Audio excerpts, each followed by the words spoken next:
So hey guys, this is God Harry. How are you all? Please support to subscribe this channel for watching new interesting stories. This video includes a self-recorded human introduction in the first 30 seconds followed by AI generated narration for creative storytelling purposes. So in this video, we will see what if Harry Potter discovered a power hidden in the Forest of Legends. But before we start, if you want more stuff like this, then please support to subscribe this channel and share with your friends. Now let's start the video. Here is short summary.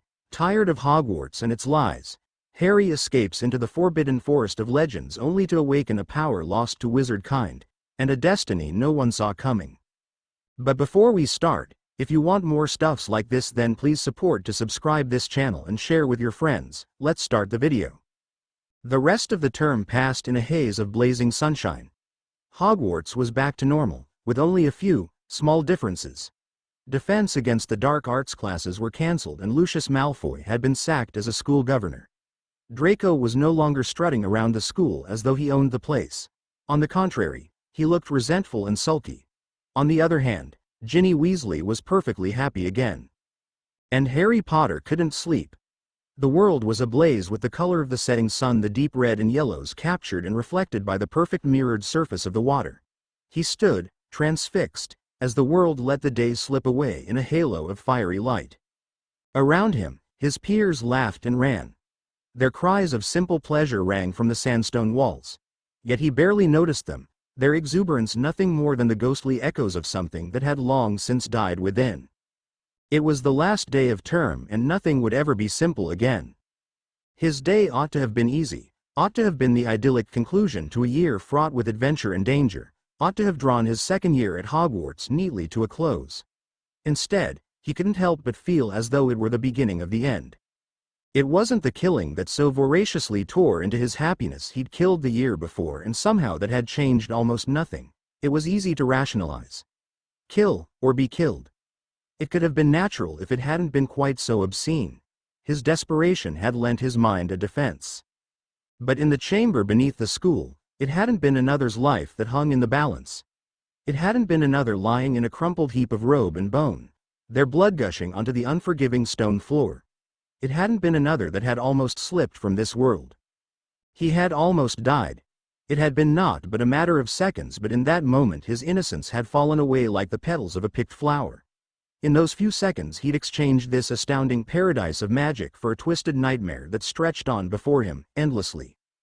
Even here, surrounded by his friends as they laughed merrily and teased each other, he felt isolated and alone. He watched with half-hearted interest as the twins screwed up a piece of parchment and enchanted it to fly around Ron's head, bouncing off it at random. Nearby, stretched out in the sun, Ginny and Hermione whispered conspiratorially, while Neville, Dean and Seamus played with exploding cards in an attempt to set the dry grass on fire, and Lee Jordan let his tarantula run over his hands. Each of them had taken it upon themselves to keep Harry's company as much as possible for the last few weeks. It was almost as though they could sense his uneasy mind and unpleasant thoughts. Ron, finally tiring of the enchanted parchment, raised his wand and used a spell they'd learned in the last couple of days. Arresto momentum, he snapped, aiming his wand dead at the ball. To his astonishment, the paper cloned itself twice more and each of them resumed striking him in the face. Flummoxed, he staggered away, flapping his hands around his face. Incendio, he said quickly, waving his wand around at the parchment. To Ron's dismay and the twins' delight, he found that instead of having 3 aggressive pieces of parchment hitting him in the face, he had 3 burning pieces of parchment battering his face. While Fred rolled around laughing, George leaned over to Harry and explained how it was done. "We stuck a bounding charm on it, you see," he said, grinning from ear to ear. "Completely pointless on its own, but it makes for some strange spell interactions. If you try and stop or vanish it, it multiplies, and if you try and remove any of the enchantments other than the bounding charm, it'll double in speed." "Cool," said Harry, trying to seem enthused and failing magnificently. "I'll have to remember that one." "Trade secrets, you know," said George, winking, then went back to egging on the parchment. Not able to stand any more, Harry excused himself and left his friends beside the lake. "Harry," called Hermione after him, but he ignored it. Almost inevitably, his feet walked the same tired old paths, drawing him through the winding castle. Each of the corridors he passed through was bathed in a seductive orange glow that was entirely lost on Harry. He realized with neither a great deal of astonishment or interest that he'd arrived before Dumbledore's gargoyle. The huge stone creature gave Harry a lingering look and then stood aside. "You can go up if you like," he said kindly. "Thank you," whispered Harry. Ensconced once more in the headmaster's office, Harry couldn't manage much more than staring at his own hands. Dumbledore sat opposite him with neither a smile on his lips or twinkle in his eye. Indeed, their expressions were almost mirror reflections.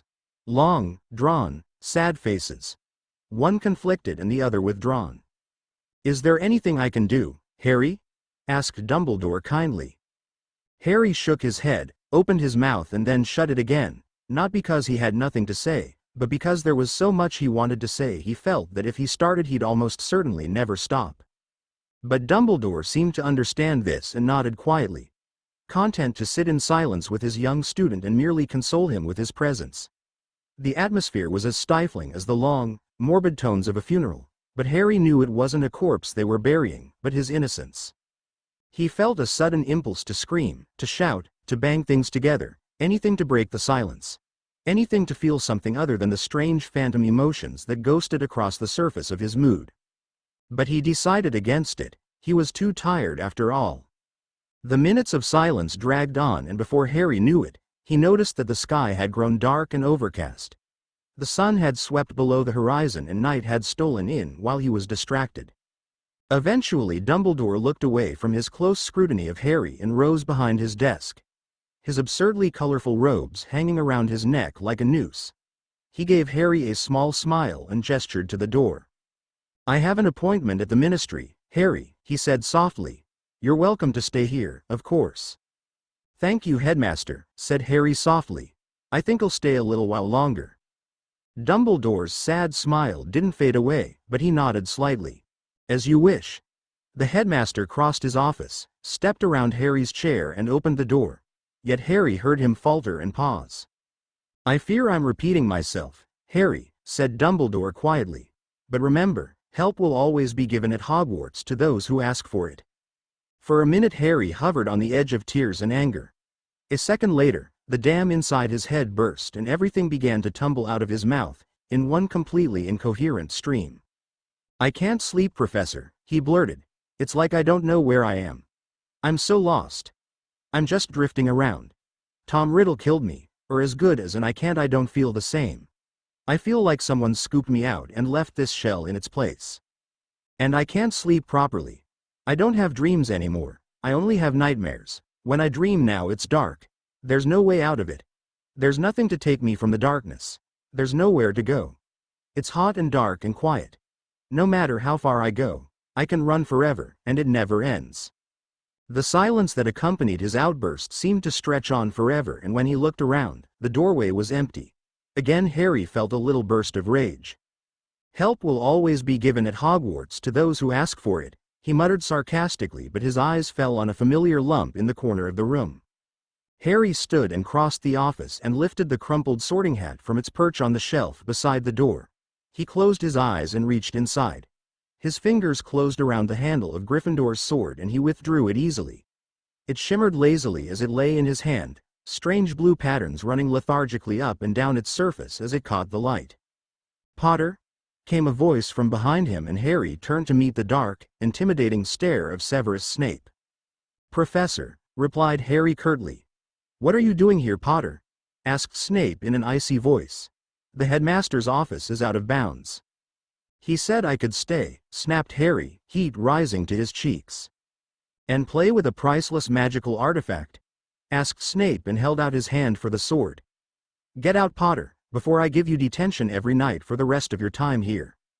Harry hesitated, his cheeks flushing with the unfairness of it all. Dumbledore had invited him to stay. The potions master took a step forward, his dark eyes flashing, his hand still outstretched, and Harry brought the sword up, as quick as a flash. "Stay back," he ordered, but his entire arm shook as he held the heavy blade. Dumbledore said. Snape's eyes narrowed to slits. "Don't be ridiculous, Potter," snapped the professor, his hand falling away and the normal loathing expression masking his face. "Put the sword down." Harry thought he probably ought to comply, but part of him was beyond caring, beyond logic, beyond anything. Snape drew his wand and Harry moved instantly, slashing out with the sword and neatly cutting it in two. The professor stepped backward as Harry approached again, the blade poised at the man's throat, his arm perfectly still now. Something new flashed in Snape's expression, but it wasn't fear. "Don't follow me," said Harry, his tone like thunder. Snape took another step backward and raised his palms. Harry threw the sorting hat on his head and fled. Though he had no idea where he was going, his feet carried him effortlessly through the darkly twisting passages of the school. He ran and ran and ran, until he abruptly collided with someone traveling in the other direction. The small bee, owned first year, almost went crashing to the ground, but Harry swept in and caught her in the arm that wasn't carrying the sword. He turned with her body weight and righted her with the same single movement, momentarily lifting her feet from the ground as he spun with her. She came back to the stone floor laughing and spun gracefully on her tiptoes, then turned to face Harry. She looked up and down him with interest, and Harry couldn't help but be caught by her incredible blue eyes that sparkled in the light from the torches. My, she said, a serene smile on her lips. "Mr. Gryffindor, you dance divinely." Harry looked from his red crest to the sword in his hand and smiled, then regarded the bee-owned girl a little closer. She was effervescent, happy, and burned his eyes like the sun. "Has anyone ever told you, you look like an angel?" asked Harry, with the acute awareness that reality was falling apart around him. Every time you see me," she said. "All your life." All his life. Harry didn't know what she meant by that. Harry wasn't sure he could remember anything but these elongated seconds. He couldn't remember where he'd been, who he'd been with, what he'd been doing. The world spun around him, the castle walls cracking beneath his gaze. He shut his eyes fast. When he opened them again, his fingers were entwined with those of the small bee, owned first year. She gazed at him with something that was almost pity, but that was closer to empathy. She lifted their hands and pressed her lips against his fingers. He was overcome with an unfamiliar emotion, but it faded as quickly as it came, only to be replaced by a deep emptiness. "I was the same, once," she whispered, and Harry felt as though he might lose himself in her slow, melodic voice. Purposelessly slipping from place to place. Twisted up inside like a ball of paper. "I know how it feels, I think." The wind rattled the panes of glass in the window. "Can you hear the breeze whisper to us?" asked Harry and turned his head slightly. "Yes," she said, the words escaping her lips like an ancient secret of apocalyptic significance. "And if you want, you can let it take a hold of you and carry you away. Let the breeze take you, Harry Potter, if it helps you be free." He nodded, released her hand, and was running again.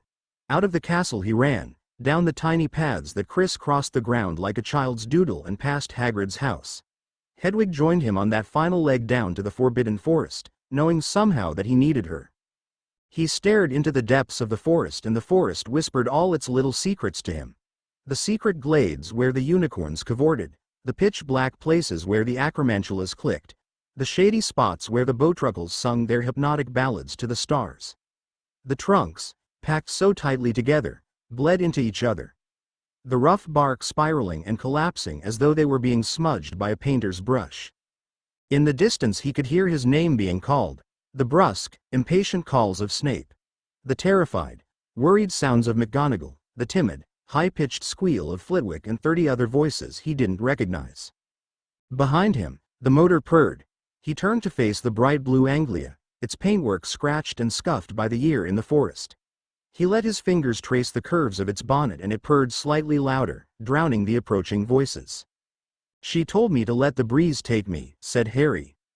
In this moment he realized how leaden he felt, first noticed the exhaustion that racked his body, felt the tears that were pouring from his eyes and running over his cheeks. Yet he didn't know why he cried, he didn't feel sad, he didn't feel much of anything. The voices were closer now, and Harry looked to the sky and the stars that shone brilliantly in the night sky. A handful of sand thrown across black velvet. There was no wind. "She told me to let the breeze take me," he repeated, "but I don't think the breeze is coming." Then he looked the car in the headlight and smiled. "Are you the breeze?" "Yes," said the Anglia, in its own little way. "I can take you away if you let me." So Harry opened the door, admiring the way the sword in his hand shimmered in the moonlight. Unthinkingly, he stroked the soft, white snowy owl on his shoulder and adjusted the hat on his head that whispered comforting thoughts in his ear. Saying farewell to everything he'd known, he clambered into the car. "Take me away," he whispered, and he knew no more. Harry awoke more uncomfortable than he'd ever been in his life. The side of his face had been crammed against the steering wheel, his neck twisted at an incredibly painful angle. When he sat up, he found that one of his legs was tucked under his body and that he'd lost all sensation in it, and he had to correct the right angle in his neck with a vicious snap. Regardless, he felt more awake and alive than he could ever remember feeling. His mind, free of the stupor that had ensnared it in the last few weeks, felt quick and sharp. He fumbled for the door handle and fell out of the car, crashing to the moist, dewy grass below. He lay on his back for a while, stretching his arms and legs, fully enjoying the sensations of the world around him. High above the forest canopy the sun blistered down, its rays dappling Harry's skin. He smiled to himself. It certainly was going to be a beautiful day. The screech of a snowy owl reached his ears, and he sat up as Hedwig dropped neatly into his lap. The owl, clearly relieved that he was awake, began to peck him furiously, chiding him for his stupidity. "I'm sorry, Hedwig, I didn't mean to worry you," he said, trying to appear remorseful even as he laughed.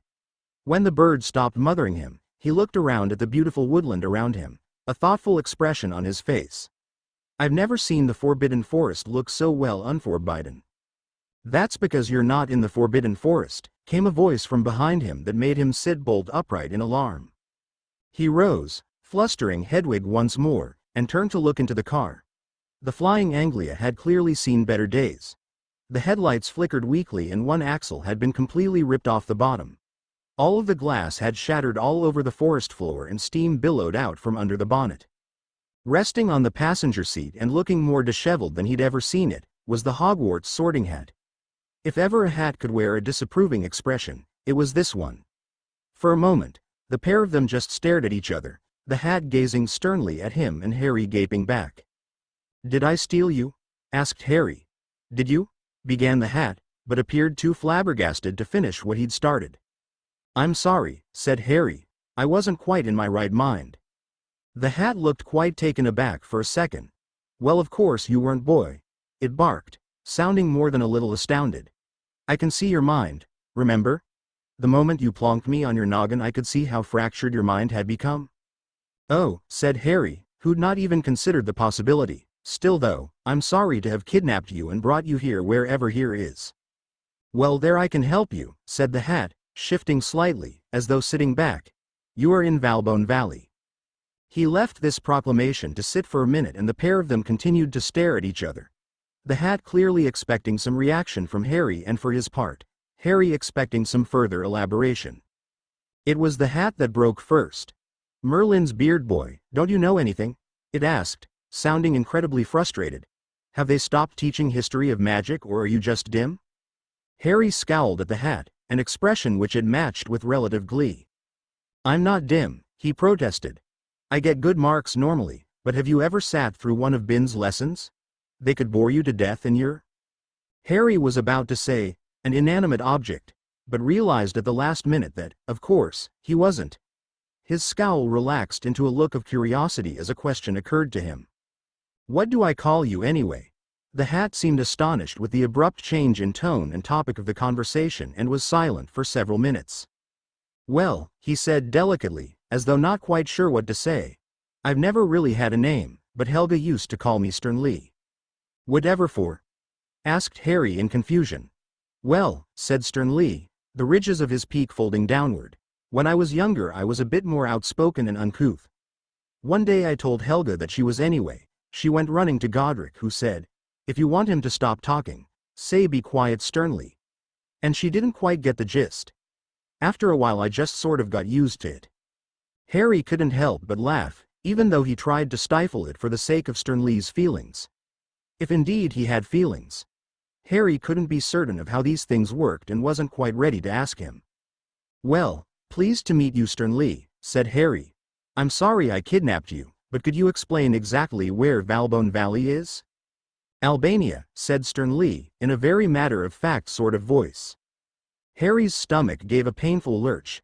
Albania was hundreds, if not thousands of miles from England. Geography had never really been his strong suit. Either way, he was a very long way from home and in country where he had no understanding of the language, customs or culture. Sternly, for his part, seemed to understand Harry's concern. "You were asleep for a very long time," he explained, in a kinder voice. "Unfortunately, the distance you traveled is probably the least of your worries at the present moment." Harry nodded his agreement.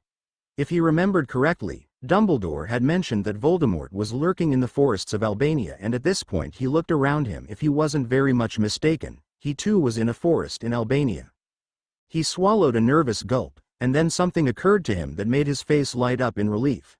He knew how he could easily get out of this mess. "The day I left Hogwarts was the first day of summer," he exclaimed. "All I've got to do is cast a spell on the Ministry, or the Albanian Ministry, I suppose will detect it and come and get me." "Hold on a minute," said Sternly as Harry began to extricate his wand from his pocket. "You really don't want to do that?" Harry stopped, his wand and lips frozen halfway through the incantation for the levitation charm. "Why not? This is the Valbone Valley. You just can't." Harry scoffed. This seemed weak reasoning even for an enchanted hat. His plan would work, he just knew it. He lifted his wand and opened his mouth to try again. Wait, said Sternly. Hurriedly, Harry lowered his wand again. The hat sighed and made a noise of frustration. "It's difficult to explain. That you don't understand it, it's crazy. Really, that you don't, everyone in our world does."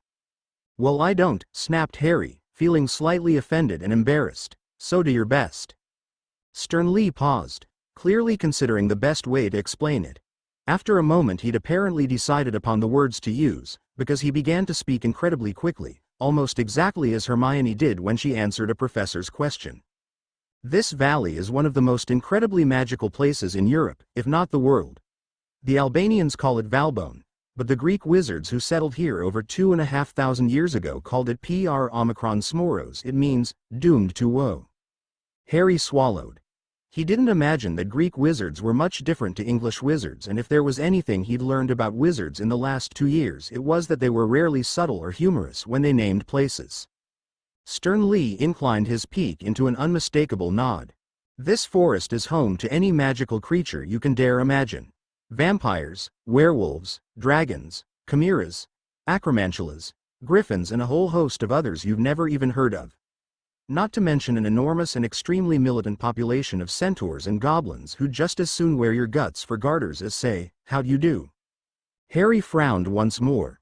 Though this place didn't sound particularly friendly, he couldn't see the fault with his original plan at all. "But surely I ought to summon help as quickly as possible then. Surely the Albanian Ministry or Dumbledore can deal with a few disgruntled goblins." "You're not listening to me," said Sternly, sounding weary now and, Harry thought, more than a little worried himself. No wizard in his right mind would ever come here. 2,000 years ago this entire valley was ceded to the Brotherhood of Goblins by the International Confederation of Wizards. This is a strictly wizardless territory. Just by us being here we're breaching at least 100 accords that are older than I am. Trust me when I say that if you summon the Albanian Ministry, they will either tell the goblins you're here in an attempt to keep the peace, or completely ignore you. If you tell Dumbledore, he'll almost certainly come and rescue you immediately, but not only would that provoke a war between the goblins and wizards, but probably between the Albanians and English too. And if I know anything about goblins, and I do, they've almost certainly got some way of scrying for spells being performed in their forest, and they'd be on you before you could say, 'Great ugly goblins.'" "So what happens if they find us?" asked Harry, almost certain he didn't really want to hear the answer. "You meet your end at the tip of Bodrod the Bearded's pig sticker," said Sternly, and at Harry's painful wince, laughed. "As a priceless magical artifact I'd face a worse fate. Being worn on a never-ending stream of filthy goblin heads for the next 1,000 or so years. Not to mention that it'd start a war the likes of which hasn't been seen for 1,000 years. "Well, let's not get caught then," said Harry, and Sternly made his curious little nodding motion again. "So, what do you suggest we do?" "I suggest that we fix this heap," said Sternly, twisting around to critically examine the wrecked car, "and get out of here as quickly and stealthily as possible." "Right. said Harry and rolled up his sleeves before realizing he had no idea where to start. How do I fix this without magic? Stern Lee laughed a deep, throaty, bubbling laugh, which was impressive as he didn't have a throat. I suppose I'll need to teach you a couple of things about magic. So you see, said Stern Lee, very matter-of-factly, it's all quite simple after all. Harry stared at him from his seat on the grass, his mouth gaped open and his eyes glazed over in an uncomprehending stare. Stern Lee sighed and shook his brim in obvious frustration. Come on, Harry, he said, the patient tone in his voice cracking slightly. I know you're not this much of a cretin. I've seen inside your mind. Remember, push that laziness aside and try a little harder. Sorry, said Harry, contritely.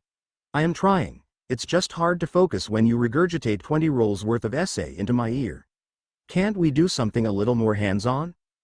The hat snorted at the eager expression on Harry's face, but then the creases on his point relaxed slightly. So you learn better hands-on, eh? He asked thoughtfully. Right, in that case, we'd better start working on some wards to hide the anglia. You're going to have to stick me on your head while we take a little walk around. Harry frowned slightly and pulled a face.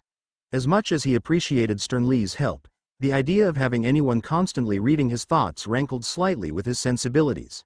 Stern Lee, to his credit, seemed to notice and correctly interpret his hesitation. Listen, he began. If there was any easier way to do this, I'd be completely up for it. I don't really want to be exposed to the thoughts of a pubescent boy any more than you do. But you need your hands free to swing that pretty sword if we meet something unpleasant on our little walk.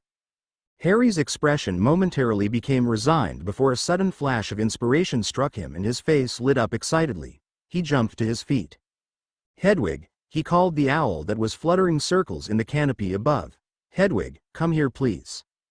Hedwig fluttered down as she was asked in a moment before Harry put his plan into action. Stern Lee realized exactly what he planned to do. Hold on, he said, his voice high and worried. Don't you dare, Harry Potter. There is no way. Well, interjected Harry, looking between the hat and the owl perched on his forearm. It's my head or hers, and I noticed the other day that I was starting to grow hair in UNU. Right, cried Stern Lee, cutting him off. Right, I'd prefer to eat mice than. He broke off again with a shudder and Harry took his temporary distraction to push him over Hedwig's head. The owl, though fairly large for a post owl, was almost entirely enveloped within Stern Lee. Arg! Cried the hat. Owl's brains are, well, let's just say you don't want to know what your darling Hedwig gets up to when you're not around. Bark, said Hedwig, reprovingly. I don't think this going to work, said Harry thoughtfully, looking at the pair of feet sticking out from underneath Stern Lee. However, as he said it and to his astonishment the sorting hat began to shrink and within a couple of seconds, fit perfectly on the snowy owl's head. Did you do that? Asked Harry in amazement. One of my innate properties, replied Stern Lee. Gryffindor thought it would be better if I didn't suffocate the smaller students. When you sorted me you fell over my face, Harry pointed out obstinately. Well, Gryffindor didn't realize how funny it could be to tease first years, admitted Stern Lee. Nor how intimidating it might be for small children to get up on a stage in front of hundreds of people to have their inner qualities exposed. Forgive me for thinking it would be less awkward if you weren't looking back into hundreds of staring eyes. I mean really, kids these days. By the end of his spiel, Stern Lee's voice was dipping with sarcasm and Harry, fully chided, stared intently at the floor. Sorry, he said mournfully and then risked a glance up at the hat, which was plainly grinning from ear to ear. You little. Oi, said Stern Lee quickly. Your owl thinks you're too young to be using bad language. This made Harry pause to think. When he'd put the hat on Hedwig's head, he'd never quite considered the possibility that Stern Lee could act as an interpreter between him and his owl. So she does understand what I'm saying? Asked Harry eagerly and Hedwig hooted in a clearly scornful manner.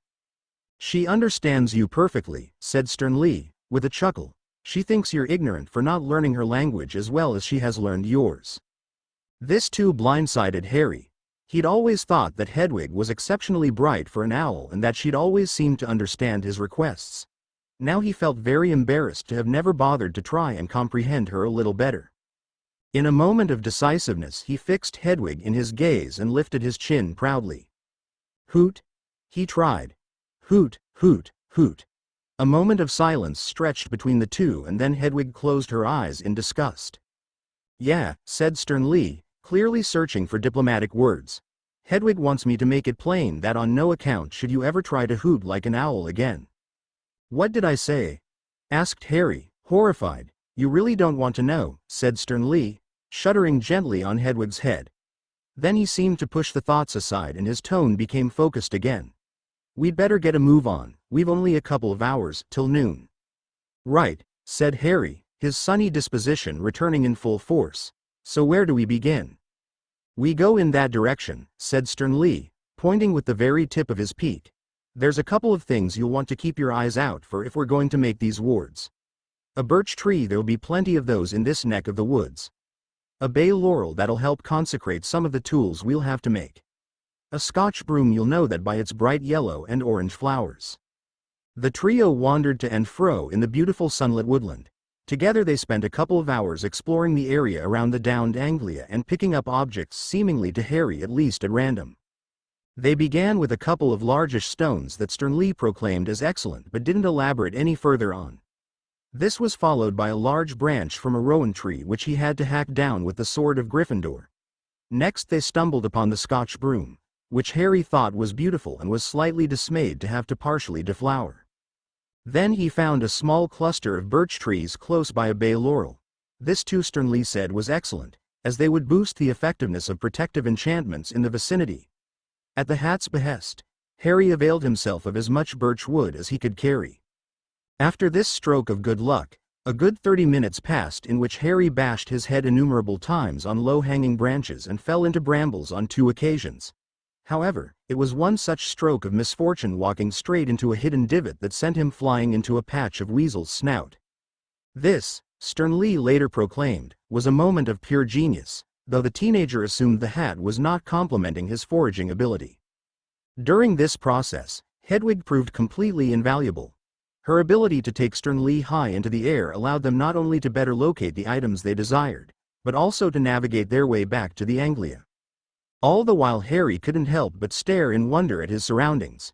He'd never had much experience with the woods when with the Dursleys. This was probably a good thing, thought Harry, as they'd have probably abandoned him and all his experience with the Forbidden Forest had been disturbing. By contrast, everything around him now was incredible. From the red squirrels scampering up and down the trees to the varied, almost intoxicating, assault of color from every direction. He found himself questioning Stern Lee's assessment of where they were. Just as the sun hit its zenith, sunlight brightly illuminating the forest floor, did they come across the last item that Stern Lee had declared essential. However, it was only as he carried a large armful of buckwheat back toward the car that Harry discovered he was allergic to the plant and began to uncontrollably sneeze. Harry dumped the buckwheat on top of the extremely odd collection of items that sat on the grass next to the Anglia and collapsed beside it, feeling utterly exhausted by the trials and tribulations. Stern Lee, however, appeared to have other ideas and chided him. "You can rest when you're dead," said the hat, "and if you're not quick, that'll be much sooner rather than later." Wearily and begrudgingly Harry complied, rising to his knees and resting on the balls of his feet. "What do I need to do then?" he asked. "Take 4 lengths of birch," said Stern Lee, "and use the sword to strip away the bark. Be careful though, you don't want to lose a hand or cut too deeply into the wood. You'll compromise the integrity of the magic if you do." It took Harry a little while to get accustomed to using the large blade for such a delicate task, and it was far too much like potions preparations for his liking. However, the incredible keenness of the blade made for quick, if slightly clumsy work. Soon enough, he had 4 similarly sized, straight lengths of beeped birch on the ground in front of him. Stern Lee critiqued his work, though Harry wasn't sure if the hat itself had eyes, could innately sense its surroundings, or was utilizing Hedwig's sight. "Grab those 2 rocks," ordered Stern Lee, when he was satisfied, "and grind the weasel's snout, Scotch bloom blossoms and bay leaves into a poultice." This proved far harder work than Harry had expected, but Stern Lee managed to break up the process with some genuinely interesting description of the elements involved in the magic they were working. "Obviously, you can't use wand magic just now," he was saying, "and most wizards never bother learning any other way to utilize their talents. A few become potioneers of course, but brewing a pepper-up potion is generally the limit of most people's arcane arts. Anyway, what we're doing here is exercising a bit of herbology. It's not all carnivorous blossoms and lethal screaming bulbs. With some ritual magic that went out of fashion about the turn of the last century. Make sure you get a good bunch of those orange petals in there, along with the yellow. Not only will it look fantastic, but it'll help strengthen the unity of the sacred space that Scotch bloom defines. I'll concede that this is hardly as precise, practical or efficient as wand-based magic. But it's definitely handy if you've got the time or reason to go through the stages of preparation. In this case, you have both. Oh, watch you get an even balance of weasel's snout to bay leaves. The laurel will consecrate your sticks, removing any previous traces of magic that might cling to it, and in this forest, it's almost certain there'll be something. But if you've got too high a concentration of bay laurel, it'll consecrate away the magic in the weasel's snout. 2 points to Gryffindor if you can tell me why, and another 5 if you can tell me the main purpose of weasel's snout. Harry considered this as he added another handful of the weasel to the ugly, dripping mess that was smeared across the bottom stone. Well, weasel's snout is part of the snapdragon family, said Harry, vaguely remembering a lecture Sprout had given on it. And snapdragons bestow protection. But weasel's snout is a smaller snapdragon. Snape says smaller sub-varieties of protective flora tend to confer concealment properties, rather than physical or magical barriers. Harry glanced up at Sternly, who seemed rather pleased. He had absolutely no idea why bay laurel would consecrate weasel's snout but not the Scotch broom petals. However, so far making educated guesses had seemed to lead him along the right route. I remember one of our first herbology classes covered the major segregations of magical flora: those that infer physical properties, those that infer magical properties, and those that infer symbolic properties. He paused, grinding again, trying to think through the question. Could it be that weasel's snout is inherently magical, while Scotch broom confers a symbolic property to the poultice? Magic can be consecrated from an object, but symbolism cannot? Are you asking me or telling me? Demanded Sternly. Telling you, said Harry, smiling as he continued to crush the plants into oblivion. See, said Sternly. You do listen in classes, it just requires a bit of hands-on work to get your mind rolling over. You can stop grinding now, that's perfect. Lay the birch limbs together and smear them liberally with the paste. Excellent, now you'll need to burn a small circle into all 4. They need to be in roughly similar places on each.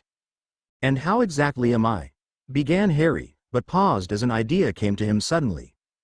Re-energized by his brainwave, Harry leapt to his feet, reached into the car and pushed the cigarette lighter into its slot. It began to tick and heat up, and he turned back to the hat, who smiled at him, the beaten corners of his brim turning up at the edges. See, now you're thinking, he said proudly. Half a day without a wand and you're starting to get some common sense back. Even I hadn't considered that. A few minutes and a couple of reheatings later, Harry had 4 perfectly serviceable birch staves. Sternly expertly directed him from the air, having him place them in a square around the anglia, each stave representing a corner and the circles burned into their surface pointing outward. Now what? Asked Harry, looking proudly around at his handiwork. Put your hand against one of them. This will be known as the master peg, supplied the hat. Now, you remember that feeling you felt when you first took your wand in Ollivanders? Harry nodded in the affirmative. He had very few memories as happy as the one that confirmed he was a wizard. That he could get away from the Dursleys, that he wouldn't have to go Stonewall Comprehensive. Try and replicate that feeling, said Sternly. Remember everything about it, every little detail and every little spark that flew from the tip of your wand. Visualize it perfectly. Harry, who hadn't expected it to be quite so easy, found the memories flowing to the forefront of his mind, and in a sudden rush of warmth felt a tremor pass through him. In that moment he knew that his simple defensive ward, made out of nothing but a handful of materials he'd gathered from the local area, was working exactly as it should. With a wide grin on his face, he realized he'd just added a new happy memory to add to his collection. Absolutely fantastic, declared Sternly proudly. Never before had Harry felt so simultaneously exhausted and elated. Sternly gave Harry a couple of hours' rest during the early hours of the afternoon as the sun beat down above. The canopy above suffused the world with an ethereal greenish glow, and the few rays of sunlight that found their way between the leaves dappled the ground below. The forest around them was nothing less than a paradise. A paradise of muted songbirds, throbbing insects, and the faraway calls of some larger bird. Nearby Harry could hear the drone of some bees as they bumbled to and fro, pollinating the richly perfumed flowers that seemed to burst from every corner of the forest. Sternly, Harry murmured, spread eagle in his spot on the ground, enjoying the slight breeze that keyed his skin. Replied Sternly half-heartedly from the top of the Anglia, where he appeared to be sunning himself. Hedwig had flown off earlier in the day, and from the expression on her face Harry thought it better to leave her to her own devices for a while. I thought you said this forest was dangerous. It is, said the Hat, even more lazily, terribly dangerous. It doesn't exactly seem so, said Harry, lifting his hand to block the sunlight from his eyes. I mean, we've been stomping around all day and nothing terrible has happened. Sternly twisted to get a better look at Harry, and the Hat frowned deeply. How often have you ever seen a dangerous creature in the sunlight? He asked, scornfully. Where exactly did the basilisk live again? In a desert? On a scorching beach? In the middle of a nice, sunny field? Okay, said Harry hurriedly. I get your point, evil things like the dark and the cold. But then surely this forest isn't the perfect habitat for them? Of course it isn't, said Sternly. But you've got to realize that this is their only choice. It's not as though it's a choice of Valbone or the dark forest of doom. It's this or wizards culling them left, right and center. I mean, do you think any magical government worth their salt are going to let things like trolls, giants and acromantulas go pottering around if they can help it? Most will generally cull creatures like dragons, griffins and grapphorns, which go out of their way to avoid people. But that's terrible, said Harry, feeling slightly sick. That's life, said Sternly, sounding more serious than Harry had ever heard him. As nothing more than a magical construct and a few pieces of battered cloth, I know a lot about the value of life. I'm not one for needless killing, but in some cases it's preferable to the alternative. The alternative? Asked Harry, sitting up and scowling. What could be worse than indiscriminate killing? Than pushing species to extinction? You can't understand it, said the Hat, twisting away. You're young, of the wrong generation. So explain it, growled Harry, his fists curling into tightly clenched fists. He was a little surprised by his flushed cheeks and straining jaw, but few things rankled with him as much as being looked down upon for being young. He'd known worse things in 12 years than most knew in their entire life. Sternly sighed lightly and shook himself. You've got to understand that the wizarding world wasn't always like this, he said eventually. Only in the last 200 years or so has it become even slightly civilized. Harry scoffed at this, his mind full of thoughts of Dobby, the Basilisk, Voldemort and Lucius Malfoy. Exactly, said the Hat.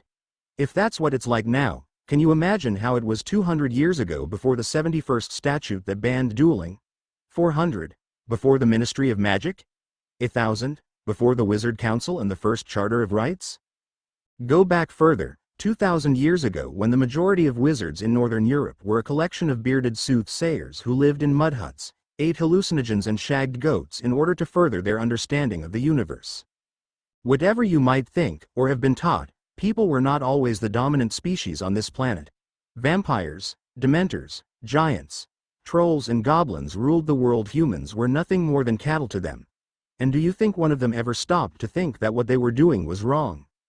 Sternly paused and sagged slightly, looking slightly listless. Harry had never seen anything or anyone look quite so dejected and weary before. So wizards organized themselves. It's why the Roman Empire expanded so rapidly.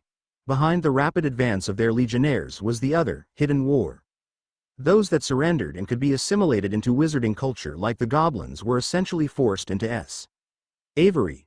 Those that couldn't were pushed to the brink of extinction. Hardly the wizarding world's greatest hour, but can you really blame them? Anyway, that's why they're here. This is where they were pushed back to, and this is where the fighting just sort of stopped. I think everyone was sick of it by then.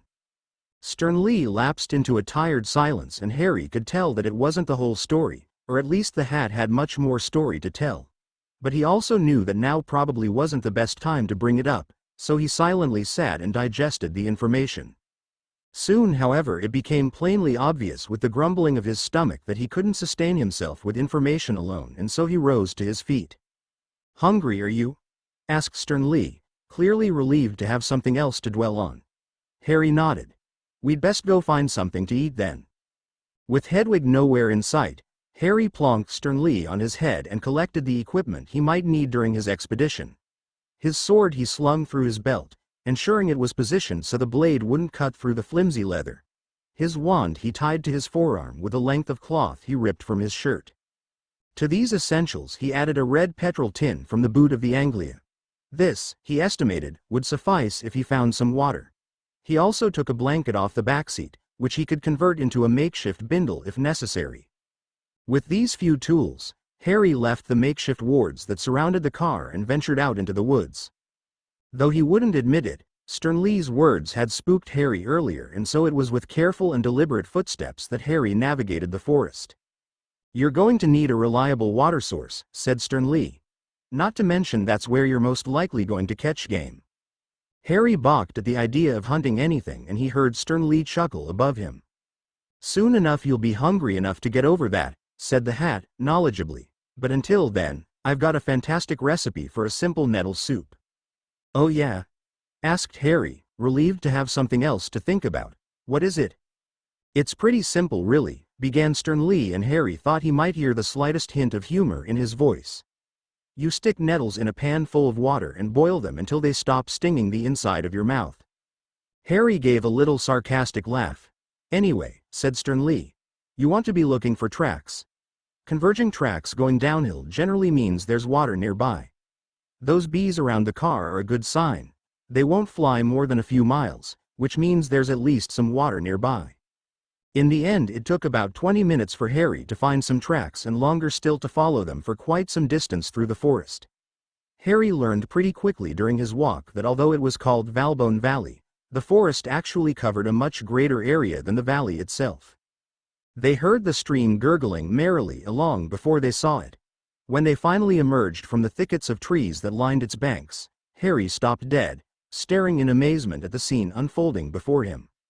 Splashing around in the water were a dozen creatures that Harry had never seen before. They were definitely of humanoid shape, but were perhaps 2 feet tall and glowed a pale shade of blue that reflected and refracted in the water as they leapt and laughed through it. "Sylphs, I think," whispered Sternly. "They shouldn't be hostile, but they're proud and pretty violent if provoked. Be respectful, avoid eye contact, and give them a gift in return for their water." "A gift?" hissed Harry out of the side of his mouth. "All I've got is you and this stupid sword. What on earth do I give them?" "How should I know?" asked Sternly. "Something shiny. Everything loves shiny things." Harry frowned and shoved his hands in his pockets. He came up with a dung bomb, a handful of loose bots every flavor beans, 2 silver sickles, and a canute. He carefully polished one of the sickles on the edge of his shirt and stepped forward toward the river. Almost immediately all of the sylphs stopped their cavorting and turned to face him, something like curiosity shining in their eyes. Harry found himself fighting very hard to keep a blush from surfacing on his cheeks. The sylphs didn't appear to have a scrap of clothing between them. Very, very carefully he bowed, low and deep, then placed the sickle at the riverbank and retreated a safe distance upstream. There he crouched to fill the empty tin with water, and out of the corner of his eye, watched as one of the sylphs approached the coin, picked it up and began chattering to the others. Whatever language they spoke, it certainly wasn't English, and Harry doubted that any person could make the extremely quick bursts of hisses and yelps they used, so it probably wasn't even human. Either way, he had no idea whether his gift had been a good one or not, but continued to meekly fill his tin. When it was full, he rose slowly, presented the strange little creatures with a slight incline of his head, and then slowly moved back toward the thicket, never taking his eyes off them. Once he'd disappeared from view, he heard the creatures go back to their game, splashing around in the water and chattering excitedly. "Excellent," declared Sternly. "Couldn't have done better myself." "You don't have legs," Harry pointed out. "It's a figure of speech," replied Sternly. "Thanks for making light of my disability." "You're a hat," said Harry. "You're not supposed to have legs. It's hardly a disability if you weren't ever supposed to have them." Sternly merely grumbled. On the way back to camp, they stopped to pick some nettles. They seemed to grow in thick clumps all over the forest, and according to Sternly, they were chock full of vitamins and essential nutrients. Harry couldn't remember having eaten nettle soup before, but Sternly assured him it was delicious. Harry wasn't one to quibble, but he felt he had to make the point that as a hat, He didn't exactly have functioning taste buds. After this quip, the Sorting Hat didn't talk for at least 10 minutes. It didn't take Harry very long to find the quickest way of harvesting a patch of nettles.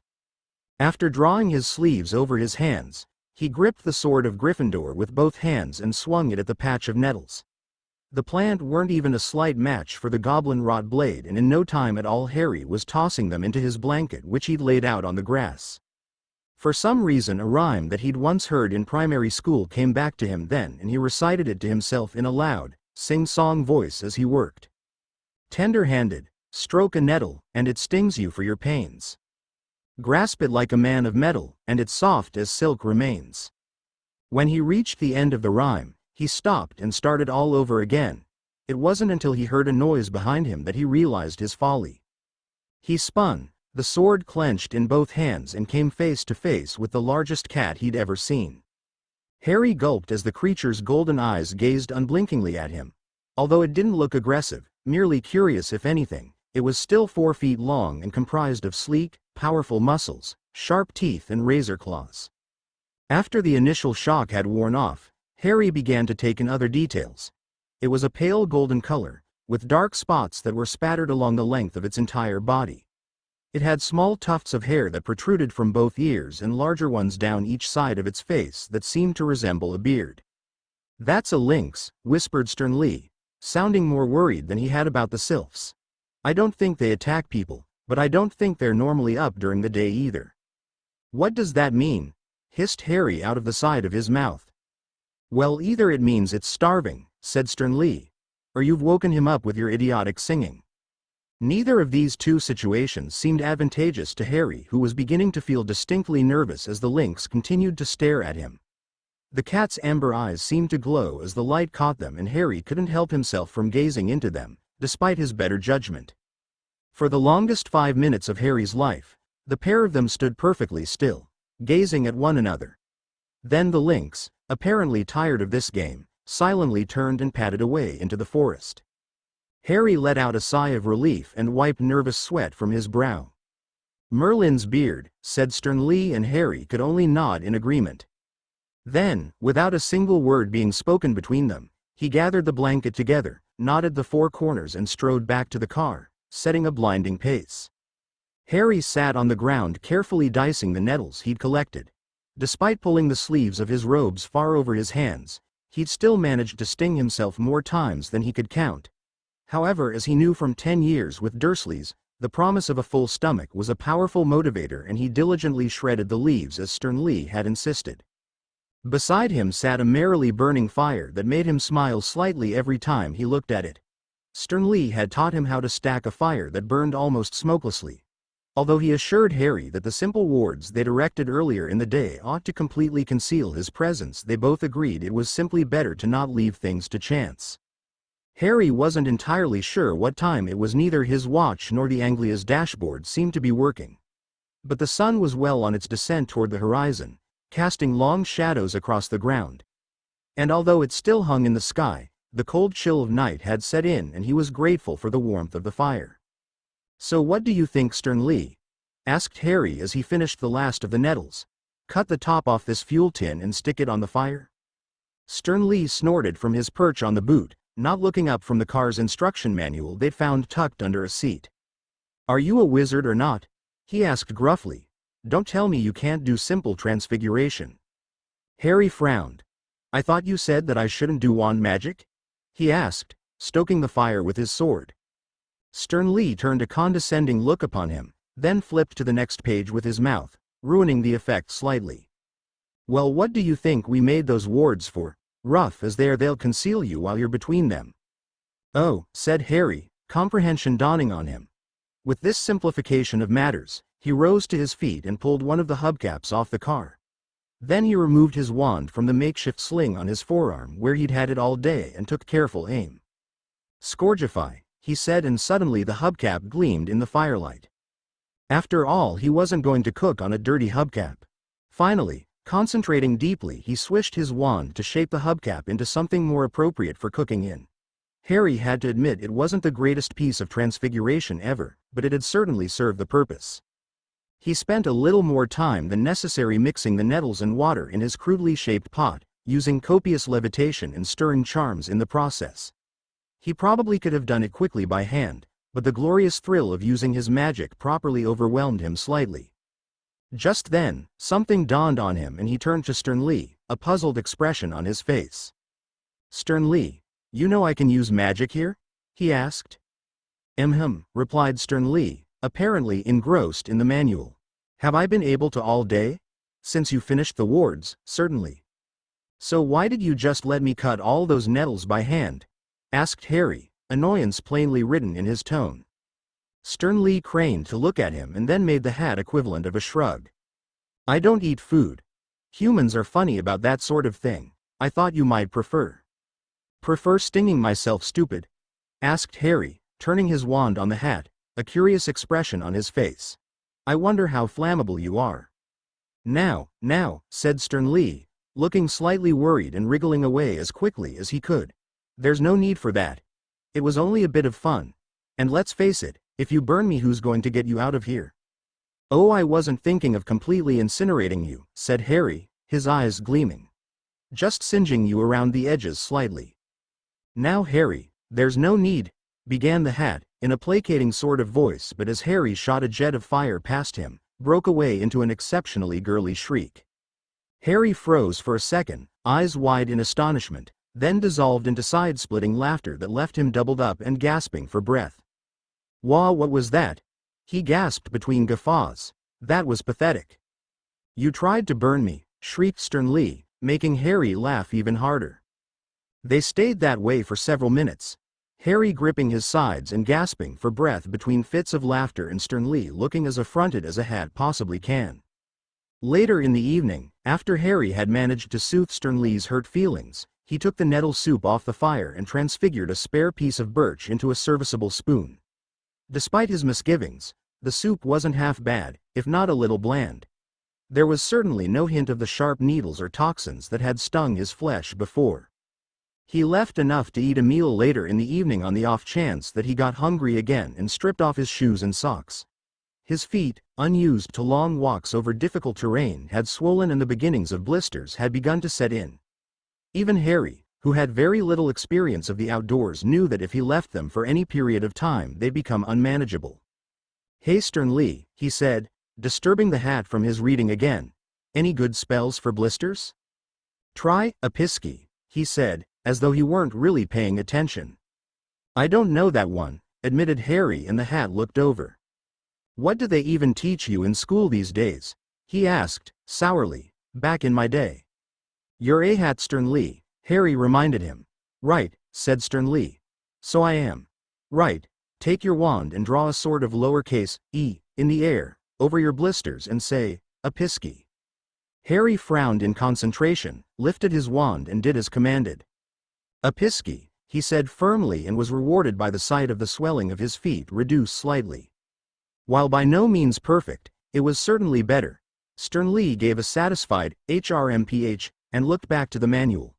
Whether he was genuinely interested in the functions of the car or whether he had nothing better to do, Harry wasn't sure. "I'm going to get some more firewood for the night," said Harry, pulling his shoes and socks back on. "You want to come?" "Nope," said Stern Lee absent-mindedly. "Bring me back something nice." "I'll find you a lovely moth or something," replied Harry, and carefully tucked his wand inside the glove box. "Or a caterpillar." "Fantastic," said Stern Lee. "You go do that." Harry marched out into the forest, keeping an eye on the sun that was slowly sinking toward the horizon. He and Stern Lee had agreed that it would better to gather wood from a number of dispersed locations, with the aim of leaving as little evidence of their presence as possible. For this reason he headed out a little further than he had before and picked a likely-looking ash tree. Each blow of the sword against the tree was reassuring. For some reason the steady rhythmic thunk of the blade against a limb reminded him of tea at Hagrid's. The rich smells of the forest had changed with the encroaching night, the succulent perfumes of the flowers had given way to the deeply aromatic smells of each and sap. He collected 4 largish branches before he decided to turn back, dragging them along the ground behind him. He felt they'd certainly be enough to keep such a small fire burning all night, especially considering Stern Lee seemed to have an expert eye for the stacking of new branches. In the time he'd been working, the last of the light had begun to wane as the sun disappeared over the horizon. Deep purples had begun to swell up in the western sky, adding to the completely surreal environment of the beautiful forest. Indeed, he was so distracted by the sky that it took him a minute to realize he wasn't exactly sure where he was, or where he was going. He turned rapidly on the spot, a sudden shrill of fear racing through him. He'd been absolutely sure he'd been going the right direction, but the dying light on the trees and the lengthened shadows had completely disorientated him. He heard movement behind him and spun, half hoping to see the Anglia behind him with Stern Lee giving him a condescending look, but all he could see was a vague dark shape moving amongst the trees. A shape that stared at him with gleaming eyes. The lynx, for that was what Harry realized it was, gazed at him with something approaching curiosity, but made no attempt to approach. The two of them stood staring at each other for quite some time. After a while, something unexpected began to happen. Harry found that the more he looked, the less terrified he was, and the less terrified he was, the more beautiful the exotic creature before him became. After about 15 minutes, Harry managed to crack a smile. "Hello, Lynx," he said, unsure if this was a magical animal that could understand him or not. "My name is Harry." "Moreau," said the lynx, only barely audible. "I'm going to go back to my car now," said Harry.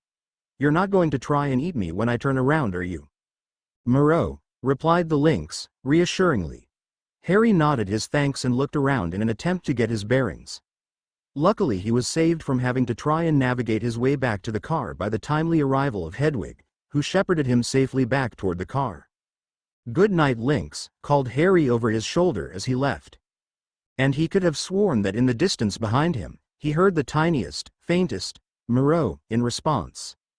"It's been 2 days, Harry," said Stern Lee, from where he was perched on Hedwig's head. "At some point you're going to have to get over the idea." "I might just become vegetarian," protested Harry, looking down at the length of wire in his hand that the Sorting Hat had taught him to twist into a snare. "Rabbits and squirrels can't be particularly tasty." "It's the protein that's important," insisted Stern Lee, shaking his head in disbelief. "You've got to maintain a healthy balance of nutrients. There's no point getting you all the way back to civilization in one piece if you've completely wasted away." As much as Harry thought Stern Lee was probably talking a lot of sense, he couldn't help but stare in disgust at the object in his hand. It was barbarous, and he couldn't bear the thought of anything innocent, rabbit or otherwise, having to suffer such torment at his hand. "Isn't there any other way of doing it?" he asked, determined to exhaust every other possibility before he accepted it. Stern Lee gave a soft sigh.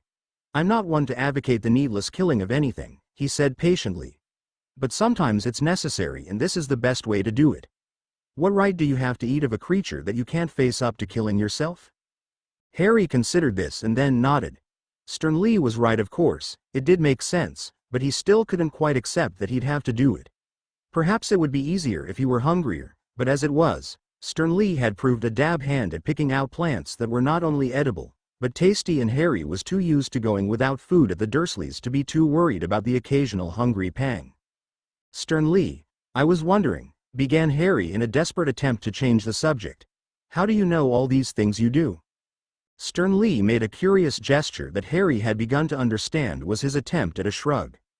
"Well, I was created by the founders, Gryffindor in particular, and designed to ensure there was a reliable source of input from them in the running of the school. They weren't exactly going to fill my head with bits of fluff, were they?" "I suppose not," replied Harry, frowning and untying the thin wire noose in his hands. "Not to mention that over the years, I've been used as a repository of sorts. Used to record the cutting edge and the antiquated, unfashionable ideas that might have otherwise been lost. I guess people figured that as I've been around for almost a millennia, I was a pretty safe bet." "I guess they didn't foresee me coming along then," said Harry, ostensibly as a joke, but feeling slightly sheepish. They did," replied Stern Lee, with another of his curious shrugs. "Knowledge is only useful if you use it. I'd like to think that most headmasters would have preferred you to have me in this situation than be out here on your own. But if I never get you back, there's all that magic that's lost. All those ideas," argued Harry, gaping slightly. "Magic goes out of fashion for a reason. Either it's made illegal, or it's impractical or superseded by something more modern. But that ritual magic that you showed me earlier was really useful, protested Harry. And if you'd been able to use a wand, you could have done it with a single charm. 99 times in 100 it's more practical and expedient to use your wand. So will I be using my wand to fix the car? Unless you want to be here for the next 20 years while we try and find some sort of ritualistic magic version of enchanting and probably invent an entire other branch of magical practice. Although that might require more arithmancy than I know. Harry nodded and retied the snare that was still clasped tightly in his grasp. He'd done it so many times that he'd gotten it down almost perfectly. His fingers, slowly becoming more dexterous with all the extra work they were doing, had become quick and nimble. You've tied and retied that 1,000 times, observed Sternly. Have you considered actually setting it? Harry's stomach churned, but then he nodded. His sensibilities falling to the weight of Sternly's insistence and good sense, he set off into the undergrowth, and Sternly, who was still being borne good-naturedly on Hedwig's head, followed him. You'll want to look for a good game trail, said Sternly, for the 1,000th time that day. I know, said Harry, keeping his eyes peeled for the telltale signs as he walked in a slow circle around the outside of his wards. Make sure you spring it properly. I know, insisted Harry, finding what he was looking for and crouching down to examine it. He brushed lightly at some discarded foliage to reveal a game trail that passed between two tightly planted trees.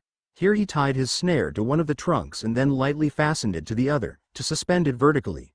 He looked to Sternly for his agreement, and the hat made a strange little nodding motion. You'll want a couple more of those, he said, observing Harry's handiwork with satisfaction, to be sure of catching something. Harry nodded wordlessly, still feeling slightly disgusted by what he'd just made, and instead busied himself with producing another snare out of the wire in his pocket, searching for the game trails and suitable positions for his snares.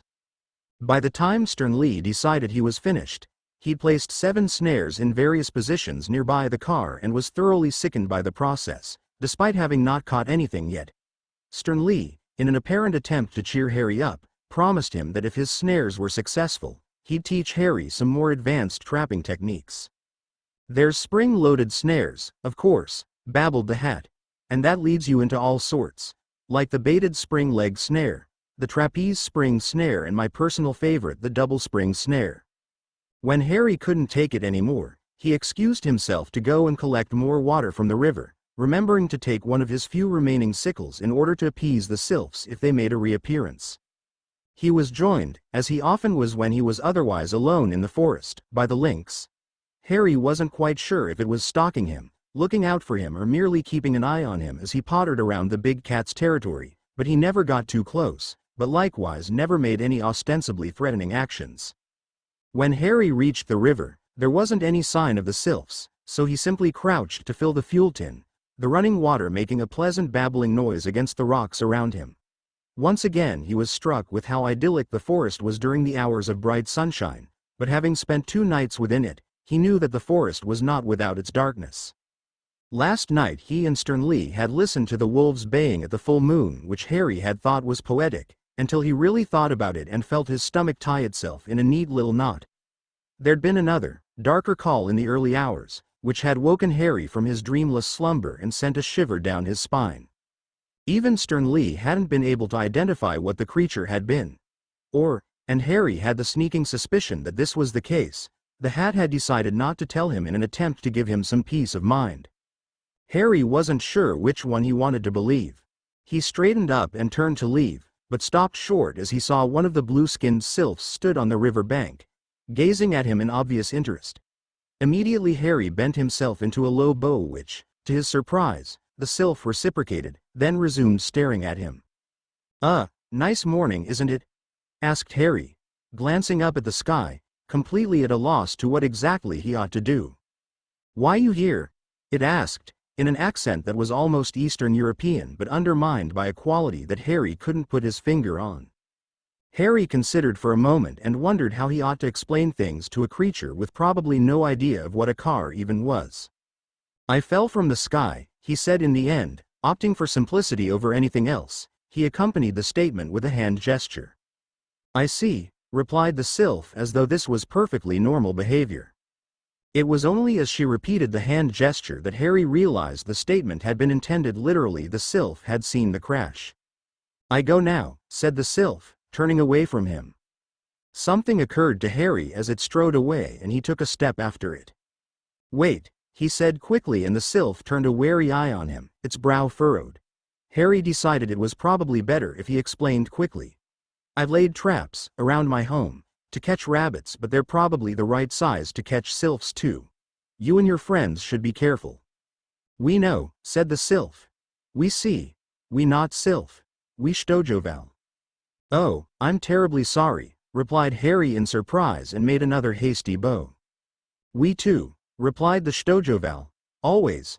Then it disappeared into the forest, leaving a bewildered Harry in its wake. A bemused lynx watching from where it lay amongst the long grass at the bank of the river. The next day, Sternly took it upon himself to begin to teach Harry the fundamentals of enchanting. Harry was keen to learn for two reasons. Firstly, it meant that Harry would soon be getting out of the forest, which, despite how beautiful he found it, had begun to get even more terrifying at night now that he'd adjusted and begun to listen for the subtler sounds. Secondly, there was something very appealing in the idea of creating something with two broad strokes of his wand that would last for a millennia or more. It didn't take Sternly very long to disavow Harry of this notion. Enchanting, he learned, while infinitely more complicated than he could have imagined, was broadly spirited into three main sequential parts. Though the spells that performed the actual magic were merely charms, they alone weren't enough to infuse an object with magical effects and were generally the second step in any project. Instead, the majority of the hard work and magic went into the first and final steps in the process. The first, according to Sternly, was where most wizards would fail when they tried to enchant an object. However, it was not particularly ability, practice or talent that it required in spades, but simply the understanding of the theory, which was mind-bendingly confusing. The upshot of it, or at least how Sternly explained it, was that almost no objects are inherently magical, and though magic could leave traces on an object, it couldn't lend magical attributes to something that would otherwise not have them because the object would know better. It was why wands needed a magical core and not just a stick. Take the very first piece of transfiguration you ever did, said Sternly, in his 20th attempt at explaining in a different way. You turned a toothpick into a needle. A matchstick actually, interjected Harry. A matchstick then, conceded Sternly patiently. These are two objects that are, to all intents and purposes, nothing alike. You know this, but more importantly the matchstick knows this, and that's what is ultimately important. Transfiguration's job is to make the matchstick forget it's not a needle and give it a gentle push into becoming sharp, metallic and pointy. But like you said, needles are nothing like matches, one's made out of metal and one is made out of wood. Why are they so easy? Because Lucas Asimov's deterministic convergent interpretation of magical induction says that two objects of significantly small enough mass and similar enough proportions are fundamentally similar, replied Sternly without missing a beat. You just made that up, accused Harry quickly. Did not, replied Sternly. It's a real thing. I don't believe you, said Harry. I think you didn't know, so you just spouted off a load of gob to keep me satisfied. Prove it, said Sternly, sounding triumphant. Sorry, who did you say wrote that law? Asked Harry. Do you want me to teach you or not? Countered Sternly, a severe tone creeping into his voice. Yes, replied Harry, quick to smooth Sternly's ruffled feathers. I don't want to spend the rest of my life in this forest. Right. Well, where was I? Asked Sternly. Oh yes, transfiguration. Well, the first stage of enchanting is to convince the object that you're enchanting that it does have the ability to manipulate magic. And like transfiguration, it can't last forever. Just as the pile of broken glass knows it was once a mirror and the matchstick remembers that it is not a needle. Magic leaves traces. So not only is enchanting fiendishly difficult, but you've got to accept that unless you're exceptionally bright, your enchanted sword is eventually going to remember it cannot shoot fireballs out of the tip. You haven't, replied Harry. That's because the man that enchanted me was 3 parts exceptionally bright, 2 parts hardworking and 5 parts lucky. I'm pretty lucky, offered Harry. You're the most unlucky person I've ever met, replied Sternly. Your parents are dead. You got landed with the worst set of muggles I've seen for 400 years. You killed a teacher in your first year and a basilisk in your second, and then got lost in an uninhabited, deadly forest from which your only escape is to have a hat teach you one of the most complex magical practices you could ever hope to come across. Forgive me if I don't trust your luck, he concluded, a gentle note of sympathy creeping into his tone. Well, I haven't died, Harry pointed out. Which only goes to show that the universe has a sense of humor, replied Stern Lee, chuckling slightly. Anyway, back to the matter at hand. So if it's a given that eventually your object is going to remember that it's not actually able to perform magic, how do you extend this lifespan? In the past, people have tried finding ways of attaching magical reservoirs to an enchanted object to prolong its life, which, if you think about it, makes almost no sense. They've tried inventing self-spelling wands to install into the objects, with pathetic results. In the end, there's a half-dozen or so ways you can actually do it, but the one that's become the most popular over the years is actually the most straightforward. You essentially bind the original piece of magic to a controller, whether it be a mechanical operation, a thought, a word. When you activate this controller, the object forgets that it cannot do magic, and this activates the magical effect you've imbued the object with. Harry frowned in thought. Stern Lee had been right, it hadn't made much sense to him, but he couldn't help but feel the hat probably hadn't explained it particularly well. So, he said, and then paused to iron out the last few details in his head. If I wanted to make a flying stone, I would have to make the stone forget that it's not just a stone. It's called an artifice, supplied Stern Lee. So first I'd artifice the stone, amended Harry. Then I'd cast the spell on it. Imbibe it with the spell, and finally I'd bind the artifice to a trigger. You have the essence of it, said Stern Lee. It's a little more difficult in practice, and often you'd have to have 3 wizards working in conjunction so that they could act in tandem, leaving as little possible time between the completion of each phase. Why? Asked Harry, his curiosity inflamed. Well, imagine you're going to create a prolabator, a large ball of lead that was intended to be stuck into a trebuchet and exploded a couple of seconds after impact. Say you perform the artificing perfectly, then you put the enchantment on it. The moment you do so, it's going to explode in your face. If you've a second wizard to bind it as you layer the enchantments on, it's far less likely that you'll be obliterated into 1,000 little pieces. I see, replied Harry, and so how do the bindings work? And that's where the magic really comes in, so to speak. As well as all of the pride, jealousy, theft and false information spreading, said Stern Lee with a laugh. When he caught Harry's expression of bewilderment, he continued. There's an awful lot of competition between enchanters in the magical world. Some rather pointless and petty backstabbing too, and the binds are all at the heart of it. I'm not talking about your dime a dozen enchanters making cameras, wireless sets or portrait canvases.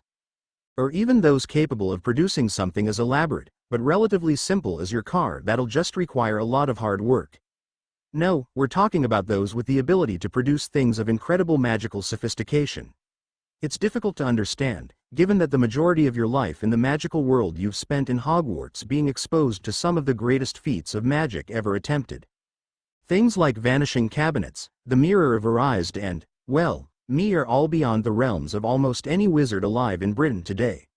In fact, there's 3 wizards probably capable of producing anything of that sophistication: Damocles Belby, Thane Ogden and Lucius Malfoy. Lucius Malfoy?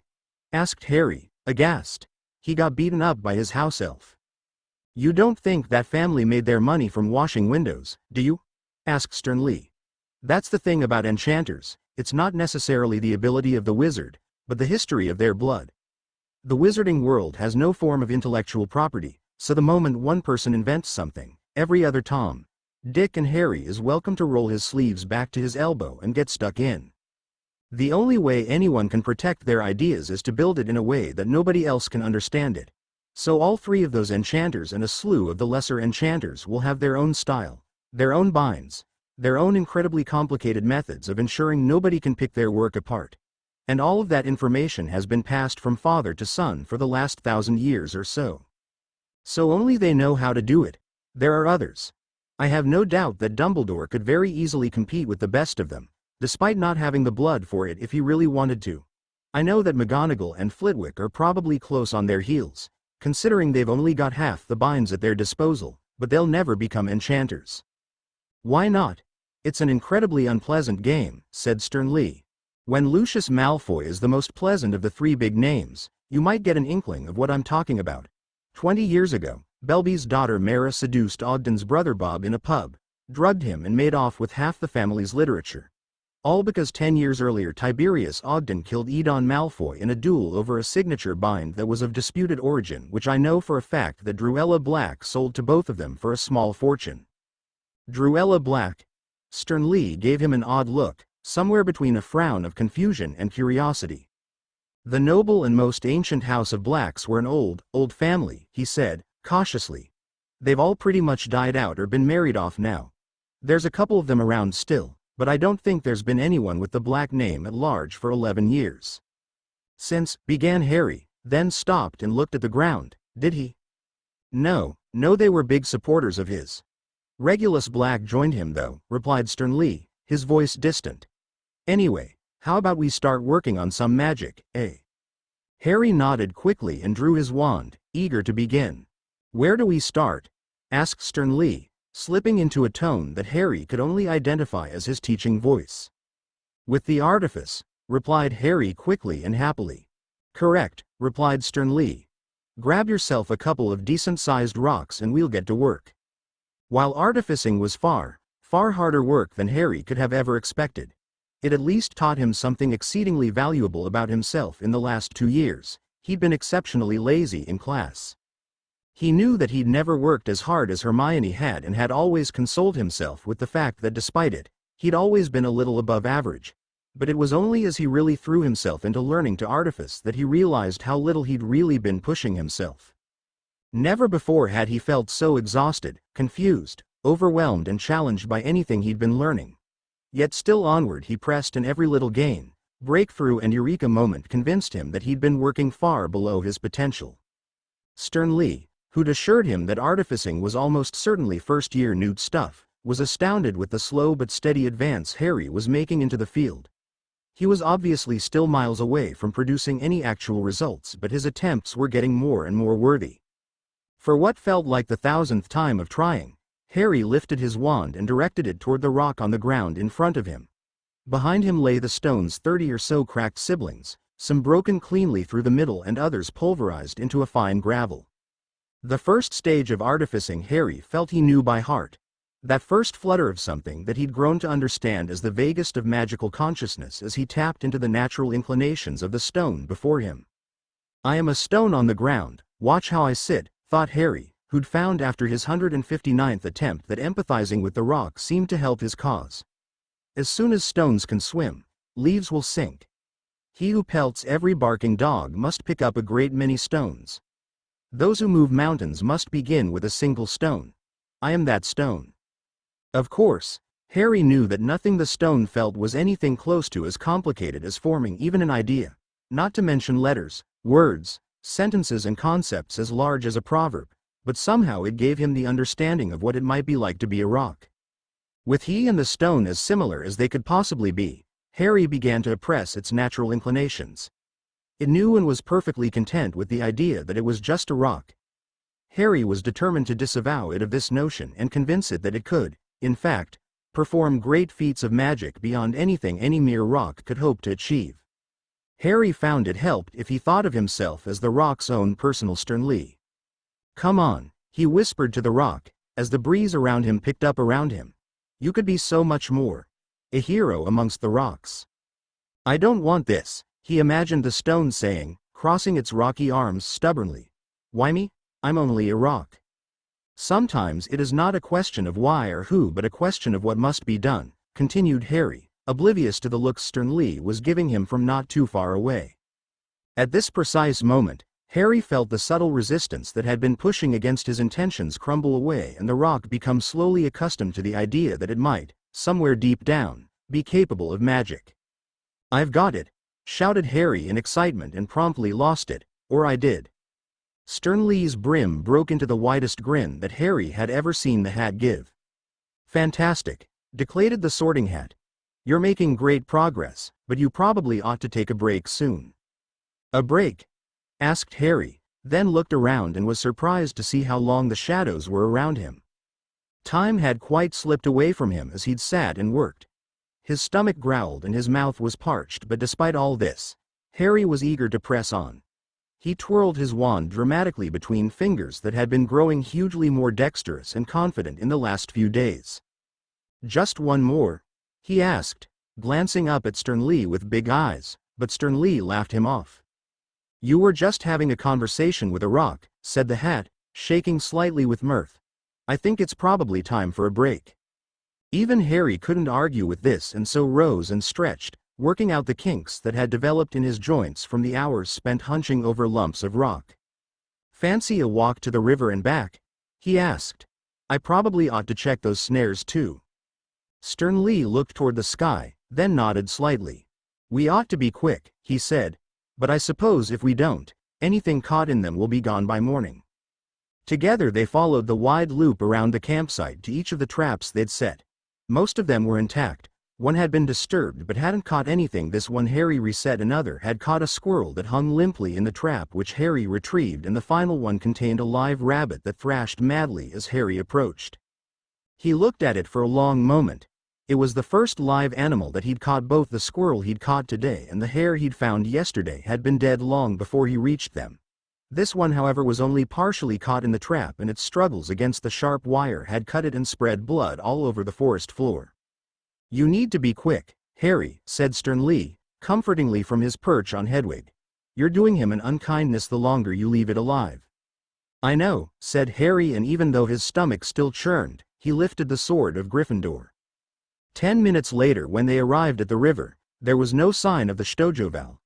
Harry had told Sternly of his interesting encounter with the creature, and the hat had confessed he'd never heard of the creatures before, nor knew anything about them. Harry stood, with Hedwig on his shoulder and Sternly, in turn, on her head, and watched the orange light shatter on the surface of the choppy water. The wind picked up around him and shook the boughs of the trees, showering him with leaves. The rich perfume of the blossoms in the trees wafted around him and slipping seductively into his nostrils. A single comet, just visible against the dying rays of the sun, flickered into existence for a solitary second, then was extinguished, like a candle in the breeze.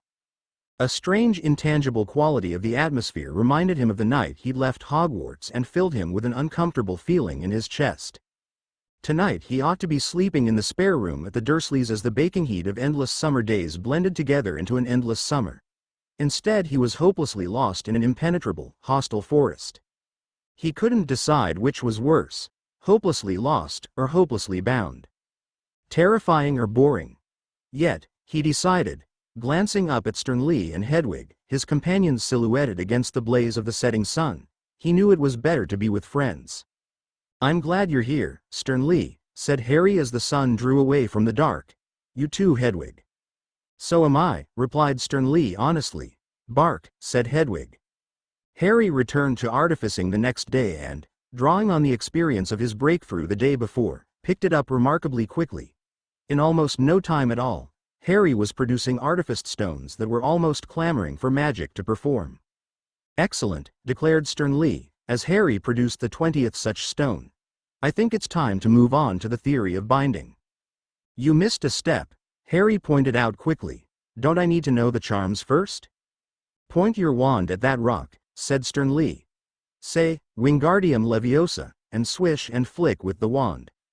Harry lowered his wand and glowered. "You asked me to teach you to perform charms," remarked the hat genially. "I know the levitation spell," snapped Harry, "but what if I wanted to make it shoot the stinging hex or something? How is a stone that shoots stinging hexes going to help get you out of this forest?" "You know what I mean," replied Harry. "What about the breaking charm?" The stammered Sternly in a mocking voice. "Honestly, the charm work will be the hardest bit. I want to leave it until last, and it honestly doesn't matter in which order you learn these two." "I thought you said that the artificing was the hardest bit?" objected Harry. "No, I said that artificing was the hardest bit for most wizards who start enchanting. If you haven't noticed yet, you're not most wizards," explained Sternly. "Most wizards probably wouldn't begin enchanting until their last year at Hogwarts. You're ahead of the curve when it comes to artificing and way behind when it comes to charm work. We're going to have to improve your general level of wand work to perform the charms I'm asking you to do." Harry grumbled in annoyance. The charms themselves had been what had really interested him about the entire processes. Spells that were practical and concrete, not to mention those which he could apply to his flying, were always an added bonus when learned. He remembered in first year going well out of his way one Sunday afternoon to learn a bristle straightening charm for his broom, just because Ron had mentioned it could be done. Now binds come in a variety of flavors, said Stern Lee. Most of the ones you'll need to know are pretty basic and widely available to most wizards in your standard sort of textbooks, but there's a couple of others I know that I think Newt Scamander may have invented at some point last century, and they make nice substitutions for a couple of the more difficult ones that you'd have trouble with. But to start with the basics, firstly there's the Albright bind. For the next several hours, Stern Lee lectured Harry on the variety of binds. They covered the Albright bind, which would slow the rate at which the object would expend its lifespan. Following that were the Clail, Falconer, Garda and Italian binds, which could be used to control the various properties of the enchantment. Next they covered the Magnus bind, which translated physical input into what Stern Lee called universal magical constant, which was itself a difficult concept to understand. The simplest explanation the hat could offer was that it was used to pass information between the binds, a sort of magical electrical current. It was only as Stern Lee began to describe the properties of the universal magical constant that Harry realized quite how complicated the process of binding was. There had to be a bind that detected the input, and as each variety of input had a slightly different bind, there were as many of these as colors under the sun. Then each of the inputs had a unique bind that translated them into the universal magical constant, and further binds called threads routed the constant exactly and efficiently to their relevant controlling bind. This bind would then need another translation bind to convert them into the correct magical outputs. And all of this was for a simple system consisting of inputs and outputs. Stern Lee explained that most systems were a great deal more complicated and had to contain intermediary steps in the middle of the thread, which required 2 more translation binds for each step as well as the steps themselves. Not to mention the other binds needed to stabilize the system, keep particular threads isolated, and the vast number of fail-safes that needed to be bound into any particular system. It wasn't only the logic of the problem that proved a challenge, but the actual theory behind it was also almost staggering complex. At first Stern Lee encouraged him to draw diagrams in the dirt with a stick, laying them out neatly with straight lines to represent the threads and boxes to represent the controlling binds. But of course, said Stern Lee, after about 6 hours of this practice, that's not at all how it works. I'm sorry? Asked Harry, screwing up his face. Binds, and well, most magic don't really occupy physical space like that, he pointed out. Drawing them like that is convenient to record and design them, but you need to understand that it's purely representational. So what do they look like? Well, they don't really look like anything, they just are. There's no physical interaction between the spells, it's all completely symbolic and extra-physical. At this comment, Harry allowed his head to fall into his hands, feeling more frustrated by the second.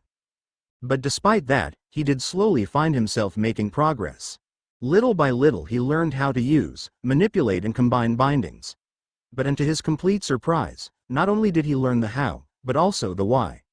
Why the Falconer bind was more appropriate than the Garda for controlling objects that moved. It was comprised of 8 subsections and arithmetically 8 suited movement, and why certain configurations of binds and enchantments required certain stabilizing binds to balance the Galadeshan prime.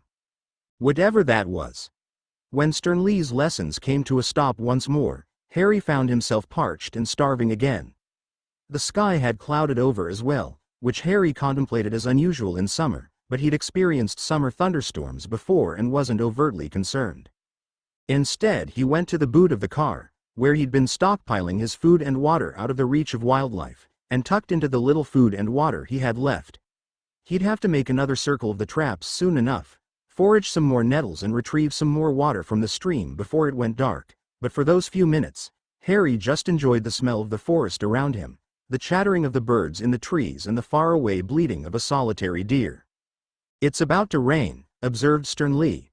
I suppose it must be, replied Harry. I think we ought to put some weather wards up. A little bit of rain never hurt anyone. All the same, it's prudent to be careful. Last thing we want is for the poultice to be washed from the ward stakes. Harry could see the wisdom in this, and so he and Stern Lee spent a few minutes driving ash stakes into the ground, just outside the original set of wards, and outlining the square between them with small, consecrated stones. It was more ritual magic, which interested Harry very much, and would keep the area dry, temperate and most importantly lightning-free. Even Harry, glancing at the enormous metal car out of the corner of his eye, could see the merit in this last bit. As evening rolled in, Harry stacked some more wood on the fire and settled in against the tire of the car, enjoying the warmth of the flames. He'd completed the necessary chores. Emptied and reset his traps, collected water and cleaned the muck off his face, cut firewood for the evening and double-checked the ward stakes for signs of degradation. Stern Lee had discouraged him from working any further on binds, artificing or charm work. Too much of a good thing, or something like that. Instead, he decided Harry ought to get to grips with the enchantment that Mr. Weasley himself had done and see if they couldn't figure out where it had gone wrong. So Harry set about transfiguring some necessary tools, and then piece by piece, they stripped the bodywork of the car, ensuring that Harry knew how to remove and replace each part individually. In the next few hours, Harry learned that reverse engineering bound spellwork was an awful lot harder than it sounded. For one thing, as Stern Lee had said, the magic had no form, so he couldn't see anything. Secondly, although Mr. Weasley hadn't used any of the locking binds that Stern Lee had said some enchanters would use, these would prevent the removal of the other binds. It was almost impossible to know what a bind was before you removed it. Only by first finding out exactly how each bind responded when poked, then removing the bind and then replacing it in turn with each bind Harry knew until they received the same result could they figure out which bind was which. At first Harry began to mentally catalog these results, thinking they'd help him later, but soon realized that it was almost worthless data. The spell interactions were so complex that it was extremely unlikely that the same bind would respond in the same manner twice. In the end, with copious wandwork, hours of doodling in the mud and numerous oaths, of which Stern Lee had an amazing repertoire, Harry had a fairly fully fledged understanding of how the enchantments had been bound together. The ground around the car was a web of boxes, letters and lines that spread out in every direction, sometimes for several feet. It was chaotic. Most wizards explore enchanting on their own, explained Stern Lee. Most wouldn't have an instructor like you do. They'd be working from a whole series of different texts that each told them something different.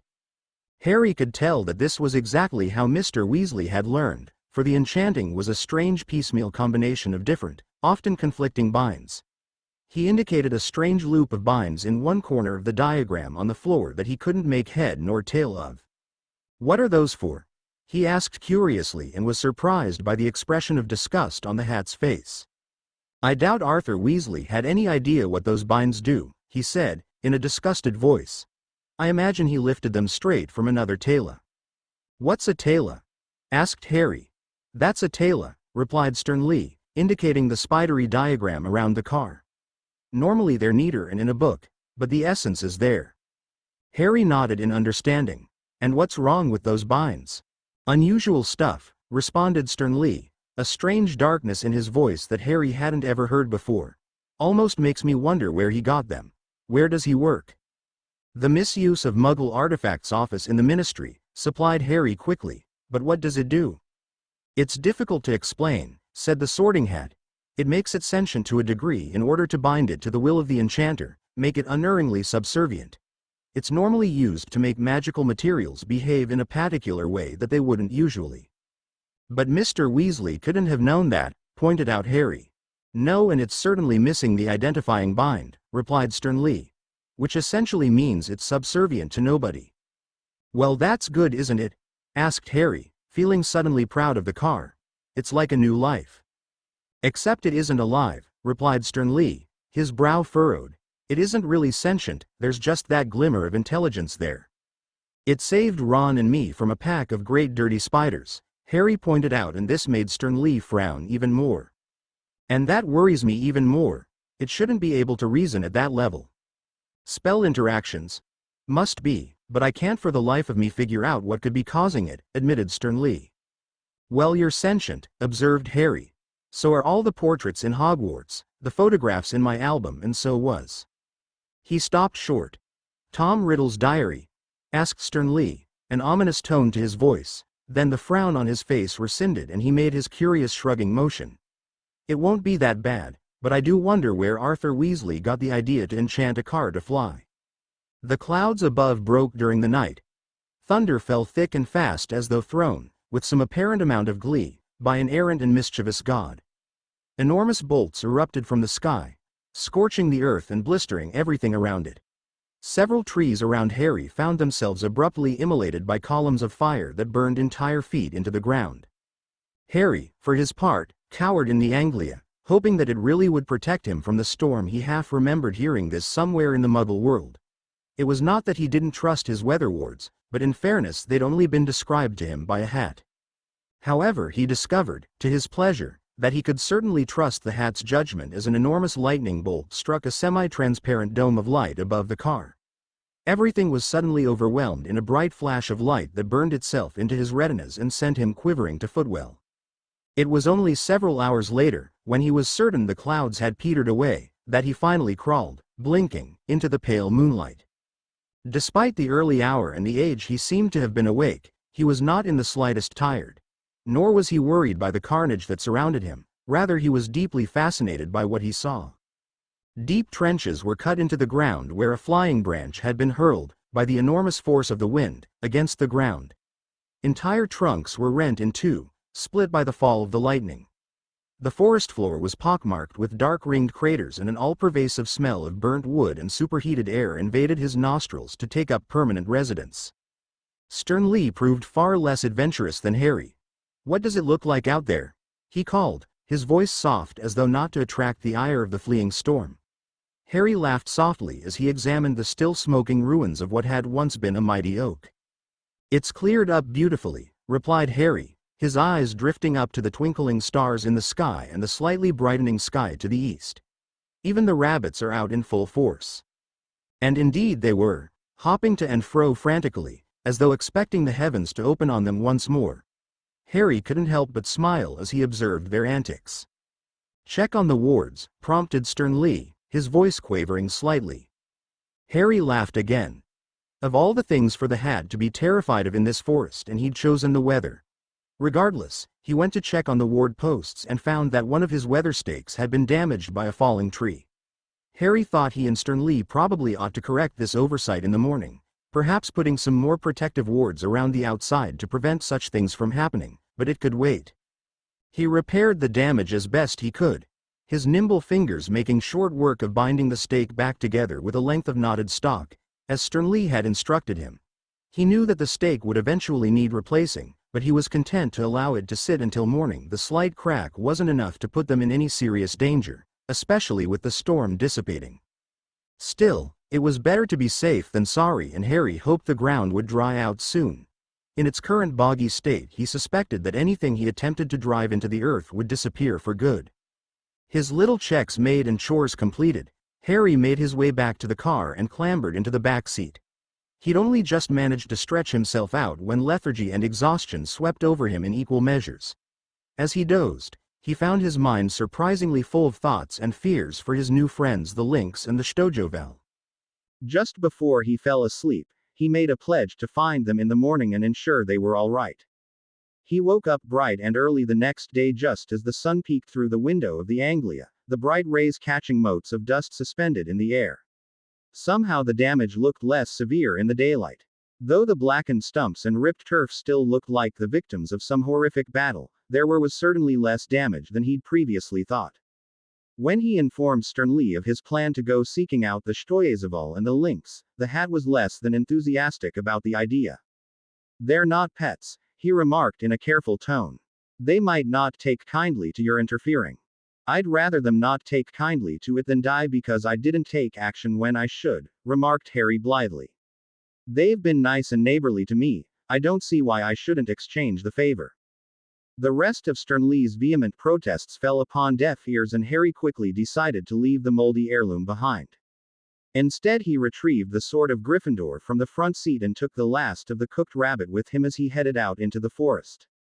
He slowly made his way to the area that he'd first seen the Lynx, hoping that this was where he'd made his hide. He wasn't disappointed either, for after 5 minutes of searching around the patch of nettles, he came upon the beast limping through the forest. It froze when Harry drew close, narrowing its eyes and lifting its head to sniff at the air. Then it turned to look at him and regarded him with a wary look. He could see from the way it held its front paw aloft that it had done some considerable damage. He thought he could probably heal the wound with his newly learned Apisky spell, but knew he couldn't do it in the open. Luckily, he'd prepared for this. Come here, he crooned softly and cut a chunk of meat from the joint he was carrying. Then he backed several paces away. Come on. The lynx regarded him, then the meat, then raised his eyes to look at the boy again. Harry took another step backward. Slowly and very cautiously, it limped forward a pace, then another, then devoured the morsel of food with apparent relish. Harry smiled in satisfaction. 4 times he repeated the process until finally leaving the rest of the joint just inside the wards. He wasn't sure if the wards would affect the lynx, but to his relief they seemed not to. He went to sit on the bonnet of the car and watched as the lynx, bolder now, came forward and began to gnaw at the meat on the ground, holding it on the ground with his paw and tearing pieces off with his teeth. Harry lifted his wand. Apisky, he muttered, drawing the lowercase e in the air. The lynx went absolutely ballistic. With a bellow of rage it shot about 10 feet in the air, swinging around wildly. It landed on all fours and pulled itself close to the ground, its ears flattened to the back of its head. It stared around wildly, looking panicked and terrified. Don't worry, said Harry plaintively, feeling equally as panicked that the enormous predator was so spooked. I just fixed your leg, I didn't mean to. But the lynx didn't let him finish and bolted into the undergrowth at top speed, disappearing before Harry could do or say anything. Well, don't say I didn't warn you, muttered sternly from inside the car. Hedwig barked her agreement. Well, I don't care what you say, replied Harry, turning his back on the pair. Better that he's spooked and healthy than dead. Feeling slightly foolish, very embarrassed and more than a little annoyed, Harry stalked off toward the river, swing the sword of Gryffindor angrily at any plants that came too close to him on his romp through the forest. He didn't understand why the lynx had reacted so badly to his spell. He'd seen as it ran that it was no longer limping, so why wasn't it grateful? Couldn't it see he had helped it? Harry's brows furrowed as he thought. Even still, he'd been telling the truth. Even if the lynx did hate him now, it was better that it was healthy, so it could still catch prey. Then a terrible thought occurred to Harry. What if he was now prey? He shook these thoughts away angrily. The lynx would come around. He should have explained himself, should have reasoned with it. It had always seemed to understand him before, and like Sternly had said, he'd fallen into the trap of thinking of it like a pet. He was a wild animal. When he reached the water, the Stoyzeval were clustered around the bank, their eyes lowered. They turned as he approached, and he made a great show of laying his sword down by the bank before he came any closer. Laying on the grass between them was one of their number, his blue eyelids closed in death, a serene expression on his face. Oh no, whispered Harry, gazing down at him sadly. I'm so sorry. We too, replied the Stoyzeval in unison. Always. Harry opened his mouth to ask what that even meant, but then decided this wasn't the time and closed it again. He joined them for a few minutes, staring down at the corpse, a strange knot in his throat. The Stoyzeval seemed like peaceful creatures, and that one of them died so senselessly made him feel terrible. I wish there was something I could have done, he said softly, and the nearest one turned a curious expression upon him. You are sad? It asked simply, and Harry realized there was no trace of grief on the creature's countenance. Yes, he said. Aren't you? Always, said the Stoyzeval, then looked at his dead friend. But not him. I don't understand, admitted Harry. No need. But you're not upset. He is lucky, it said with a shrug. Always the innocent are the first to suffer. Ronan told me that once, said Harry, suddenly remembering first year in the Forbidden Forest. Wise Ronan, said the Stoyzeval. Wise Ronan, echoed his companions. Harry stared in confusion, then shook his head clear. Look, I came to see if I could help you, he said. Heal your wounded, cure your sick. The Stoyzeval turned a deeply offended expression upon him. You look to curse us? It asked, disgust falling from every syllable. I want to help, said Harry, more confused by the conversation's direction than he thought he'd ever been before in his life. The Stoyzeval's expression softened and he bowed his head slightly toward Harry. Some always do, he conceded. In ignorance, in blindness. You cannot help. Thief. Thief? Asked Harry, still completely bewildered. Thief, repeated the Stoyezaval. You stole them. Your blue flying box. Your sword. Your talking hat. I didn't steal them, began Harry, intending to tell the creature how he'd intended to return them, how he'd only borrowed them. But then he realized that he hadn't merely borrowed them, he hadn't intended to return them, he'd not even considered it. I didn't think. You have this problem often, it said, its expression inscrutable. It wasn't a question. Harry opened his mouth to retort angrily, then thought better of it and snapped his mouth closed. Wordlessly, seething with anger, he turned on the spot and stalked away from the river. As he passed, he snatched up the sword from the ground and as he strode through the forest hacking apart everything in his path. He was almost hysterical with anger as he arrived back at the car.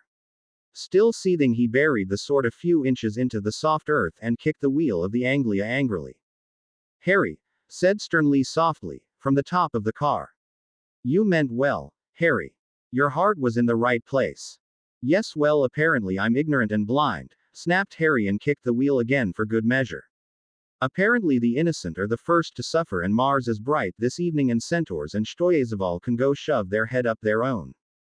He stopped mid-sentence and stared at his hands, they were shaking with anger.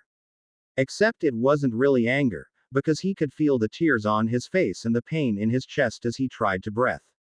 What's wrong with me? He asked, still staring at his hands which were covered in filth from days of being in the forest. One of his nails was cracked and gouged and there was a long scratch on one palm. What am I doing here? What's wrong with me? Nothing's wrong with you, said Sternly, soothingly. You're just a little emotional right now. I don't mean, began Harry, but choked on a sob that forced its way out of his mouth. He slid down the side of the car and leant one side of his face against the cool metal. I know what you meant, said Sternly in his ear. Hedwig had fluttered the hat down and his owl now pressed herself into his body. You're just a little confused, a little vulnerable, a little hurt. But Harry was thinking of the night he'd come here, the night he'd snapped and attacked Snape, the night he'd taken Sternly, the sword and the Anglia. Two words rose to his lips unbidden and he whispered them, half afraid of what they might mean. Psychotic break, he said, echoing the words he'd once heard a neighbor use in reference to Vernon's reaction to his Hogwarts letters. Is that what this is? No, said Sternly, in a sharp, no-nonsense sort of voice.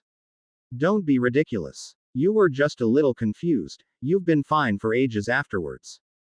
But Harry couldn't help but wonder if he had been. Couldn't help but wonder how he'd taken this entire thing so easily in his stride. Couldn't help but wonder if this was a fleeting moment of sanity in a week-long episode of insanity. Couldn't help but wonder if any of this was really real. The rest of the day slipped away in a blur of cascading, mutating and overwhelming emotions. Harry found that although one moment he might be feeling extreme sadness, the next he might be feeling exceptionally giddy. In his brief moments of true lucidity, it terrified him, but the spells didn't last longer than a few minutes at a time, leaving him nothing to cling to as he slipped from emotion to emotion. Sternly encouraged him to sleep early into the evening and Harry gladly allowed sleep to take him, the softly crackling fire basking his face with warmth and the stars glimmering overhead in the murky sky. His dreams were unordered and chaotic, filled with a myriad of strange faces and places, sights he'd seen in the forests of Valbonne and half-remembered people he'd met in his childhood. And all the while, Harry was running chasing a dark shape that fluttered from room to room, from place to place and across the faces of the people he encountered. He stopped running only when he ran head first into a small bee-owned first year, who almost went crashing to the ground, but Harry, thinking quickly, swept in and caught her. He turned with her body weight and righted her with the same single movement, momentarily lifting her feet from the ground as he spun with her. She spun away from him, laughing merrily. My, she said, a serene smile on her lips. Mr. Enchanter, you dance divinely. Harry looked from the girl to the talking stone in his hand and smiled, then regarded the bee-owned girl a little closer. She was effervescent, happy and burned his eyes like the sun. Has anyone ever told you, you look like an angel? Asked Harry, with the acute awareness that his unreality was falling apart around him. You, every time you see me, she said. All your life. He awoke with a start, jerking out of the dream as though he'd just fallen into an icy pool, his lungs gasping for breath and his heart hammering against the inside of his chest. For a moment he panicked, with no idea where he was, then he became aware of the uncomfortable prickling sensation of the car's material against his skin and the quiet movements of Hedwig as she napped in the front seat. He sat up and caught sight of Stern Lee, bizarrely squeezed into the gap between the passenger headrest and the roof of the car. The hat's eyes roamed over him, a strange expression fixed to its features. "How are you feeling?" asked the hat, his tone terse and worried. Harry wasn't exactly sure. He didn't feel as desolate and empty as he had in the final days of his second year at Hogwarts, but neither did he feel the carefree naivety that he'd been feeling during his days in the forest. Something sullen had come over him, something unhappy, but not as gleefully angsty as the sadness that had overtaken him before. "Thin," he said finally, when Stern Lee began to rustle impatiently. "Stretched. Empty. Sane?" asked Stern Lee, his tone of voice blunt. "Yes," replied Harry, after careful consideration. "Like you said, just unhappy." "Good," said Stern Lee, his voice still slightly wary, but then added in a stronger voice. "Good. I'm starving," said Harry, as his stomach rumbled. "You'll have to wait until daylight," said Stern Lee, glancing out of the window at the slightly lightening sky. "Okay," said Harry, simply. "In that case, until then you can teach me the charms I'm going to need to get out of here." "I'm not sure you're." "I'm ready," insisted Harry in a forceful tone of voice, then allowed it to drop to a more respectful level. "I've got to be, or I'm never going to get out of here." Stern Lee sighed, then nodded his acquiescence. "We'd better get started then," he said. "Let's take your mind off your stomach, When Stern Lee had said the charms would be the hardest bit of the process for Harry, he really hadn't been lying. The binds, the artificing and the theory had been challenging, there was no doubt about that, but Harry was beginning on more or less the same level that any wizard might come to it. There was no precursor to these things, and Harry had been able to start at the simplest level and work his way up to the level required in a fairly short time span. But the charms he was required to cast, while simple to the majority of wizards who would be beginning to enchant, relied heavily upon years of schoolwork he'd not yet done, hours of wand technique that he'd never had a chance to try, let alone master. Not to mention entire bookfuls of theory, most of which he'd never heard of or seen, let alone read. After what felt like his 1000th attempt to cast the Horton Kiech breaking charm, Stern Lee gave an annoyed grunt and shook his head in consternation. "This is no good," he said. "Completely hopeless. We're not getting anywhere like this." "Well, I'm sorry," snapped Harry, heat rising to his skin and his brow folding into a frown. "But what other choice do we have?" "I didn't mean it like that," explained Stern Lee patiently. "I just mean I'll have to figure out another way to teach you." Harry's expression softened, then he felt suddenly embarrassed by his little outburst, but Stern Lee seemed to discard it with a little shake of his brim. "It's all right," he assured him quickly, then glanced out the window, to where the dawn had fully broken and the sun bathed the forest in a stunning haze of shimmering light. "Perhaps you ought to go find something to eat now." Harry set off into the forest alone, the tip of his sword gently trailing amongst the grass as he held it limply at his side. He had completely forgotten to check, empty and reset the traps the previous day, with all the excitement, and to his dismay he found all of them sprung and the caught animals ravaged by scavengers. There was nothing he could do but reset them and leave. He went to the riverbank instead to collect a number of edible plants he'd learned weren't poisonous. All the while he kept his eyes peeled for the lynx and the Stoyzeval, but saw nothing of either. He washed his face and headed back to the car, using the last of his carefully conserved water to boil his meager breakfast. As he ate, Hedwig fluttered down to his shoulder and hooted softly in his ear. He leant his cheek gently against her, the warmth of her body pleasant against his skin. "Harry," he heard Stern Lee call from inside the car. "I've figured it out." Abandoning his soup half-eaten, Harry rose and stuck his head through the open car window, giving the hat inside a questioning look. "We're going to try a rolling mutation," said Stern Lee, seriously, and Harry couldn't help but laugh. "Is this one of those things you've made up?" he asked. "No," said Stern Lee, hotly, but then in a strained voice he admitted. "Well, yes, sort of. The theory isn't mine, but I've never seen it done, or heard of anyone actually do it." That's reassuring. Don't worry, it'll work. So, how does one go about doing a rolling mutation? Asked Harry, retrieving Sternly from the car and returning to his seat on the grass, placing the hat beside him. Right, said Sternly, slipping into what Harry had come to know as his teaching voice. We're going to go back to the matchstick. Harry frowned, once again finding himself confused by Sternly's cryptic comments. After a second, though, something clicked in his memory and he realized what Sternly was talking about. Transfiguration? He asked. What's transfiguration got to do with it? Everything, replied Sternly simply. The inherent principle behind a rolling mutation is that you make small incremental changes to a particular spell in order to make it do something else entirely. We're going to make small changes to your matchstick transfiguration.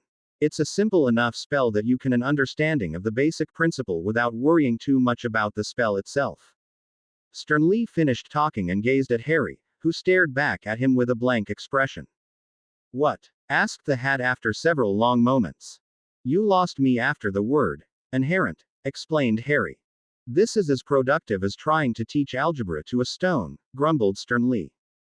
Well, obviously stones can't learn algebra, replied Harry, being deliberately obtuse. They don't like math. Despite Sternly's best efforts, the next few hours saw painfully little progress on Harry's part. It was slow, terribly dull work, but nonetheless he did improve, and degree by degree, Harry came to understand exactly what it was that Sternly was trying to teach him. This is pretty cool, admitted Harry, holding his wand over the constantly mutating lump of wood sat on the ground before him. I'd never thought of transfiguration like this before. As he sat and concentrated, the wood began to take form. First it rose upward into a solid cylindrical block, and then, as though being carved by an invisible craftsman, it slowly began to take the shape of a goblet. First narrowing in the middle to create a fluted stem, and then parted from the middle outwards to become hollow, before finally making the transition from wood to metal. It was a stark contrast to Harry's previous experience with the art of transfiguration, which had always seemed to be about single spells and immediate results. This new method was subtler, more nuanced, although admittedly far more taxing on his brain. Sternly was ecstatic with his progress, although Harry thought perhaps for the wrong reasons. What did I tell you? He asked, a gloating tone in his voice. Remember, Harry, always trust the hat. All right, replied Harry. But how is this going to help me learn the Hordenkirch breaking charm? Well, in exactly the same way you were able to morph that stick into a goblet in stages. We'll take the spell you know with the closest composition and effect and mutate it until you end up with the desired result. So, I'll have to go through these same steps every time I want to cast the charm. That seems very complicated. The theory is that by mutating into the spell, you'll gain a better understanding of just exactly what that spell entails, so you'll be more likely to learn to cast it in the traditional manner. Ah, the theory is it? Replied Harry, pulling a face. Do you know what I think about the theory? I think you can shove the theory. Hear me out, interjected Sternly quickly. You've just completed a fairly complicated bit of transfiguration with the rolling mutation. You agree that you wouldn't have been able to do it without the mutation? Probably not, agreed Harry readily. Haven't really been able to do anything like that in McGonagall's class. Well, try it now. The traditional spell, I mean. Try and visualize all the elements you practiced with the mutation, keep in the forefront of your mind the sensation of performing the magic, and then try and condense it into the single spell. Harry fetched a fresh stick and sat down once more, concentrating very closely on the shape and dimensions of the stick. Then he forced to the forefront of his mind all the changes he'd been able to make and the way the magic had felt. He sat thinking for several seconds, and then, suddenly, everything clicked into place in his mind. It wasn't something he'd have been able to explain later. He certainly couldn't have described the deeply disconcerting sensation, but in that instant he knew exactly how to work the spell. And with a flick of his wand, the stick became a goblet. Harry gaped at it. He'd really done it transfiguration at a level of complexity he'd been miles away from when he'd woken up that morning. True, the goblet was misshapen, leafy, and the metal surface had a distinct wood grain to it. But it was indisputably a goblet. See, said Sternly simply, and Harry could only nod in amazement. A little more practice and you'll have it down. Now all we need to do is start working on your charms. With Sternly's new teaching technique, Harry began to learn charms at a rate he scarcely believed himself. Every 2 or 3 hours seemed to lead to some new, exciting breakthrough. And for each breakthrough, Harry's thirst for another, similar milestone led to a redoubling of his own efforts. It was astonishing, really. Harry had rediscovered a passion for magic the likes of which he hadn't felt since the beginning of his first year. A passion that had been extinguished partly by the uninspiring lessons he attended and partly by the constant exposure to magic as a whole. And it wasn't as though Hogwarts was a poor school. Far from it. It just treated magic as an everyday fact of life, a matter of convenience. A time saver and an enabler, rather than an integral, crucial, beautiful art. He remembered, as he worked, the excitement, bewilderment and exhilaration he'd felt the first time he'd taken a stroll through Diagon Alley with Hagrid. The first time he'd touched his wand. The first time he'd ridden a broomstick. The first time he'd cast a spell. Little by little he rediscovered his passion for magic. However, now he wasn't impressed by the feats of other wizards, but by his own ability. By the things he could do with his wand. When Sternly finally decided to call it a day, Harry had learned 9 new spells. Each of which would contribute in some significant way to repairing the car. The more complex charms that would comprise the propulsion system and chassis balancing had been set aside for tomorrow, but Sternly had assured him that by the following evening, they'd be ready to leave the forest. But as he rose and stretched, he looked around and wondered if he really wanted to abandon the forest that had changed him so much. Because that's exactly what it had done, he realized in that moment. The forest had taken the shattered pieces of his naive, broken mind and remade him. The end result had been someone, simultaneously similar to the boy that had entered the forest and completely different. The Harry Potter that had left the Chamber of Secrets had died. The Harry Potter that had protected the Philosopher's Stone had died. The Harry who had first arrived in Hogwarts, naive and astonished, had died. The Harry who had fled before Dudley's gangs down the sunlit streets of Surrey had died. And in their place stood Harry Potter. He pushed his thoughts aside with images of his friends, who he knew must be terrified by his disappearance, and this strengthened his resolve to return home. Only now did he realize how empty his stomach felt, so Harry set off into the rapidly descending night to find a belated dinner. "You coming?" Harry asked sternly. Responded the Sorting Hat, looking up from the tail that still spider-webbed around the car. The two of them had been simplifying it between spells, and though a lot of the redundant binds had been removed, it still looked very complicated to Harry. No, you go ahead, I'm thinking over this section." Harry looked down at the indicated area and recalled instantly how frustratingly difficult it had proven to figure out exactly how that loop had worked.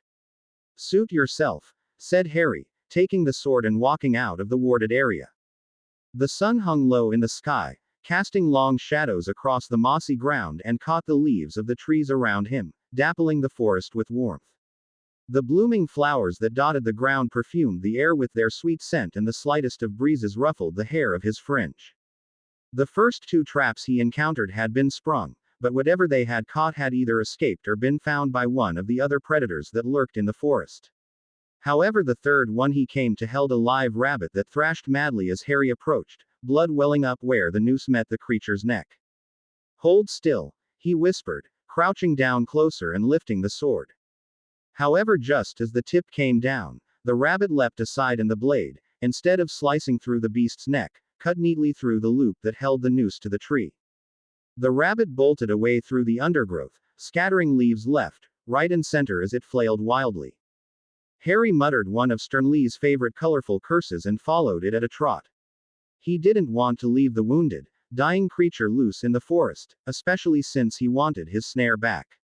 So after a moment of hesitation, he carefully tracked the fallen leaves and hurried paw prints, following the creature's maddened flight through the forest.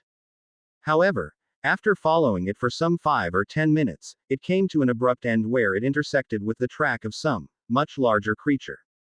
Harry gazed at the size of the enormous paw prints, nearly the size of his hand, and swallowed thickly. He stood for a moment, staring at them, then decided to follow the rabbit's trail back to where he'd started.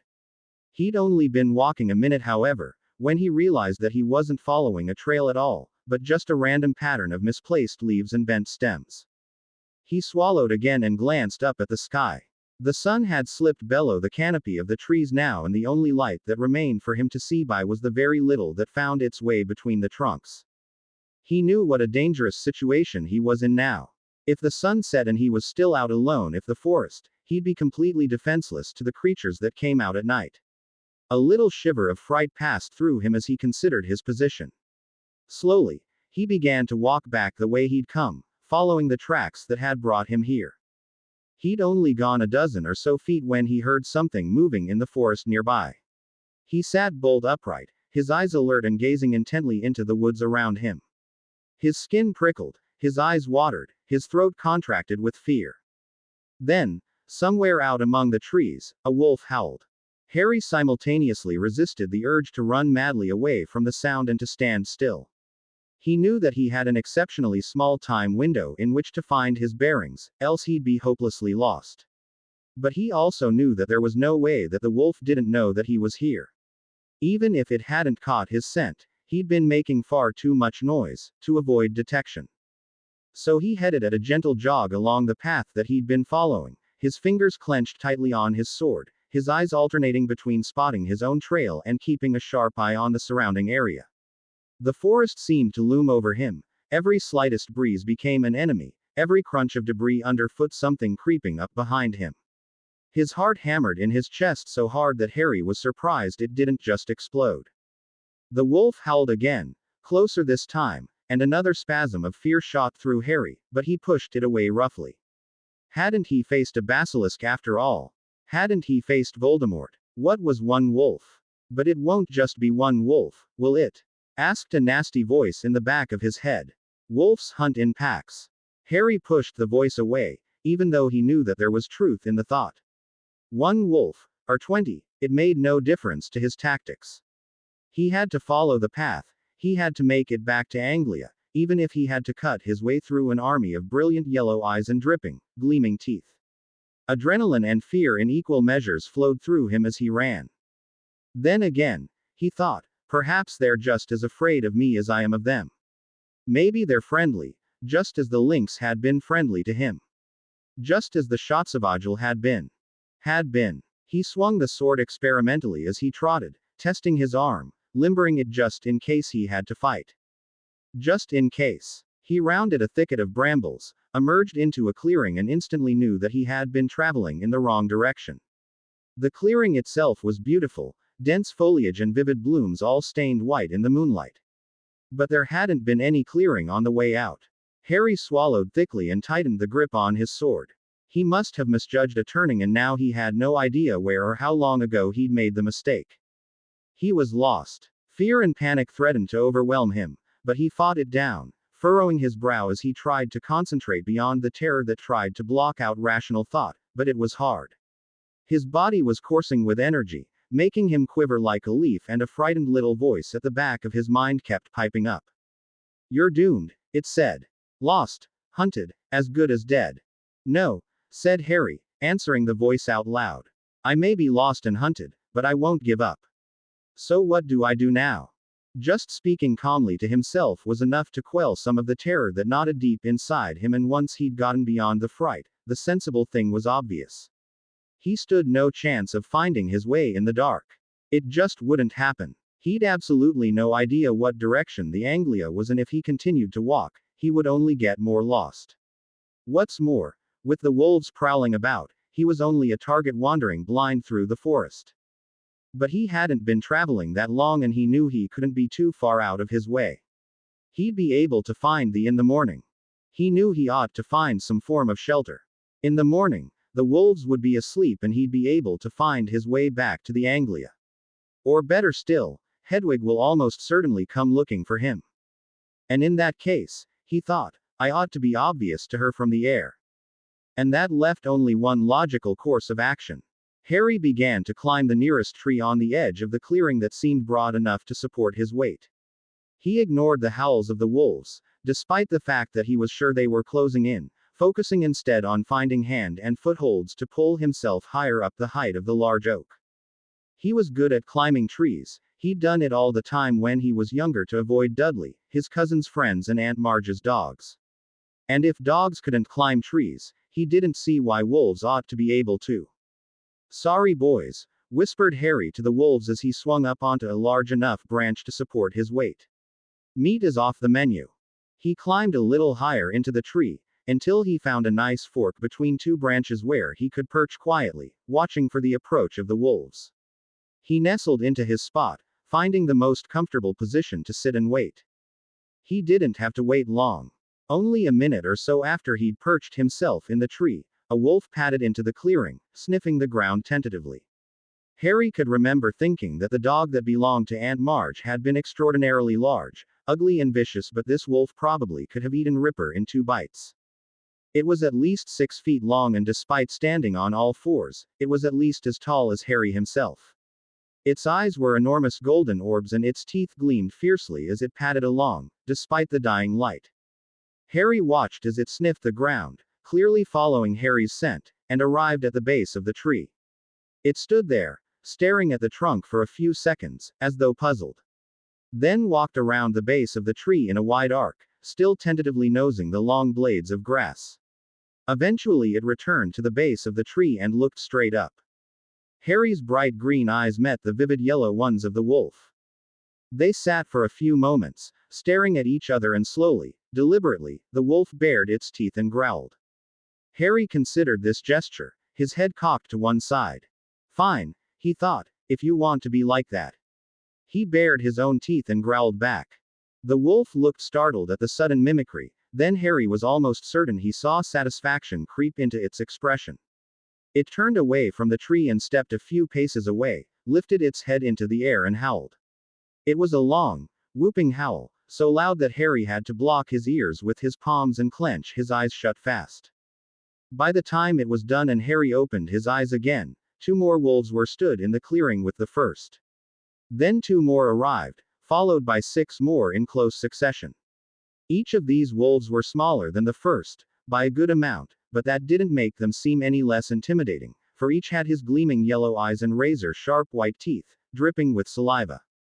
Soon, 11 wolves were stood beneath his tree, gazing up at him, and Harry found himself hoping that he'd been right in his guess that wolves couldn't climb trees. It certainly seemed the case, for they made no effort to climb up and get him. But Harry couldn't be entirely sure that they wouldn't simply wait until he was asleep, or off guard, and then somehow spring up after him. Contrary to his worries, the wolves seemed completely unconcerned by his tree and instead pottered around the clearing, apparently investigating bushes, trees, and other interesting smells. These apparently essential tasks complete, all of the wolves returned to his tree and lay down in a loose circle around the trunk, clearly intending to sleep. Harry felt the knot in his stomach grow tighter, his fingers clutching the hilt of Gryffindor's sword tightly, his teeth grating under the pressure of his clenched jaw. He hadn't considered the possibility that the wolves would be quite happy to wait him out. Why didn't they leave? What a brilliant idea, Harry, he muttered to himself, his tone dark. Foist yourself up a tree, why don't you? And where are going to go now exactly? Swing away like Tarzan. But he realized that his own panic was getting away with him, that he was overreacting. Nothing had changed. The wolves couldn't stay there indefinitely, and sooner or later Hedwig would spot him in the tree. He would be obvious enough. And if the worst came to worst, he still had his wand. No, there was no more to fear now than there had been before. He felt the hammering of his heart in his chest let up slightly, though it was still uncomfortably quick, and nestled backward against the tree, resting the back of his head against the rough bark. He didn't dare close his eyes, in case exhaustion overwhelmed him. He couldn't be sure he wouldn't fall out of the tree, so instead he contented himself with the reassuring feel of the hilt beneath his fingers and the steel resting against his leg. As the night settled in, the world became pitch black and the wolves were lost to his view. But he knew they were still there from the noises they occasionally made, snuffling at the base of the tree, the silent movements as one padded around, investigating the dark, the quiet yelping noises they made as they dreamed. Yet he caught the sounds of something else moving in the darkness too. Something in the trees. At first he thought it must be birds, flying down to roost in the tree tops for the evening, but they drew closer, chattering and whispering as they moved around. No birds Harry had ever encountered possessed the ability to whisper. Despite the fast approaching noises, Harry couldn't find the energy to feel fear again that night. Instead, he merely lifted the sword very slightly and looked in the direction they approached from, his eyes straining in the darkness. Around the trunk, climbing across the bark on all fours as easily as Harry might walk across a carpeted room, came a tiny creature of no more than 7 inches tall, comprised of what appeared to be bark and leaves. Indeed, had it not been moving, Harry would have had an extraordinarily hard time making out the little form at all. It stopped a respectable distance from Harry, out of range of his sword at least, and glared at him through the darkness. Oddly enough, Harry knew exactly what it was that he was looking at: a bowtruckle. He'd read about them in his textbook Fantastic Beasts and Where to Find Them. Despite the book not being required reading, he'd become very familiar with the entire text after meeting the basilisk. Because who knew what horrific magical creature he'd next come up against? "Hello, Mr. Bowtruckle," said Harry, making a deliberate show of putting his weapon flat on the branch and holding up his hands. "I'm sorry, but I don't have any woodlice, but I promise I'm not here to damage your tree. My sword is for the wolves." Whether it understood the words, Harry had no idea, but it clearly comprehended his point, for it looked down at the wolves contemptuously. The expression on the little creature's face was so disproportionately severe, Harry couldn't help himself, he giggled. As soon as the laugh escaped him, he shoved his hand over his face, not sure if he might offend or startle the bowtruckle, but it seemed unperturbed and instead turned into the darkness and barked out a series of shrill calls. The next thing he knew, Harry was surrounded by at least 3 dozen bowtruckles. Some of them sat on the branches around him, chattering softly to each other. A pair had an impromptu, but good-natured wrestling match, each trying to push the other from their branch. More still merely seemed to curl up in crevices on the tree and begin to sleep. Harry, for his part, smiled. He held no false impressions and knew that the bowtruckles were merely tolerating his appearance in their tree. But he couldn't help but feel the warmth in the pit of his stomach that one feels from company on dark, frightening nights. Even so, he kept his wand out of sight and a keen eye on those long, sharp fingers. Dawn arrived without the usual splendor that always accompanied daybreak in Valbonne. The slightest trace of mist in the air leached color from the forest and the air was still and cold. Tiny droplets of dew gathering on the leaves and grass shimmered in the fragile sunlight. Harry watched the sun rise from his perch in the tree, his brow folded downward slightly, his eyelids heavy with lack of sleep but a soft, intent and ultimately content smile on his lips. He wiped condensation from his glasses with the hem of his dirty shirt and then replaced them on his nose. The bowtruckles slept around him, their small wooden forms curled up like cats. Though none were within swinging range of his sword and they seemed to sleep with one eye open, they were much closer to him than they had been earlier in the evening. Hedwig's penetrating call turned his gaze skyward and he watched the snowy owl fall gracefully from the air and effortlessly land neatly on a branch beside him, sternly borne on her head. The bowtruckles all seemed to awake at once, but despite Hedwig and Sternly's sudden appearance, they seemed more curious than afraid. "Dear me," said Sternly brightly, from his perch on top of Hedwig's head. "I leave you on your own for 5 minutes and you find yourself beached in a tree." "Wolves," explained Harry, indicating the pack still laying at the bottom of the tree. Sternly followed his gesture and frowned. "No ordinary wolves," said the Hat, and Harry nodded, for this had confirmed his own suspicions. "Those are goblin oiks, specifically bred to be somewhere between war dogs and pets." Harry nodded again, his frown intensifying as he watched one of the sleeping wolves begin to run, clearly dreaming of chasing something. Harry hoped it wasn't dreaming of chasing him. "Will they have alerted the goblins?" "No," replied Sternly thoughtfully. "I think they're wild, or at least oiks that have escaped captivity. The goblins wouldn't let them wander around on their own. But they're bred and trained to kill humans all the same. So no negotiating then?" asked Harry, with a grim trace of humor to his voice. Sternly seemed to notice something amiss and fixed Harry with a long discerning stare. When he spoke again, his tone was guarded. "Are you all right?" "I don't think so," admitted Harry. "I've just spent all night in a tree, frightened out of my mind." "It's all right," reassured Sternly, in a soothing voice. "We'll sort it." But that's just the thing, interrupted Harry, his jaw set. I'm not scared anymore. Just before the sun began to rise, I realized that this was stupid. Like, I just asked myself, why am I frightened? Because I'm afraid of dying. And then I realized that I shouldn't be. Because I'm already dead. Until I get out of this forest, I'm dead. And until that time, well, fear is only going to kill me faster. Harry turned his gaze on Sternly's concerned expression, upon Hedwig's dark, unfathomable eyes and smiled, just ever so slightly. It's all right, really, he said, his green eyes alive in the pale morning light. Now, I've got a plan to get me out of this tree, but I'm going to need you two to help. A plan, asked Sternly, apparently shelving his concern for the time being. Well, at least you haven't been waiting on me for once. Harry took Sternly from Hedwig's head and hung him in the fork of a branch. He looked to his owl, a pleading expression on his face. I need you to find me some woodlice and love lies bleeding, it's that plant with the droopy red flowers. Think you can do that? The withering expression Hedwig gave him firmly established the answer to that question. Harry gave her a quick scratch behind the ear and in turn she gave Harry a sharp peck before taking wing in a rush of white feathers, flying straight upward.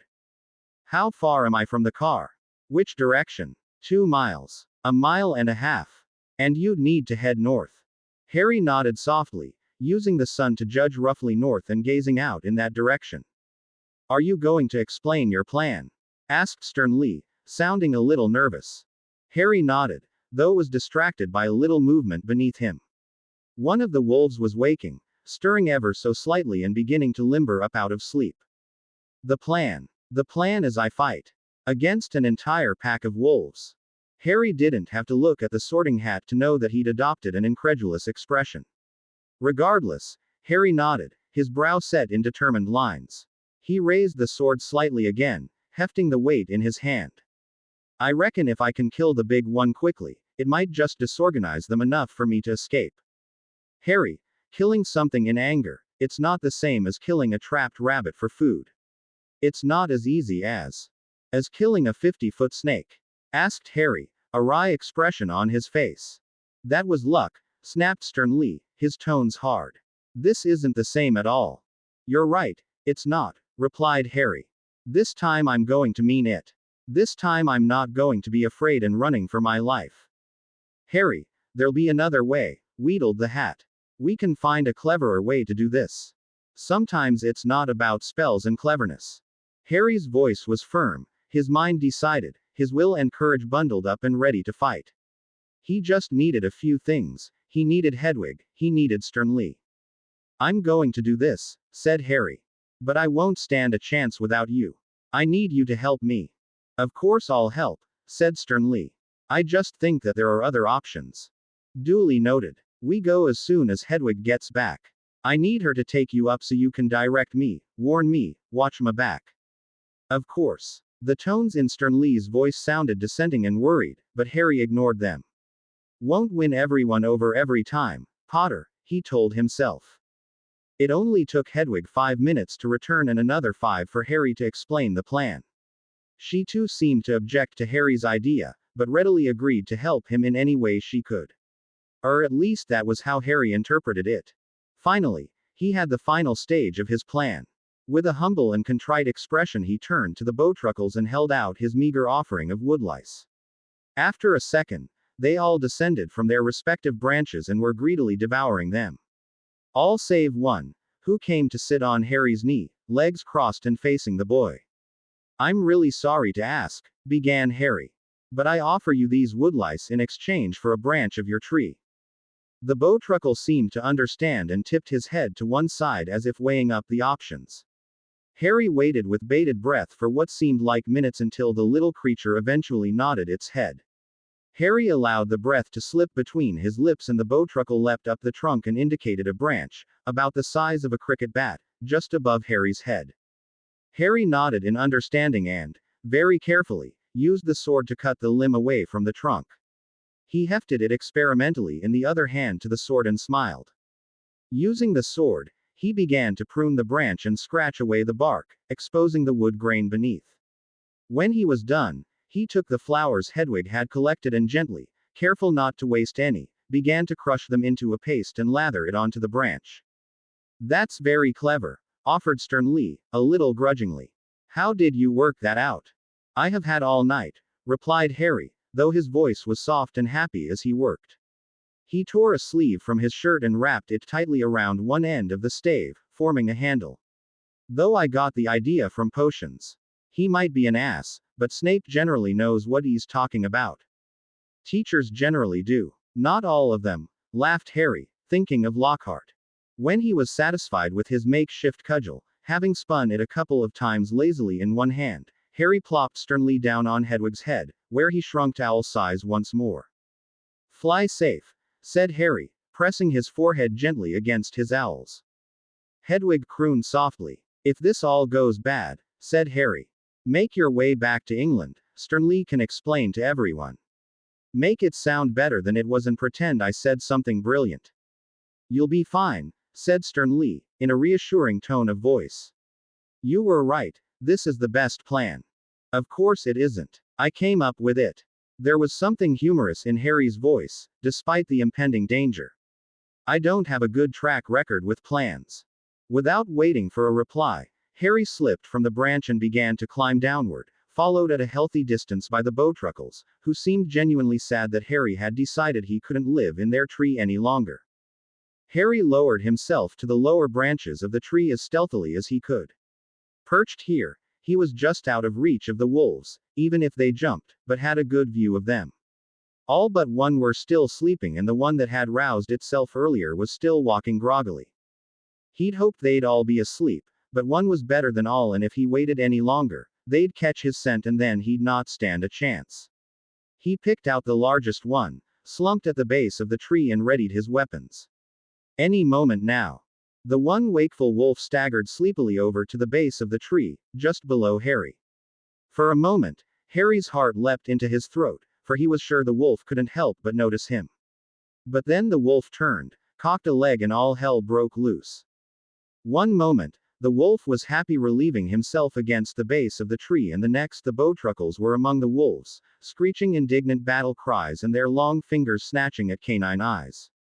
The wolves, in turn, were suddenly awake, running around in small circles snapping at the air, each other and their own bodies as dozens of tiny forms swarmed over them. Harry, realizing that this was the best possible chance he was going to have, leapt down, his sword flashing out in the direction of a wolf that came too close.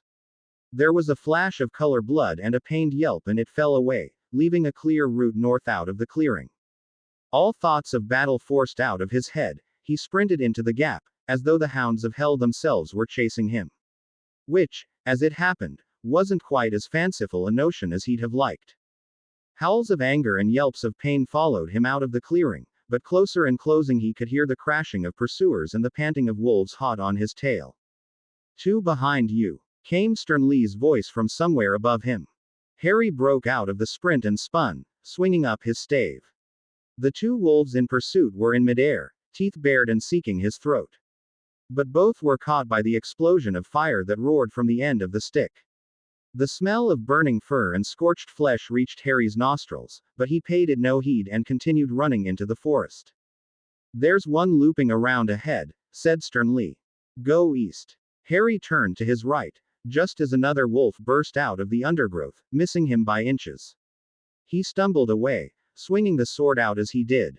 More by luck than judgment, he caught it under the chin, spreading its blood in a wide arc across the forest floor.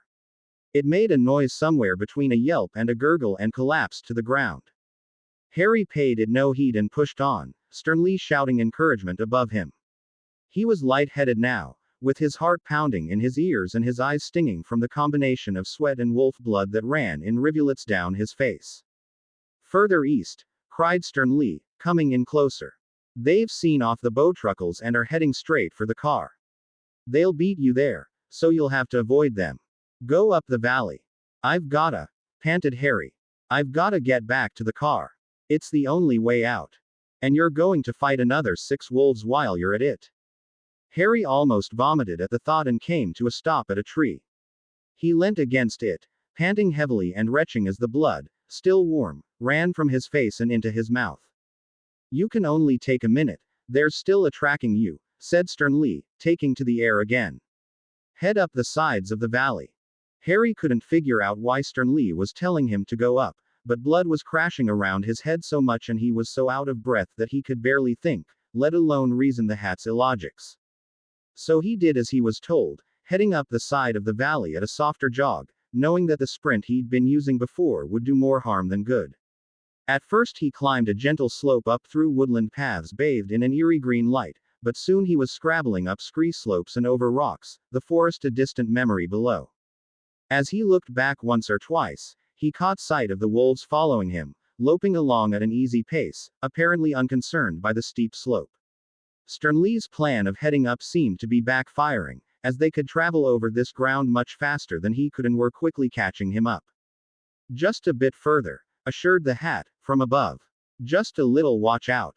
The enormous wolf that Harry had seen first sprang from behind a rock and was on Harry before he could react, bowling him over and biting at his neck.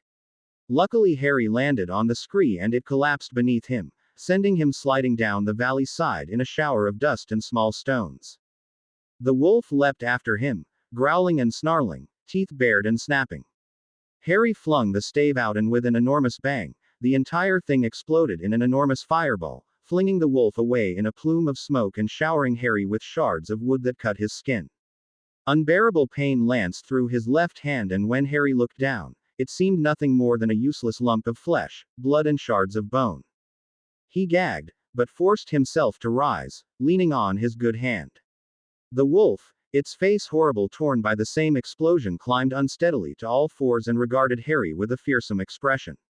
Harry knew from its body position that it was going to pounce again, knew that he couldn't beat it with the sword alone, knew that it would attack and kill him, knew that his friends would hear of his death from a talking hat. He laughed at the thought, though he didn't know why exactly. Somehow, he still wasn't afraid. As he'd said to Sternly in the tree, he'd accepted that he was already dead. What did it matter if this was how it happened? Come on then, he said to the wolf, almost hissing the words as he scowled at the bloodied creature. Let's go. However, before either of them could move, there was a yowl from behind Harry and something flew past him, with all the speed and power of a locomotive. The lynx hit the wolf like a ton of bricks, smashing the creature to the ground, and the pair of them were lost in a whirlwind of flying paws, flashing teeth and spraying blood. Harry froze, his sword half raised. He couldn't dare attack, for fear of hitting his defender, but he couldn't run either, he just couldn't. Come on, Harry, cried Sternly, urging him to move. It's buying you time, run. For Merlin's sake, there's still 2 more wolves just behind you, run. Harry nodded breathlessly, then with a final look at the warring animals, began to run again, cradling his ruined hand to his chest. He staggered his way further up the hill, his chest now slick with his own blood, stumbling and slipping on the stones, not at all sure of where he was going, what direction he was traveling, even what was ahead of him. Merely following the sound of Sternly's voice. So it was a surprise to suddenly find himself inside a narrow cave that jutted back into the mountainside. It wasn't deep and was barely wide enough for him to fit, but it was enough shelter to make Harry feel safe. He collapsed against one of the walls and slid down it, still clasping his hand to his chest. It seemed to have mostly stopped bleeding now, but he still couldn't bring himself to investigate it. Instead he sat, head slumped as he tried to force some coherence back into his head. Sternly and Hedwig joined him a moment later, the snowy owl's wide wings buffeting him with cool air. How's your hand? Bad. You don't look like you're bleeding to death. You hurt anywhere else?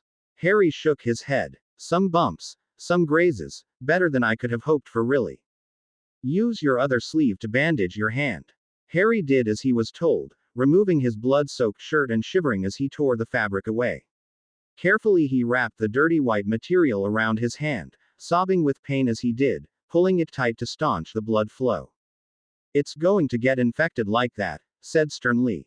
First thing we need to do when we get back to the car is fix that up. When? Asked Harry, snorting despite the pain. If. When? Snapped the hat, firmly. Harry just nodded, then allowed his head to sag again. He spent an indeterminate amount of time there, falling between sleep and wakefulness, with Sternly constantly trying to engage him in conversation and Hedwig fluttering in and out of the cave, clearly keeping watch. Though in a moment of lucidity, Harry thought that the wolves couldn't have been that far behind him and that their absence probably meant that they too had run off to lick their wounds. The day had become noticeably dark the next time that Harry had a moment of lucidity and both Hedwig and Sternly were gone. He rose awkwardly, his arm pulled in tight against his body. At some point he'd put his shirt back on, but couldn't remember doing so now. "You're awake," came Sternly's voice from the entrance of the cave. It sounded guarded and worried. "Just about," replied Harry, but felt better than he had all day. His head was aching, his hand hurt to an almost unbearable degree and his skin crawled with how cold he was, but his brain was engaged again. "You'd better come out." There was an ominous tone to the hat's voice that Harry didn't like. He lifted the sword from the floor of the cave and staggered toward the entrance. There, Sternly was perched on a rock and Hedwig was sitting on the ground, gently prodding a large brown lump on the ground. It took Harry a moment to work out just what it was. He threw himself to his knees next to the lynx, his hands running across the creature's side, feeling the ugly wounds up and down its body. The enormous rents in its skin, the blood-matted fur, the horrible gouge across its face. For its part, the lynx managed to lift its head and examine Harry, then it dropped again, as though exhausted. Its side heaved with the effort of breathing. Harry reached for his wand. "Harry," snapped Sternly. "Don't be stupid." "He's dying," said Harry, raising it above the lynx. "And what are you going to do?" "A pisky it better. You can't help him, all you can do is doom yourself."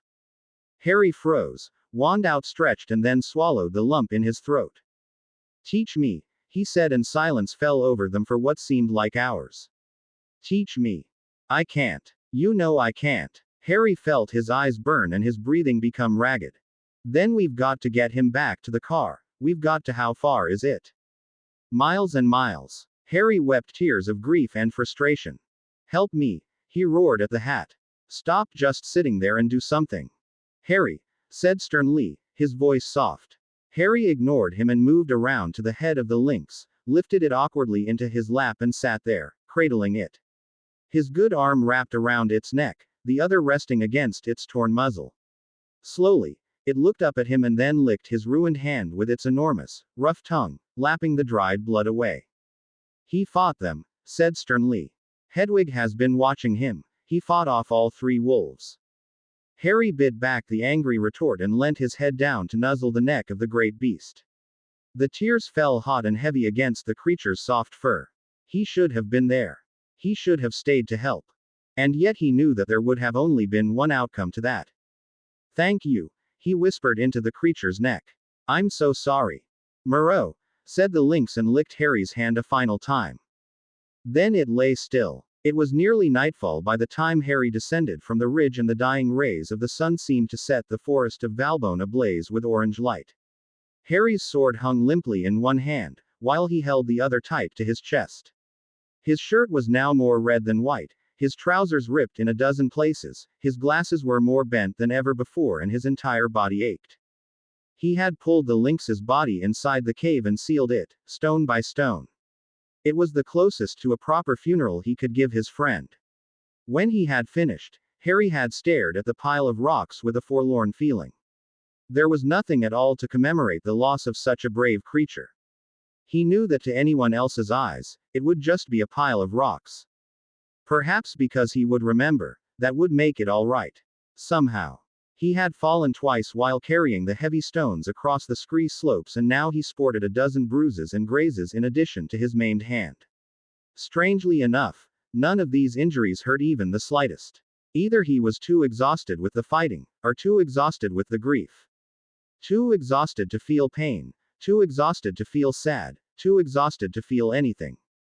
So wordless, expressionless and emotionless, Harry walked down the side of the valley and returned to the car. The incredible views, the windswept trees, the gentle twitter of birdsong, all these things were lost on Harry, who had no time or thought for anything save sleep. There was no evidence at all that the wolves had ever reached beyond the wards, despite the notable footprints that seemed to encircle them. Harry thought this ought to worry him, or gladden him, but he couldn't quite find the energy required. Hedwig and Sternly joined him as he clambered into the car, almost falling into the back seat in his eagerness to be asleep, to escape. You need to clean up your hand, said Sternly, even as Harry closed his eyes. Need to fix it up. You've already waited too long. Harry thought about arguing, was sorely tempted to do so, but in the end, just couldn't find the energy to disagree. Instead, he sat up, produced his wand and held it over his ruined hand. Scourgify, he said, without even thinking. A wave of pain so intense that it almost made him vomit washed through him. So painful was it, that he actually screamed, something he hadn't even done when the injury had happened. Sternly shook his head ruefully. That's one way to do it, he offered. Harry just clutched his hand tightly to him, his eyes brimming with tears of pain. In some strange way, however, Harry was grateful for the pain, because it gave him a legitimate excuse to have tears in his eyes. Crying had always been something Harry had rejected and spurned, something he saw as babyish and embarrassing. He hadn't cried at the Dursleys, not since he was too young to know better, and he certainly hadn't cried during his 2 years at Hogwarts, despite the terrible things that had happened. But then again, he supposed, the same stubborn refusal to display emotion was probably what led to them overwhelming him and ended up with such a spectacular break. Regardless of these thoughts, Harry brushed the tears away with his hand and then examined it carefully. The wound was clean, there was no doubt about that, not a speck of blood or dirt remained anywhere. Now, for the first time, Harry could see the little shades of white deep inside the wounds, the bones of his hand. He poked at it with a macabre curiosity, interested to see his inner workings so exposed, but Sternly reprimanded him sharply. Don't touch it now, he snapped. You'll get it dirty again. Harry nodded and lifted his wand above his hand, then paused, frowned and stopped. Surely his meager healing spell couldn't help with something as delicate as his hand if it couldn't have helped the lynx. Good, said Sternly, as though reading his thoughts. You're beginning to think. There's that Dittany in the boot that you collected a couple of days ago. Brew that in some water over a fire and then soak your hand in it. It'll begin the healing process that we can finish off with spellwork tomorrow. Harry nodded and clambered back out of the car, feeling more exhausted than he'd ever felt before in his life. He collected the Dittany from the boot, carefully shredded it with the sword and added it to some water in his makeshift hubcap pan. Then he collected some firewood from the footwell of the passenger seat, where he'd been keeping it dry, and began to build a fire, just as Sternly had shown him. Stacking the logs neatly and in exactly the right formation to avoid as much smoke as possible. While the Dittany stewed, Harry took a large gulp of water from the can. Partially because he was thirsty, but also because the sensation of cold water in his stomach made him feel more alert and awake. Sternly watched the Dittany, while Harry slumped against the car, sitting on the ground with his head leaning against the metal bodywork. When it had stewed to just the right consistency, Sternly called him over and Harry placed the saucepan on the floor beside him, to let it cool. Eventually he was able to sink his hand into the bowl. Despite still bubbling slightly from the fire, the Dittany was cool and soothed the ache in his hand. Harry lay back against the car once more, enjoying the sensation of tension falling from his body in waves. Above him the sky was practically ablaze with stars and with colors that Harry couldn't have imagined. From what he could remember from his astronomy classes, he thought he could make out Mars in the inky night. He thought about what the centaurs had said, nearly 2.5 years ago. Mars was bright tonight. He paused for a minute to remember what that could mean. He'd not yet studied divination, but he'd investigated it after the events of that night in his first year, and he vaguely remembered something about Mars being an indicator of war, violence and bloodshed. Well, it had certainly got its fill today. But it wasn't just Mars that Harry could see, but other shapes in the night sky. Constellations he only knew from faint drawings in textbooks. Constellations so completely different to those he'd known from the Muggle world. And in the center of it all, a lone shooting star falling across the sky, streaking the darkness. Harry couldn't remember later when exactly he'd fallen asleep, but the next thing he knew, sunlight was gushing into the forest and forcing his eyes open. His trousers were cold and wet where he'd spilled the Dittany during the night, and the rest had seeped away into the ground. He lifted his hand, joints still stiff with sleep, and inspected it closely. The wound looked far uglier than it had last night. Where there had been clean cuts, there was now ragged strands of flesh. Where he had seen bone jutting into plain sight, there was discolored, bright purple flesh. "It's healing," said Sternly from above him. Harry looked up and found the sorting hat sitting on the top of the car. "It'll look weird because the Dittany is forcing your natural healing to act more swiftly. We'll have to help it out a little today though. Can it wait until after breakfast?" asked Harry, his stomach rumbling slightly. "Of course," replied Sternly, nodding his satisfaction. Harry rose from the ground and brushed dirt from his trousers. He could have probably cleaned them with magic, but he wasn't particularly concerned with appearance. Though, from the state of his shirt, sooner or later he was going to have to ask Sternly about laundry charms. He hefted Gryffindor's sword from the ground where he dropped it last night and took it with him. It was weird, he thought as he walked in the direction of the river, that after 2 whole years in the wizarding world, he still knew almost nothing about magic. Sure, he could cast a levitation charm with the best of them, and he knew more than the healthy number of jinxes and hexes par for course when you were friends with the Weasley twins, but he didn't know a good charm for cleaning his clothes, or cooking anything, or purifying water, or essentially any of the things that people might need to survive in the real world. But the more he thought about it, the more he realized that Hogwarts wasn't about preparing witches and wizards for the real world. His charms lessons wouldn't help him any more in this world than geometry would have helped him in the Muggle. Perhaps that was simply the way of the world. But that didn't make Harry feel much better. He'd never really known before Valbone, before Sternly, just how ignorant he was. Just how lazy he'd been in learning important things about the wizarding world. What did he know of wizarding culture? He hadn't known what Lucius Malfoy had done for a living. He hadn't really understood just what it was that Arthur Weasley did. Didn't even know what his own father had done. Why hadn't he ever asked? He quite regularly thought of a dozen questions he'd like to ask someone, now that he was alone in the forest with nobody to answer. But not one of them had ever occurred to him when there were knowledgeable people around. Of course there was Sternly, but despite having sorted them, he didn't really know people. Or didn't like to talk about them, at least. Regardless, magical theory he was an expert on, the lives and culture of the wizarding world, not so much. But Dumbledore had known his parents, as had McGonagall, not to mention Snape, who must have known them. Although the idea of asking Snape anything was akin to madness, at least as far as Harry was concerned. Harry marched right up to the river, ignoring the Stoyezaval who played their incomprehensible games in the water nearby. After his last conversation with them, Harry had no desire to talk to them. Especially considering recent events. It was probably better for their sakes that they didn't have anything else to do with him. He walked straight into the river, downstream from the Sylphs, still wearing his clothes and shoes. He watched as the blood soaked into his shirt and trousers stained the water around him red and then floated downstream. Even the Stoyezaval stopped their games to watch him as he submerged himself beneath the water. Beneath the water, it was cool and quiet. Only the rush of water passing his head and the slight tingle of water against the pebbles on the shore broke the silence. He stayed submerged beneath the water for a whole minute, before an ardent desire for breath forced him to resurface. When he did, he realized that the Stoyezaval were standing all around him. He sighed, then adopted a patient, long-suffering smile. "Do you long for death?" asked one of the Stoyezaval abruptly, completely catching Harry off guard. Was that a threat? No, he replied, awkwardly. "Really?" asked the Stoyezaval, seeming rather disappointed by his answer. "What a shame. Ought I to? You have lost a lot for one so young," said another sylph. "There is more pain yet to come. I would wish it over."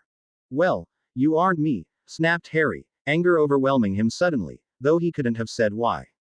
"So why don't you go away and feel sorry for yourselves somewhere else?" "Mars was bright last night," said the first Stoyezaval. "Yeah," snarled Harry, his hands tightened into fists at his sides. "Well, you won't be seeing it for a while once I've shoved your..." He broke off as it became apparently that none of the Stoyezaval were paying any attention to him. Instead they had all turned to look upstream, their eyes wide.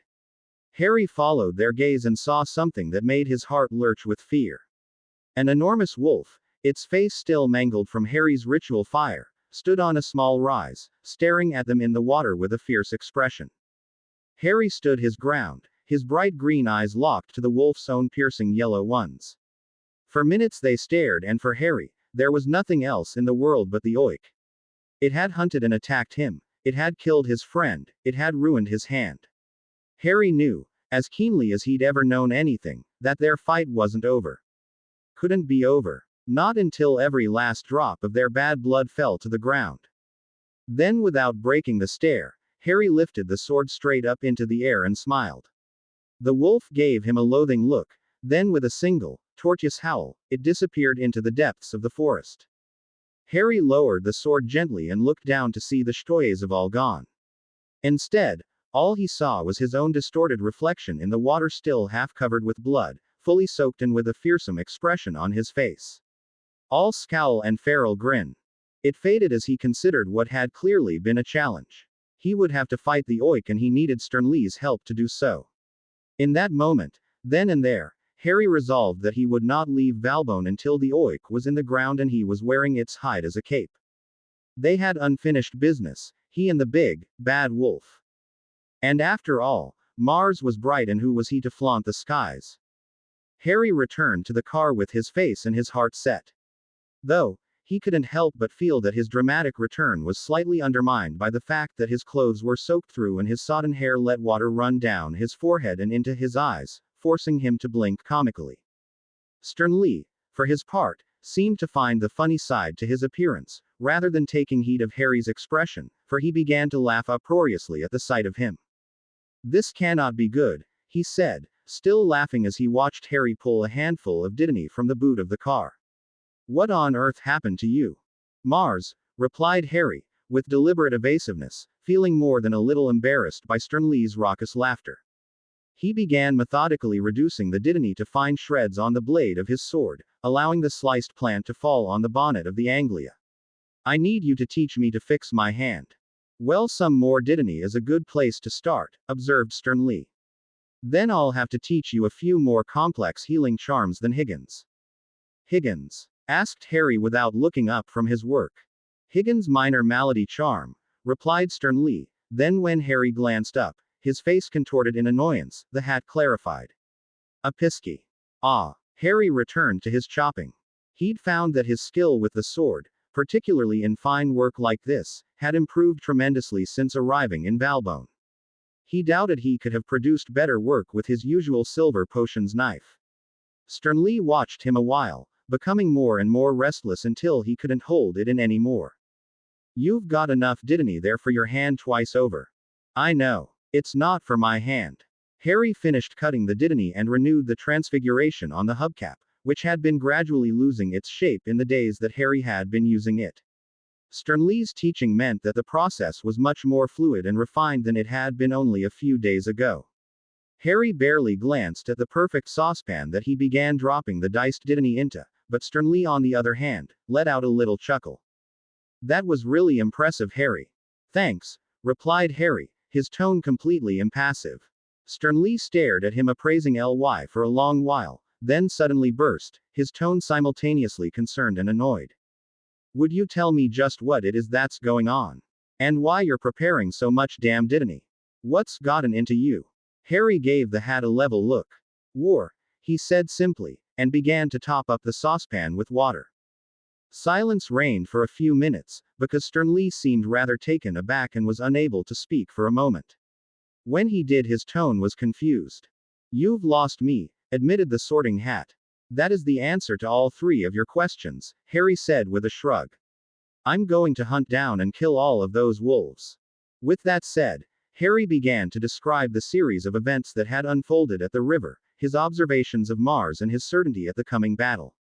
Sternly listened passively, nodding at the appropriate moments, and when Harry had finished, the hat sighed. "I had expected as much," he said, in a resigned sort of voice. "Oiks don't forgive easily, but I'd hoped to have at least a few more days to prepare for it. You'll have to give me a while to think this over." With that said, he promptly fell silent and perfectly still. Harry poked him once, got no response, then decided to get on with preparing the Dittany. His hand was once more aching severely. He crouched down around the remains of his fire the previous evening and crushed out the lumps of carbon with the hilt of his sword. The blackened logs crumbed into nothing, but when flattened, provided a useful base for his new fire, which he carefully built. With the fire lit, Harry left the dittany to stew, knowing it would take longer than it had last night, since there was more in the pan. He looked up at Sternly, who hadn't spoken a word during the entire process, wondering if the hat had finished mulling the situation. On the car sat the Sorting Hat, completely motionless, as though it were nothing but old wizarding headgear. Harry shrugged, produced his wand and began to experiment with the Higgins charm. He found relatively quickly that using Sternly's concept of rolling mutations and a fair amount of transfiguration allowed him to knit the flesh of his hand back together. It wasn't perfect. Thick ribbons of scar ran across the flesh and it was stiff to the point of being unusable, but it wasn't gaping anymore. Despite these successes, Sternly was still ominously still, so Harry removed his shirt and began to clean it. His first cleaning charm barely seemed to make a dent in the blood soaked into it, but with concentration and persistence, he managed to get it looking vaguely white again. Unfortunately, one sleeve had been blown to pieces by his makeshift fire stick and his other was beyond his limited ability to clean. So instead of a shirt, it was really more of a vest. Luckily he'd had the sense to leave his robes neatly packed into the boot of the car, which meant that he'd have something to wear in the evenings and if it got any colder. This little bit of housekeeping done, Harry checked on the dittany and finding it done, poured half into the empty petrol can. The other half, he allowed to cool. While waiting for the dittany, Harry made a little tour of the perimeter. He spent a few minutes checking on the wards and, having found a number of slight issues with the weather protection staves, made a number of small adjustments. He also decided to erect a new set of perimeter wards that would warn him to approaching wildlife. He still wasn't entirely sure if the wolves could pass through the existing wards. The lynx certainly had been able to, but Harry had wanted it to, but he decided it was better safe than sorry. He didn't want to suddenly find himself sharing his camp with a pack of wolves. Especially not goblin oiks. When he returned to the pot, the dittany was cool enough for him to begin to soak his hand in it. The sensations he experienced this time were far different to the cool, tingling sensations. Though no less enjoyable, this time the solution was warm against his skin and made his hand throb pleasantly with each heartbeat. He thought it might be the age of the dittany that produced the change in sensation, though perhaps it was the nature of the wound that had altered. Perhaps it was just a trick of his imagination, but he thought he could see the scarring on his hand begin to return to something more akin to his normal skin tone. Certainly as the liquid soaked into his hand, it felt less cramped, less stiff and more normal. He waggled his fingers experimentally and was pleased to discover that they had an awful lot more flexibility in them than they had earlier. "There's no point in soaking it any longer now," said Sternly abruptly, making Harry jump. "You won't see any more benefits from dittany in that wound." Harry rose and turned, allowing the strewed dittany to drip from his fingers. "I thought you might have died," said Harry, his face breaking into a grin, despite realizing how lonely it had been knowing he had nobody to talk to. "So where do we go from here?" "To war," said Sternly, as though this were the most obvious thing in the world. "Is that your master plan?" asked Harry, with a wry chuckle. "I've had a long think about it," continued Sternly, as though Harry had never spoken. "The oiks aren't going to forgive you for killing so many of them. They're going to come looking for you sooner or later and you can't stay within the wards indefinitely. Best form of defense is attack and best form of attack is defense, I always say." Harry nodded thoughtfully, as though this had actually meant something. He'd long ago decided that humoring the hat in situations like these was a far better tactic than questioning his logic.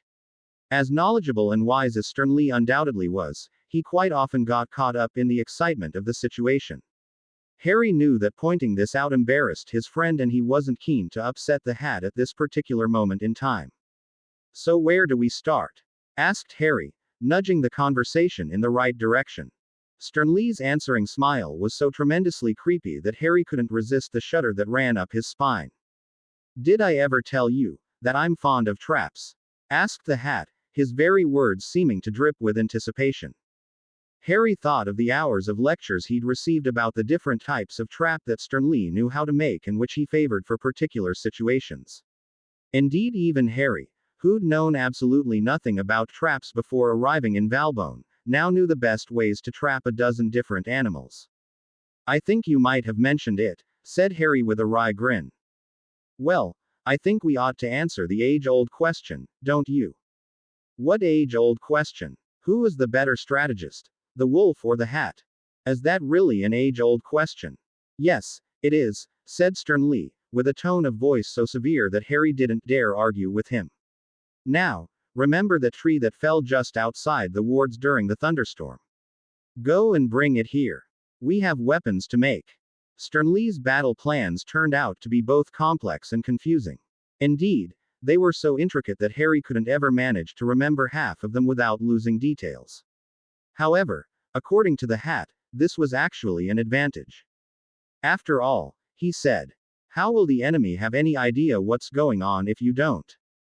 Harry couldn't quite see the logic in this and said so. "Logic schmogic," replied the hat, dismissing his concerns. "Now make sure you're tying that tightly." Harry paused and looked down at the large wooden stake he was holding in one hand.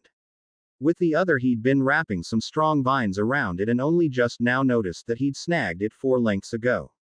With a sigh he unwrapped it to the air and then began to rewind it. It wasn't just been wooden stakes and traps that Sternly and Harry had prepared. Under Sternly's watchful eye he'd produced some better quality fire sticks than the one he'd managed in the tree. Sternly assured him that the fact that the wood had come from a tree cut down by lightning would enhance the stability and power of the ritual magic.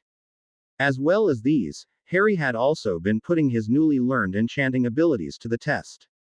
Sternly had insisted that he try his hand at turning a number of pebbles into mini probulators, despite Harry's objections. "Didn't you say that they had a nasty habit of exploding in one's face?"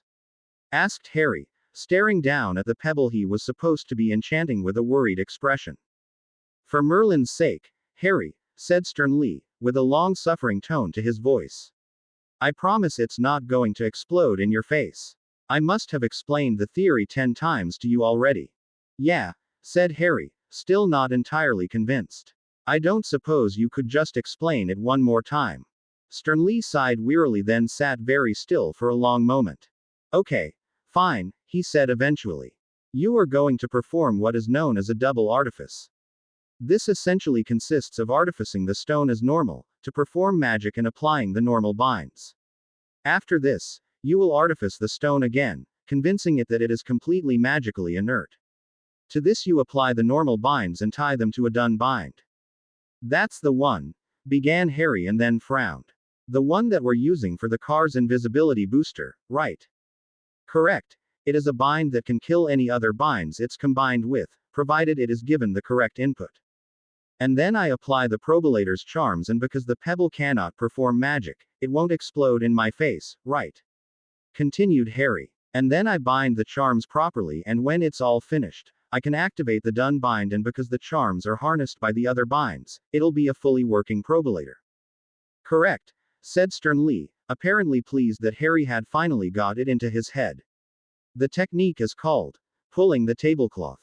But you also said that done binds are dangerous to use, because you couldn't be sure how the spell interactions will undermine your double artifice."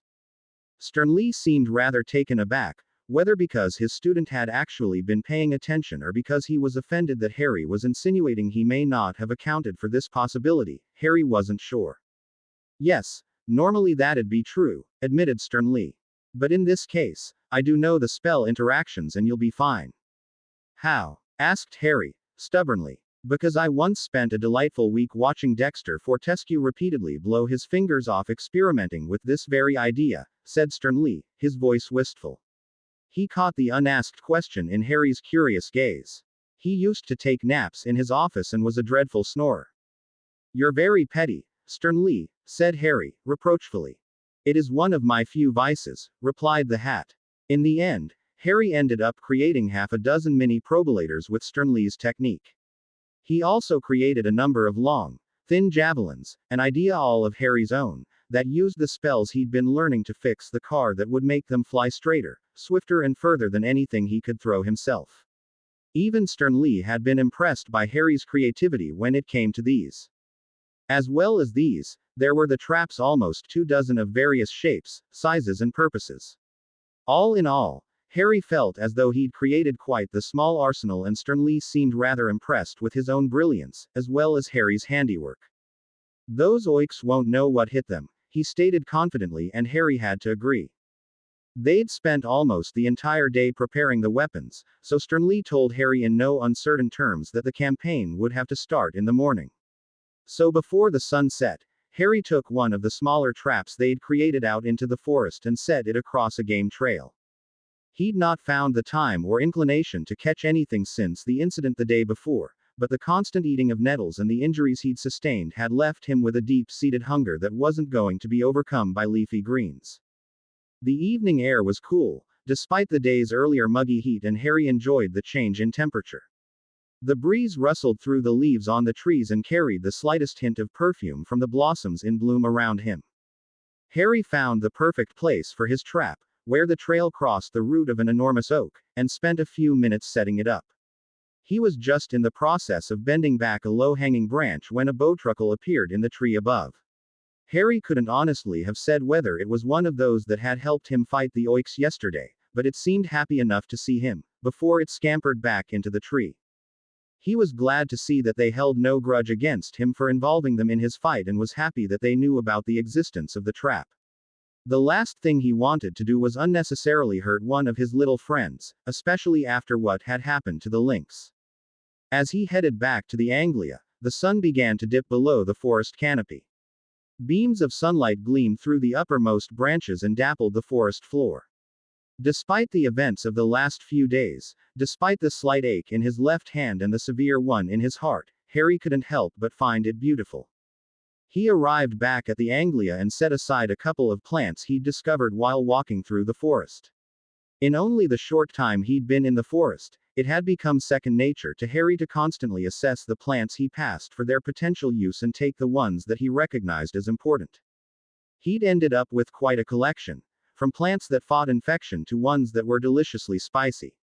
From flowers that could be crushed to produce an animal-repelling sap to some bitter herbs that could be used as an ingredient in ritual magic to produce a bright blue flame. If nothing else, he was beginning to see what Sprout and Neville saw in herbology and what Snape must see in potion making. The interactions and combinations of these simple ingredients was simultaneously fascinating and extraordinarily useful. "We need to take another look at your hand," remarked Sternly, as Harry came to sit in his now customary spot, his back to the driver's side wheel. Harry nodded his agreement and held it up to the light. He hadn't done anything with it since his last round of Dittany, and despite the thick bands of paler tissue that still covered the surface, it had actually vastly improved. Where it had been almost useless a day ago, Harry was now able to use it to hold things, although his fingers were still exceptionally stiff. "It's looking much better," said the hat, unknowingly agreeing with Harry's own assessment. "But it's going to retain that scar tissue if you leave it like that much longer. I'll teach you a charm to fix it." Harry nodded, a little relieved that his hand wasn't going to be quite so ugly for the rest of his life. Not to mention that he was a little hopeful that he might regain full use of it. Though he knew it was a childish concern, he needed 2 hands for Quidditch. "We'll do a rolling mutation, starting with the Higgins charm and move into a trillet variation of the scar erasing charm," said Sternly, slipping into what Harry had named his Professor voice. "The scars have a physical cause, so it shouldn't be too difficult to remove. Dark magic, like the scar on your forehead, leaves traces that are near impossible to erase." Harry nodded and lifted his good hand to rub at the scar he'd had as long as he could remember. He couldn't imagine not having it. It had always been such an important part of his identity, even before he'd known that it was where Voldemort had cursed him. Even at the Dursleys it had been proof that once things hadn't been so bad, that he'd once had parents of his own. He wondered if perhaps the scars on his hand might be just as significant. Sternly seemed to follow his thought process and smiled. "Some scars are important to who we are," said the hat, kindly. "But some are debilitating and some are just ugly. You shouldn't feel bad about removing them." Harry nodded wordlessly and produced his wand. "Begin by casting the Higgins charm, but try to find the edges of the scar and pull them inward, instructed Stern Lee. The two spells are similar enough that they should fall into each other fairly easily. Once you find the resonation of the scar erasing charm, pucker the edges inward slightly, that's the trillet variation. It'll mean that it'll be less vulnerable to opening afterwards. Stern Lee's rolling mutation technique had been revolutionary in Harry's learning and retention of spells, and this new healing charm was no exception. It only took him 3/4 of an hour to master the spell and erase the scars on his hand, all but one. This last scar, a thick ribbon of pink tissue which neatly bisected the palm of his hand, he deliberately left as a permanent reminder of the price paid for his life. He thought it only fair. His mother's sacrifice had left a mark on his skin, and so the lynx's sacrifice now also had its own mark. He'd wear both of them with pride, knowing that he had been loved and protected by both. Stern Lee seemed to understand Harry's thought process and made no comment about the scar. They sat together in the last rays of sunlight and watched the day succumb to night in quiet companionship. The stars in the sky above were even brighter than they had been the night before. Mars gleamed among them, staining its section of the sky red. Though neither of the pair said a word, Harry knew that he and Stern Lee were both thinking the same thing. Worrying about what the coming day would bring. For tomorrow there would be war. Harry arose before the dawn, barely having slept at all. Despite his protesting joints and bleary eyes, his body was alive with a nervous energy. It suffused every inch of him, causing his hands to shake and his heart to race in his chest. He couldn't remember ever having felt so tense, so excited, so worried. The forest was illuminated by the half-light that always preceded sunrise and was perfectly still. In the absence of a breeze, the leaves made no sound and the branches hung leaden. It was as though the entire world was holding its breath in anticipation of what was to come. In silence, making no noise save controlled whispers of fabric upon fabric and the gentle clatter of wood upon wood, Harry and Stern Lee crept out into the dark. Tied to his back were the javelins they had created, his robe slung from one shoulder to opposite hip as a rope, holding them in place. At his waist was Gryffindor's sword, carefully tucked into his belt. His hands were full with the components of the first half-dozen traps he was to erect. He ventured no further than a few score paces from the Anglia before he paused to set the first trap. He and Stern Lee had discussed the best tactics for laying these the night before, and so Harry was able to identify the best spots immediately. He laid his first, a deadfall spear trap, between two trees he identified as a likely approach route. Another he planted across a sizable game trail, knowing that the wolves would almost certainly follow the paths of least resistance. Harry continued for much of the morning, setting his traps across game trails, between trees and across the paths that Harry walked most often, where his scent would lie strongest. He completely circled the car with these defenses, providing a loose ring of protection. By the time he'd finished, the sun was just rising above the tops of the trees, flooding the forest with rich summer sunlight and encouraging the songbirds of the treetops to twitter noisily. Heedless of the changes in the forest, Harry collected a fresh batch of traps and set them up further from the car. These he clustered tightly together, following the main pathway he used to walk to and from the Anglia toward the river. When he was finished, every few feet along this trail there were deadly traps of every type. After he and Stern Lee had spent a few minutes checking their handiwork, they then returned to the lone trap Harry had set last night. Harry could see from a distance that the trap had been sprung, but the foliage thrown into the air by the swinging branch had obscured the kill. It wasn't until Harry rounded a tree and came face to face with the trap that he realized exactly what it was that he'd caught. Despite himself and the cool calm he'd held all morning, he gave a little gasp of dismay.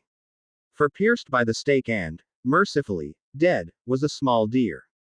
The expression of surprise, permanently etched into the foal's face, was more than enough to give Harry pause. He just stared at it for a long while, frozen with shock at just how effective his trap had proven. Horrified at how he'd snatched the life of an innocent creature.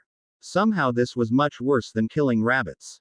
Harry, came the smooth, soft voice of Stern Lee. Harry couldn't tell whether the hat on his head was actually speaking, or just thinking. This is the way it has to be, Harry. I'm sorry.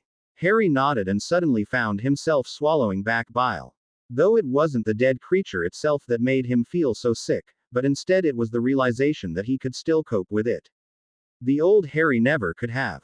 He gently prized the spike from the creature's abdomen and dismantled the trap. Harry bundled the creature gently into his arms and carried it back to the Anglia. Then he walked out to his avenue of traps, lifted his sword and gently cut his palm. It was strange, thought Harry as he walked to the first trap and allowed some of his blood to spill onto the stakes, that the cut from the sword had barely hurt at all. Just a little sting, barely worse than a paper cut. He walked from trap to trap, allowing a few drops of his blood to fall on each and to form a crisscrossing, confusing path between. Sternly and Harry hoped that the trail of blood would both distract the wolves and conceal Harry's own scent. Whether it would work on goblin oiks or not, neither of them could be sure. But both thought it well worth the price of a few drops of blood. Harry returned to the car once more and sat in the glorious sunshine, his eyes closed against the bright light that warmed the skin of his face and arms. After he'd washed the cut in the stewed Dittany and used magic to repair the cut on his hand, which proved easier this time than the first, the three of them sat in silence. Hedwig seemed quite content to bask in the sunlight, and neither he nor Sternly had anything pressingly urgent to discuss, despite the fight looming in the near future. They'd discussed the plans 1,000 times, and now all either wanted was a chance to think and reflect. Harry's mind was full of Hogwarts. Despite fleeing the castle in such a spectacular manner, Harry knew in his heart of hearts that Hogwarts was every inch his home. Only now did he realize just quite how much he missed. But of course it wasn't just the castle itself that he missed, as much as the people. His friends.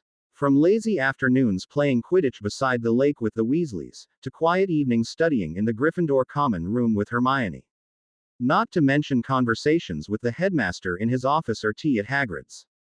Harry's heart soared at the thought of Hagrid.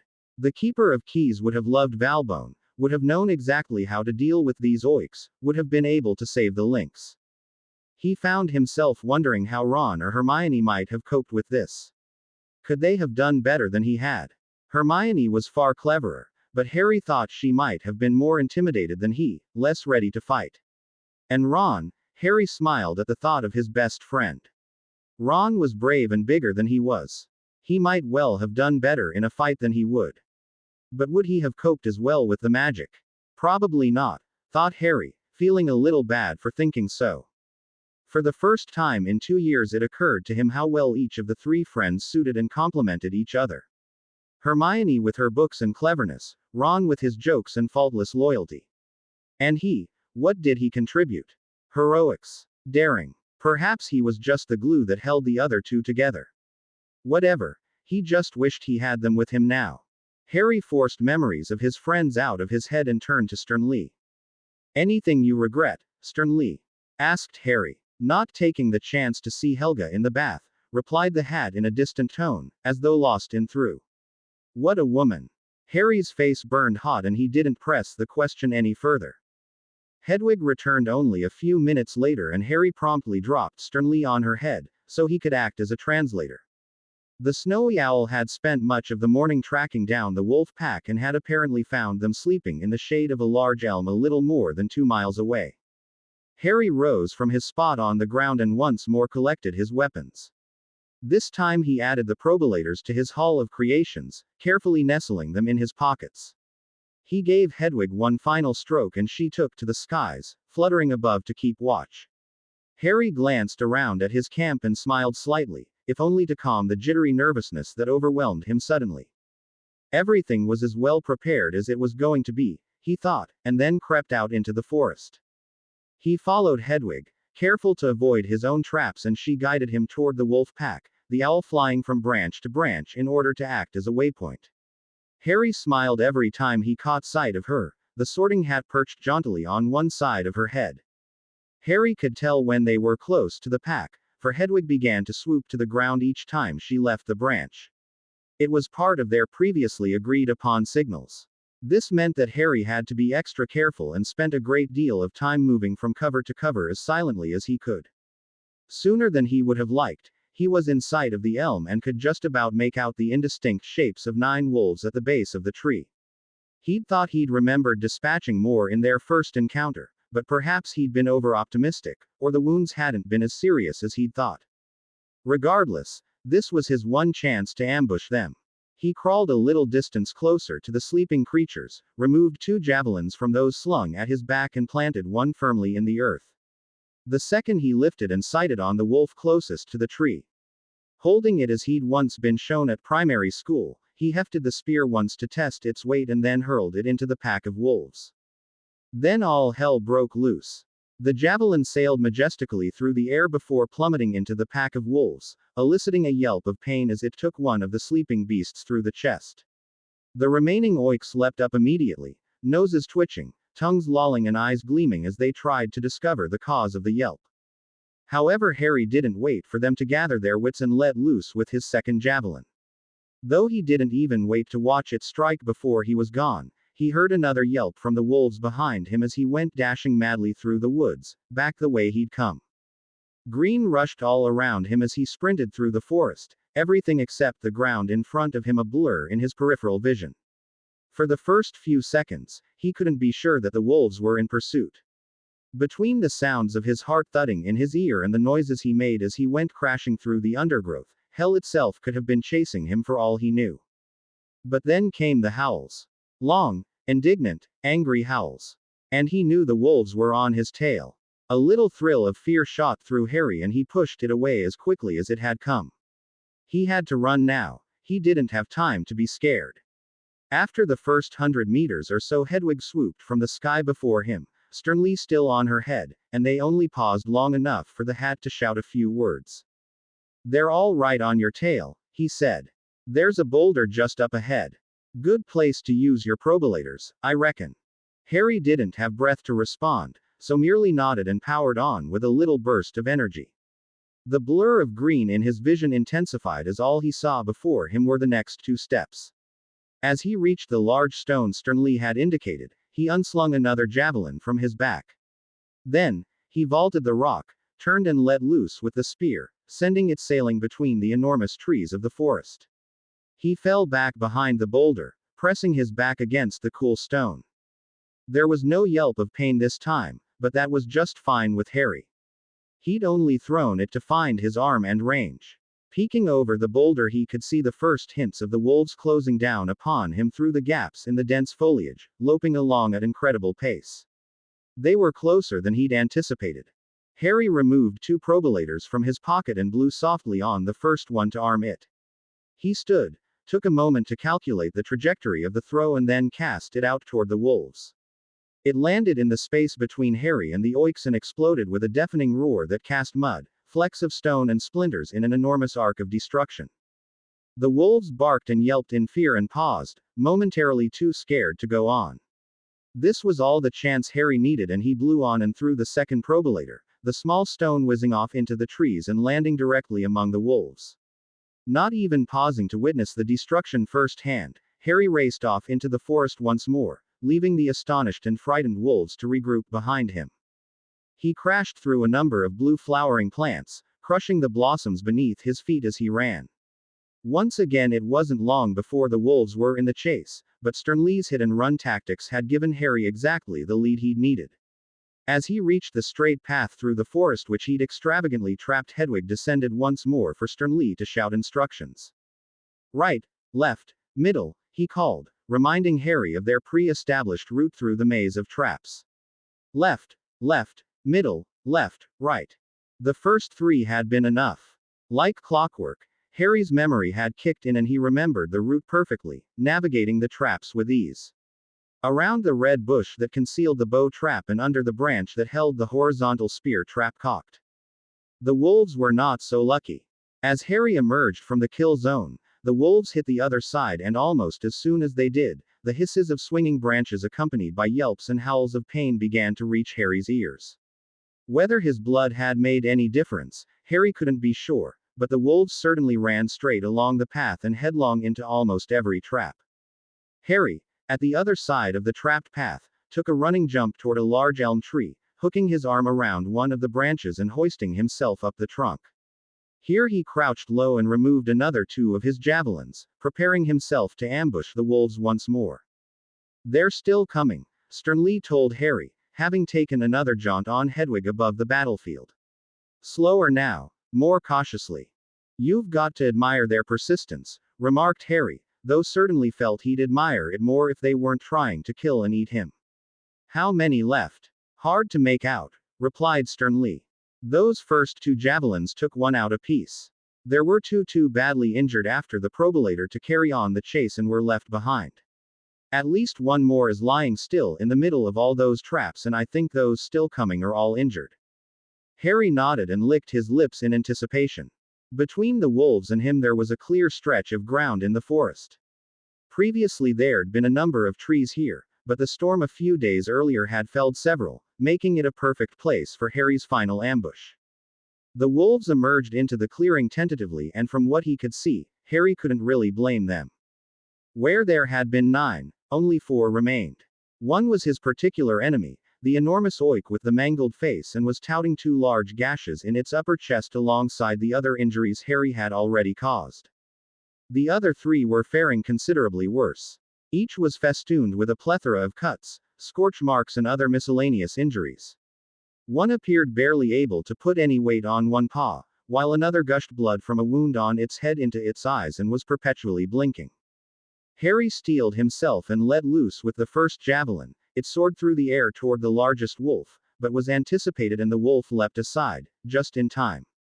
But Harry had thrown a second javelin almost immediately, and this one flew straight toward Wolf with the damaged paw, which didn't react quickly enough. The javelin buried its length into the wolf's side, dropping it where it stood. Harry tossed another probolator toward the drastically thinned pack and leapt from the tree, heading off toward the Anglia. The explosion behind him echoed from the tree trunks all around, reverberating through the entire forest. He skipped past the line of waiting traps and into the warded area, where he collapsed behind the car, watching and waiting. He sat there for a long, nervous minute. His heart beating like a hammer inside his chest, his breath bated as he tensed himself ready to spring out and do battle. His head was strangely empty though, as if someone had placed his thoughts on mute. All that remained of Harry was the adrenaline coursing through his body. He almost jumped out of his skin as Hedwig and Stern Lee soared down from the sky to land next to him on the Anglia's wing mirror. Stern Lee wore a grim expression that Harry wasn't entirely sure how to read. 3 left, said Stern Lee. They've avoided the traps on the way in and seem to be tracking your scent through the wards. They'll be on you in a few minutes. 3? Asked Harry, feeling as though he might laugh. 3 might as well have been 300 for all the chance he had of fighting them. Any suggestions? Give Hedwig your last probolators, she can do more with them from the air than you can on the ground. Harry nodded. It made sense, and in honesty, the last thing he needed right now was to suddenly explode as a probolator was detonated in the heat of battle. He fished 2 out, breathed on them gently and carefully placed them in the waiting claws of Hedwig. He pushed his hand into his pocket and came across one more probolator. One more than Hedwig can carry, said Harry, more to himself than anything. We'll try and take the big one from the air, continued Stern Lee, apparently oblivious to Harry's interruption. The other ones are wounded enough that you might have a chance. Might. Stern Lee turned a look upon him so dark that Harry wondered if that was how he'd earned his name. Harry, you've single-handedly bested the large majority of a pack of goblin oiks with no wand. If anyone can fight these last 3 off, you can. Harry gave him a wan smile. Thanks, Stern Lee, he said. You've been brilliant. Well, wait till the end of the fight to say that, replied Stern Lee gruffly. But as the sound of snuffling noses and of twigs cracking beneath paws drew closer, Harry couldn't help but wonder if this wasn't the end. He drew his wand and studied it, as though seeing it for the first time. It was dented and marked by grease from his fingers. A number of scratches ran along its surface that Harry were sure hadn't been there at the end of his 2nd year. What spells did he know that he could use to kill a wolf? None. Not that it really mattered. What chance did he stand anyway? He took a deep gulp of air, steadied himself, then simultaneously threw Hedwig into the air and leapt, wand in one hand and sword in the other, from behind the car. He targeted the closest wolf. His wand flashing out and every jinx Harry had ever learned flying to the tip of his tongue, each jostling for prominence until one fell out. Transigenu. The knee reversal hex thundered from the end of his wand and struck the wolf square on in the face.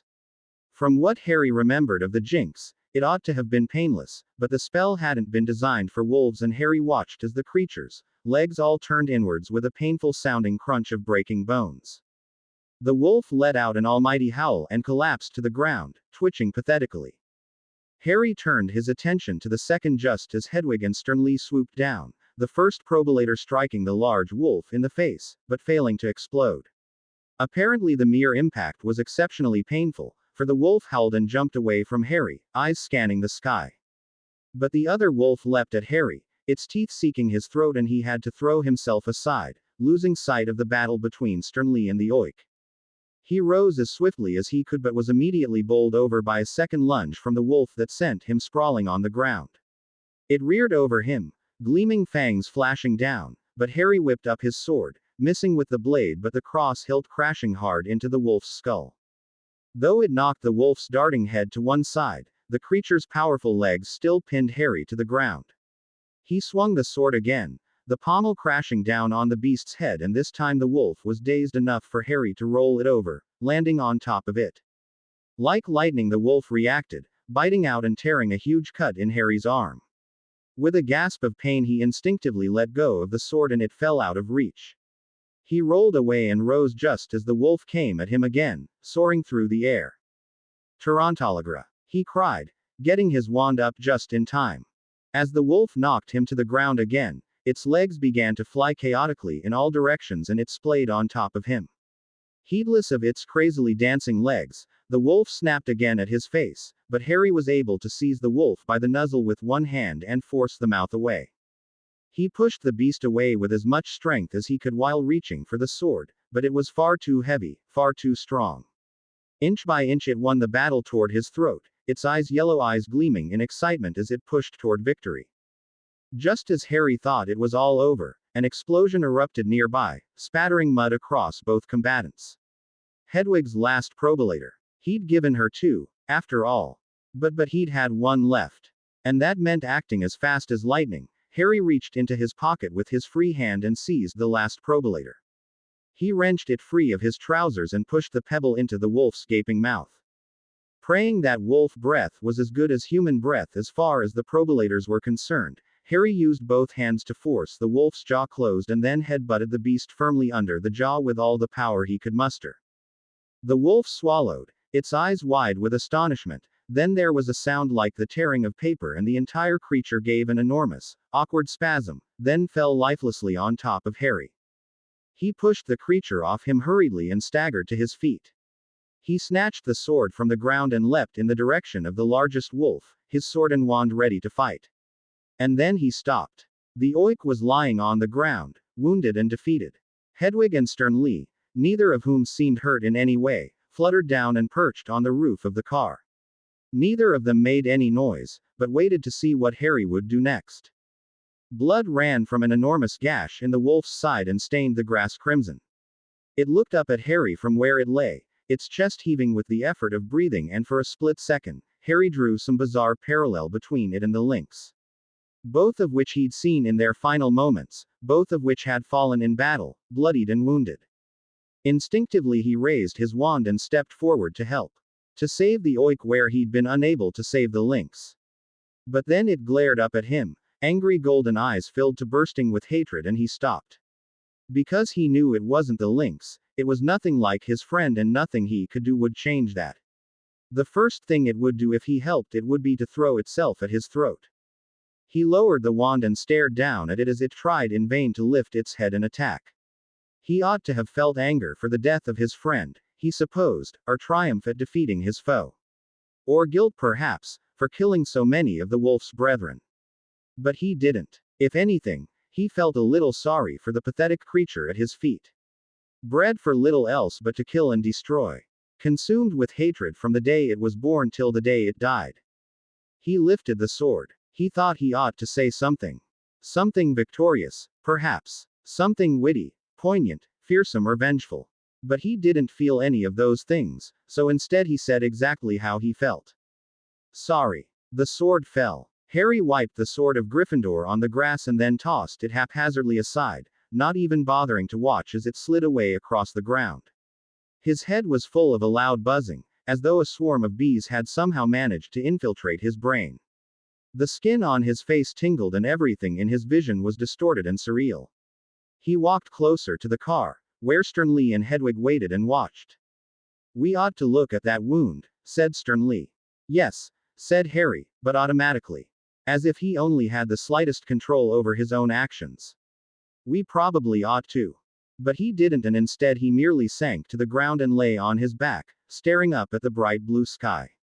High above him, 1,000 miles or so it seemed, the tiniest wisps of white cloud jetted by, propelled by winds too high up to graze the boughs of even the tallest trees. His skin felt like it was dancing across the surface of his body, tingling and itching. He didn't want to look at the cut in his shoulder, or do any of the things he knew the must. He didn't want to clear the dead, or remove the remains of his traps, didn't want to check the wards or retrieve his enchanted weapons. Didn't want to do anything but lie in the grass, watch the world go by and bleed. It was a strange thought, he realized, a strange desire, to bleed. But he saw it from a distance, as though he'd been pulled out of his own head and left to analyze the thoughts as an outsider. He was in no danger of bleeding to death. The cut in his arm wasn't nearly so bad as the one that the basilisk fang had left. He could bleed for a minute. He felt that he ought to suffer in some way. He ought to make some sacrifice after so many died by his hand. Somewhere nearby, a bird twittered, and this single, lone call of nature pierced the silence in Harry's mind. A moment later his head was ablaze with sound, color and vibrant life. Birds sang, insects buzzed. Somewhere in the distance he could hear the river burble along its narrow rocky bed. Why had he never heard it before? Sunlight poured into every corner of Harry's mind, enriching everything.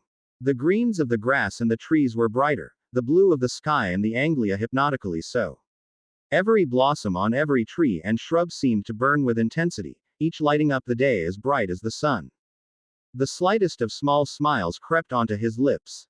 It was as though someone had crammed the entire universe into his brain. Everything was in there and so bright, so miraculous and peaceful. Except that he didn't have a brain anymore, didn't really have a body, he was dissolving around the edges and the lines of his existence were becoming smudged. Where a moment ago there had been Harry Potter, now there was just Harry, said Stern Lee gently, and this one word was all it took to bring him back to reality. He opened his eyes, sat up and looked around. The forest around him, though still beautiful, was no longer the incredibly vivid sensory experience that had temporarily overwhelmed him. "Are you okay?" asked Stern Lee, his voice clearly laced with a great deal of concern. "I just felt really weird," said Harry, struggling to find words to describe the experience. "Like I was becoming the forest and the forest was becoming me." "It's probably just shock," replied Stern Lee, soothingly. "You've just had a very traumatic experience." Harry nodded, but he wasn't so sure. It had felt so real, he had felt so connected and energized and bursting with life. But whatever it had been, it had passed now and his arm was throbbing with pain. He looked down and regarded his arm. The tear in the skin was long but shallow. Automatically he lifted his wand and realized he didn't need any instruction from Stern Lee, didn't need to mutate the spell, didn't really need the wand motion or words that he used, because he felt the magic so keenly. Scourgify. And this time there was no pain, because he softened the intent. Just a gentle whisper that suffused his arm, cleaned away the dirt and cleansed the wound. He gave another gentle flick of his wand, that felt superfluous somehow, as though he'd outgrown it. Suturium. The wound stitched together, the edges stretching inward, binding and automatically puckering inward, just as Stern Lee had taught him. What had been a wound 2 seconds before was now just blank, fresh skin. "Very impressive," remarked Stern Lee, admiring Harry's handiwork. "I've had a fantastic teacher," replied Harry, with a shrug. If hats could blush, then this one certainly would have. The rest of the day's sunlight was spent repairing the damage caused to the forest by his battle. The traps were carefully dismantled, those that hadn't been tripped doubly so. And Harry spent a long while trekking through the forest, collecting his javelins. The craters caused by his probalators were painstakingly disguised. The last thing Harry or Stern Lee wanted was for a goblin, or other unfriendly creature to come across the remains of a magical battle and deduce that a wizard was living in their forest. Then came the biggest problem. What to do with the corpses of the wolves he'd killed? He couldn't leave them where they were, that was out of the question.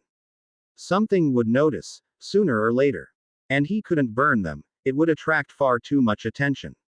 It was Stern Lee that had eventually come up with the solution to this problem. Create another set of wards, somewhere out in the forest, to disguise your magic, he suggested. Then I'll teach you some spells to help you bury them. Harry nodded. This made a great deal of sense, though it still meant he had to drag the corpses of the wolves he'd killed through the forest to a single location.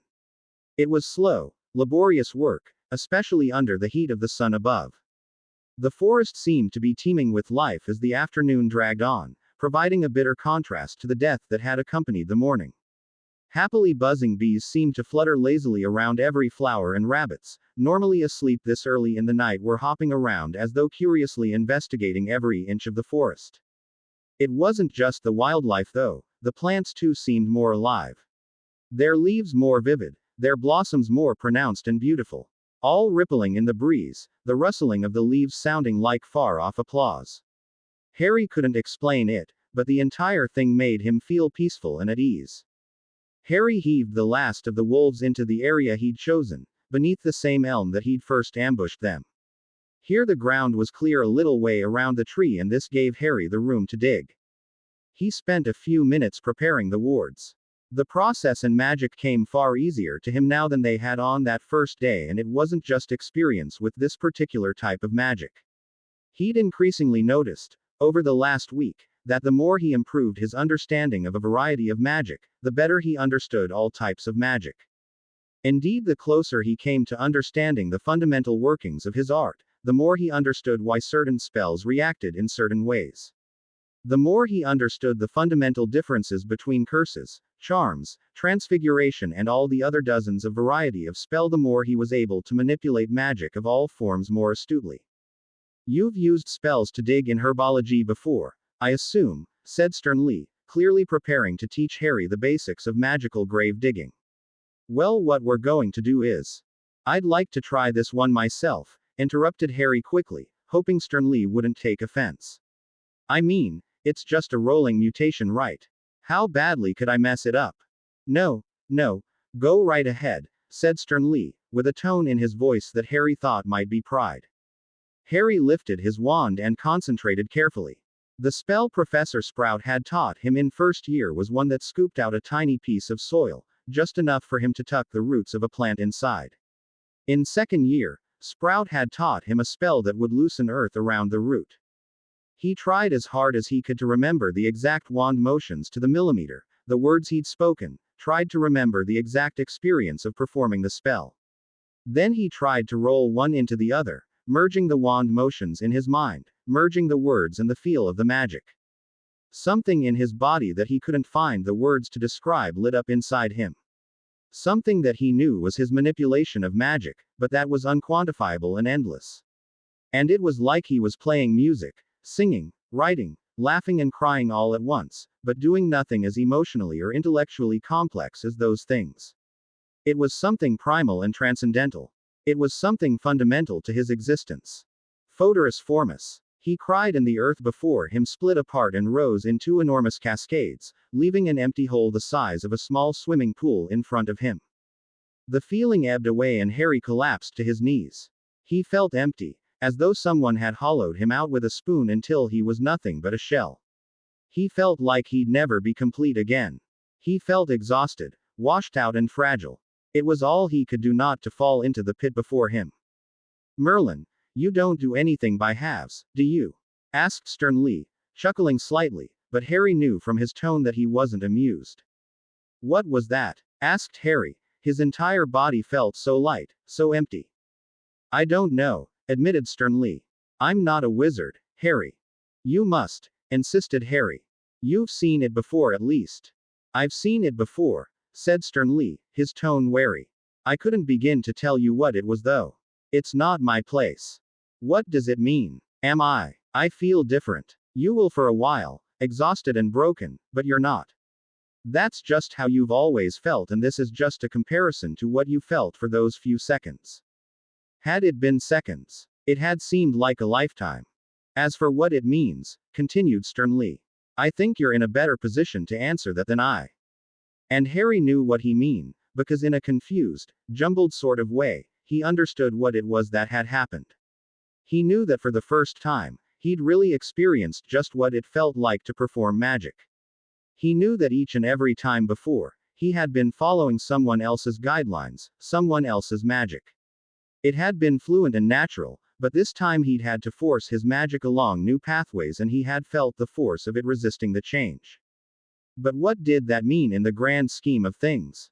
He hadn't the foggiest. Who would know? Asked Harry eventually. Who else have you seen it happen to? Dozens of wizards and witches over the years, replied Stern Lee. Each as different as the next. But Dumbledore will understand. Dumbledore could explain it to you. Harry nodded gently, then rose to his feet. Stern Lee, I think it's about time we were getting home, he said.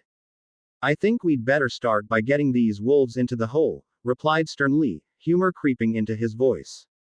Harry nodded and rolled the first corpse into the grave with his foot. By the time he'd finished, the sun was setting again and the sky was lost in a myriad of burning colors. He stared down at the tightly packed earth that stretched in a rectangle before him. Another unmarked grave in the forests of Valbonne. He felt as though he ought to say something. That was the thing to do at a funeral, wasn't it? Yet nothing sprang to mind. It would have been easier to say something about the lynx, but things had been so rushed and he hadn't had a chance. He remembered the words he'd said when it had died. Thank you. I'm so sorry. Simple and sweet. That's how he should do it. He stared solemnly at the grave. You fought well, he said, his voice low and respectful. But not well enough. He turned and walked away. The sun beat down on the forest with such fierce intensity that it was almost a surprise that the trees weren't melting around him like snowmen. Worse than the heat was the humidity, which until today had been negligible, but now was thick and cloying against his skin. Falconer. Clail, Violence, Gambit. Falconer. Clail, Violence, Gambit. Or was it Falconer, Violence, Gambit, Clail? Huh. Harry lowered his wand, brushed sweat-sodden hair out of his eyes with his free, scarred hand, and looked down at the tailor once more. The spidery diagram that had once covered the floor around the anglia had been condensed onto a couple of rolls of birch bark only a few hours earlier. But already the charcoal scratchings had begun to smudge with Harry's constant pawing of the document and he was beginning to think that Stern Lee's idea was fundamentally flawed. Use the sticking charm you learned earlier, suggested Stern Lee, as Harry rubbed angrily at a smudge. It'll fix the charcoal. But it wouldn't, began Harry, his tone laden with objection, but paused when he considered Stern Lee's raised brows. If you could call them that. I know rolling mutation it is. I wouldn't say that it's exactly a rolling mutation anymore, conceded Stern Lee. I'm not sure what exactly it is that you're doing. Harry lifted his wand and concentrated. Stern Lee had a point. It wasn't as though he was taking a spell, breaking it apart and performing the individual components anymore. Rather, he was taking several spells, breaking them apart and combining the components in new and interesting ways. Apoximize, he said, tearing apart the sticking charm even as he cast it. Finding the charcoal and the birch with his magic and forcing them to fuse. It felt weird, every time he did it, as though he'd just had all the filling beat out of him. He thought it was because he was forcing his magic to respond in a new way it had never done before. Like lifting something really heavy, perhaps. But it wasn't physical and that was far too simple a task. Perhaps it was more like complex math problems. But it wasn't mental either. There was no comparison really, it was magical and that was all there was to it. Harry ran his fingers over the tela and groaned with annoyance as they immediately smudged the charcoal all over the bark. Can't get it first time, every time, said Stern Lee, unhelpfully. For about the 10th time that day. And that was the fundamental problem. Harry couldn't ever be sure whether what it was that he was combining would work or not. He could make educated guesses perhaps, but twice he'd ended up with an orange car while pushing for rust-resistant body panels. Yet, on the other hand, he'd combined the handful of laundry and tailoring charms Stern Lee had taught him that had rendered a perfectly formed, nicely lined wolf skin cape. Even Stern Lee, who by his own admission, had no eye for clothes other than headgear, said it was a very fetching article. However, the sun beating down on the forest essentially prohibited Harry from wearing it, so he'd slung it across the back seat as a blanket. He lifted his wand and began again, this time cannibalizing elements of the hydrant charm and adding those to the sticking spell. Apoximize, he incanted, focusing intently on finding some middle ground between these two charms. A jet of clear glue exploded from his wand, covering the bark, the car, Sternly and his hair, clothes and face. Harry gazed down at the mess, his eyes wide in astonishment. Can't get it second time either, apparently, said Sternly, his voice dark and humorless. Sorry Sternly, said Harry, pulling the most apologetic face he could manage. Evanesco. The fluid disappeared and Harry stared down at the birch bark glumly. Perhaps he just ought to get on with his bindings. In fact, he and Sternly had reached an incredibly complicated section of fixing the enchantments on the car. Complicated both academically and morally. They'd already stripped an enormous amount of poorly or redundantly used binds out of the Teyla. Mr. Weasley clearly hadn't been working from a single unified source, because at least a dozen of the binds on the flying charm alone were canceling each other out. His motto had clearly been quantity over quality, something Sternly explained as a common failing among fledgling enchanters, who tend to add each newly discovered bind to their project, heedless of spell interactions, purpose or requirement. The end result had been a confusing, incoherent mess of self-referential binds, endless loops that served no function and some downright dangerous failings that had probably been the cause of Harry and Ron's misadventures with the invisibility booster. Harry and Sternly, though admittedly mostly Sternly, had painstakingly worked their way through the Teyla, stripping out unwanted functions, replacing unwanted binds and eradicating unwanted surprises.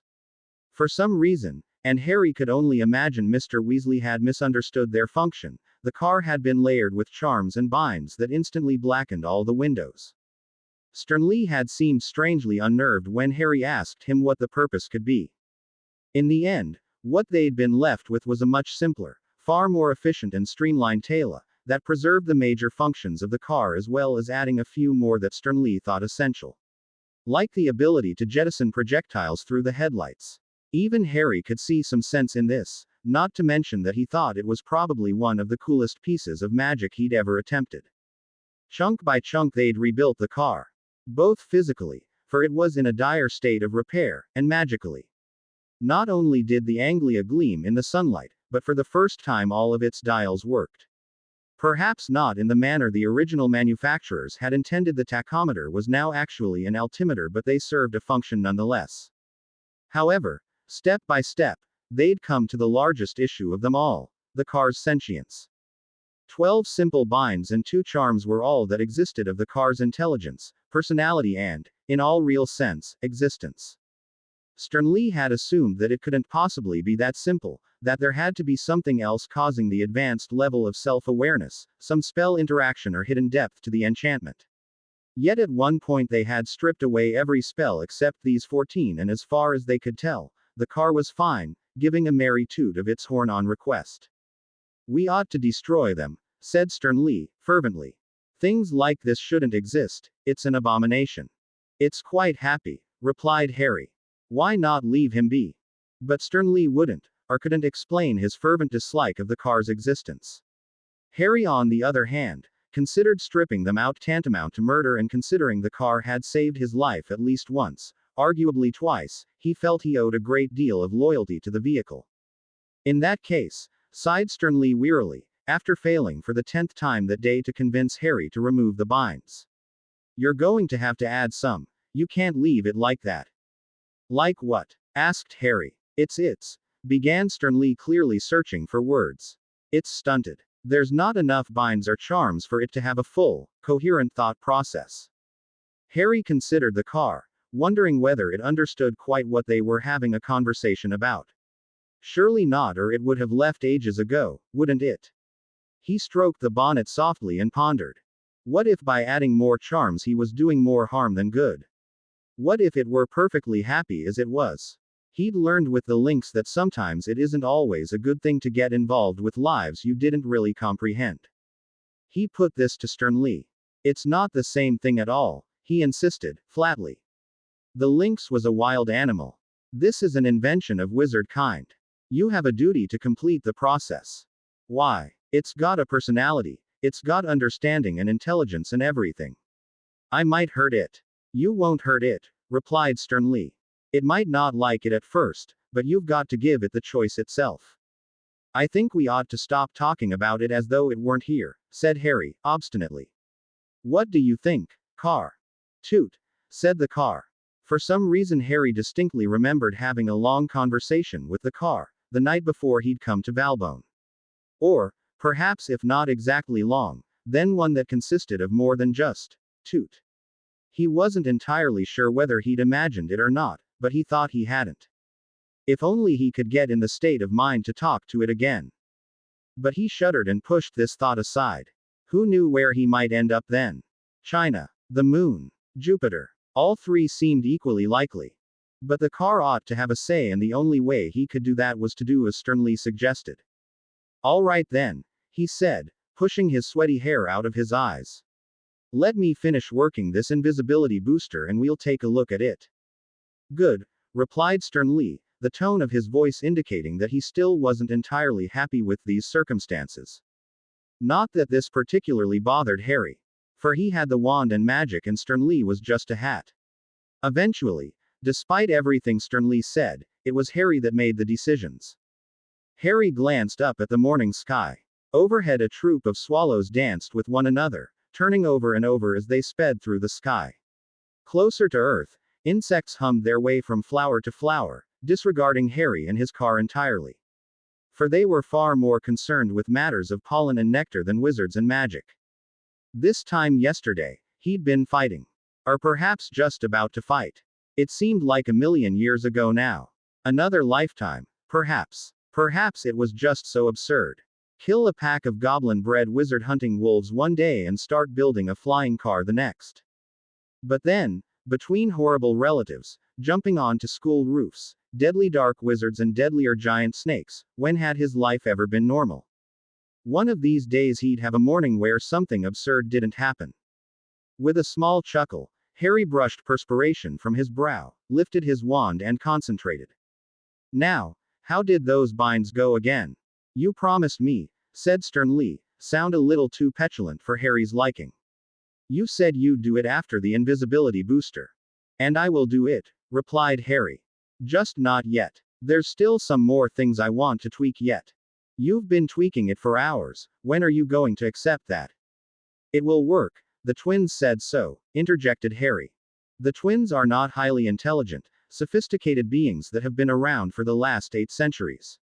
No, they're not, admitted Harry, shrugging. So will you please sort that?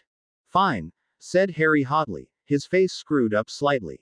I'll do your stupid binds and charms. But it'd better not hurt the car. He walked away from the infuriating hat and stood beside the car, his hand touching the paintwork fondly. He really didn't want to do this. Every instinct in his body was screaming at him that this was a terrible thing to do. That it could turn out terribly for the Anglia. But then, his instincts hadn't been all that hot of late. Could he trust them? Should he trust them? And then there was Sternly, who'd never steered him wrong, but who was always willing to debate, to converse, to rationalize. Not this. Harry knew, or thought, that Sternly's hatred of the car's sentience was overpowering, all-consuming. Though he didn't know why. Was he worried about another inanimate object taking his place? Of course not. Sternly wasn't one for self-confidence issues, or prone to actually worry about his own ego, despite his jokes. After all, he had spent the last 800 years sitting on children's heads. No, there had to be a reason for it. A good reason. Though whatever it was, Sternly wasn't about to share it with Harry. But this too gave Harry cause for concern. Sternly always explained things if Harry really wanted to know. So what could be so bad that Sternly wouldn't say? Was the Anglia a threat? It certainly hadn't seemed so, especially considering that it had saved his life. But it also brought you here, didn't it? Came the nastily little voice from the back of his head. Close to Voldemort, close to goblins, into danger.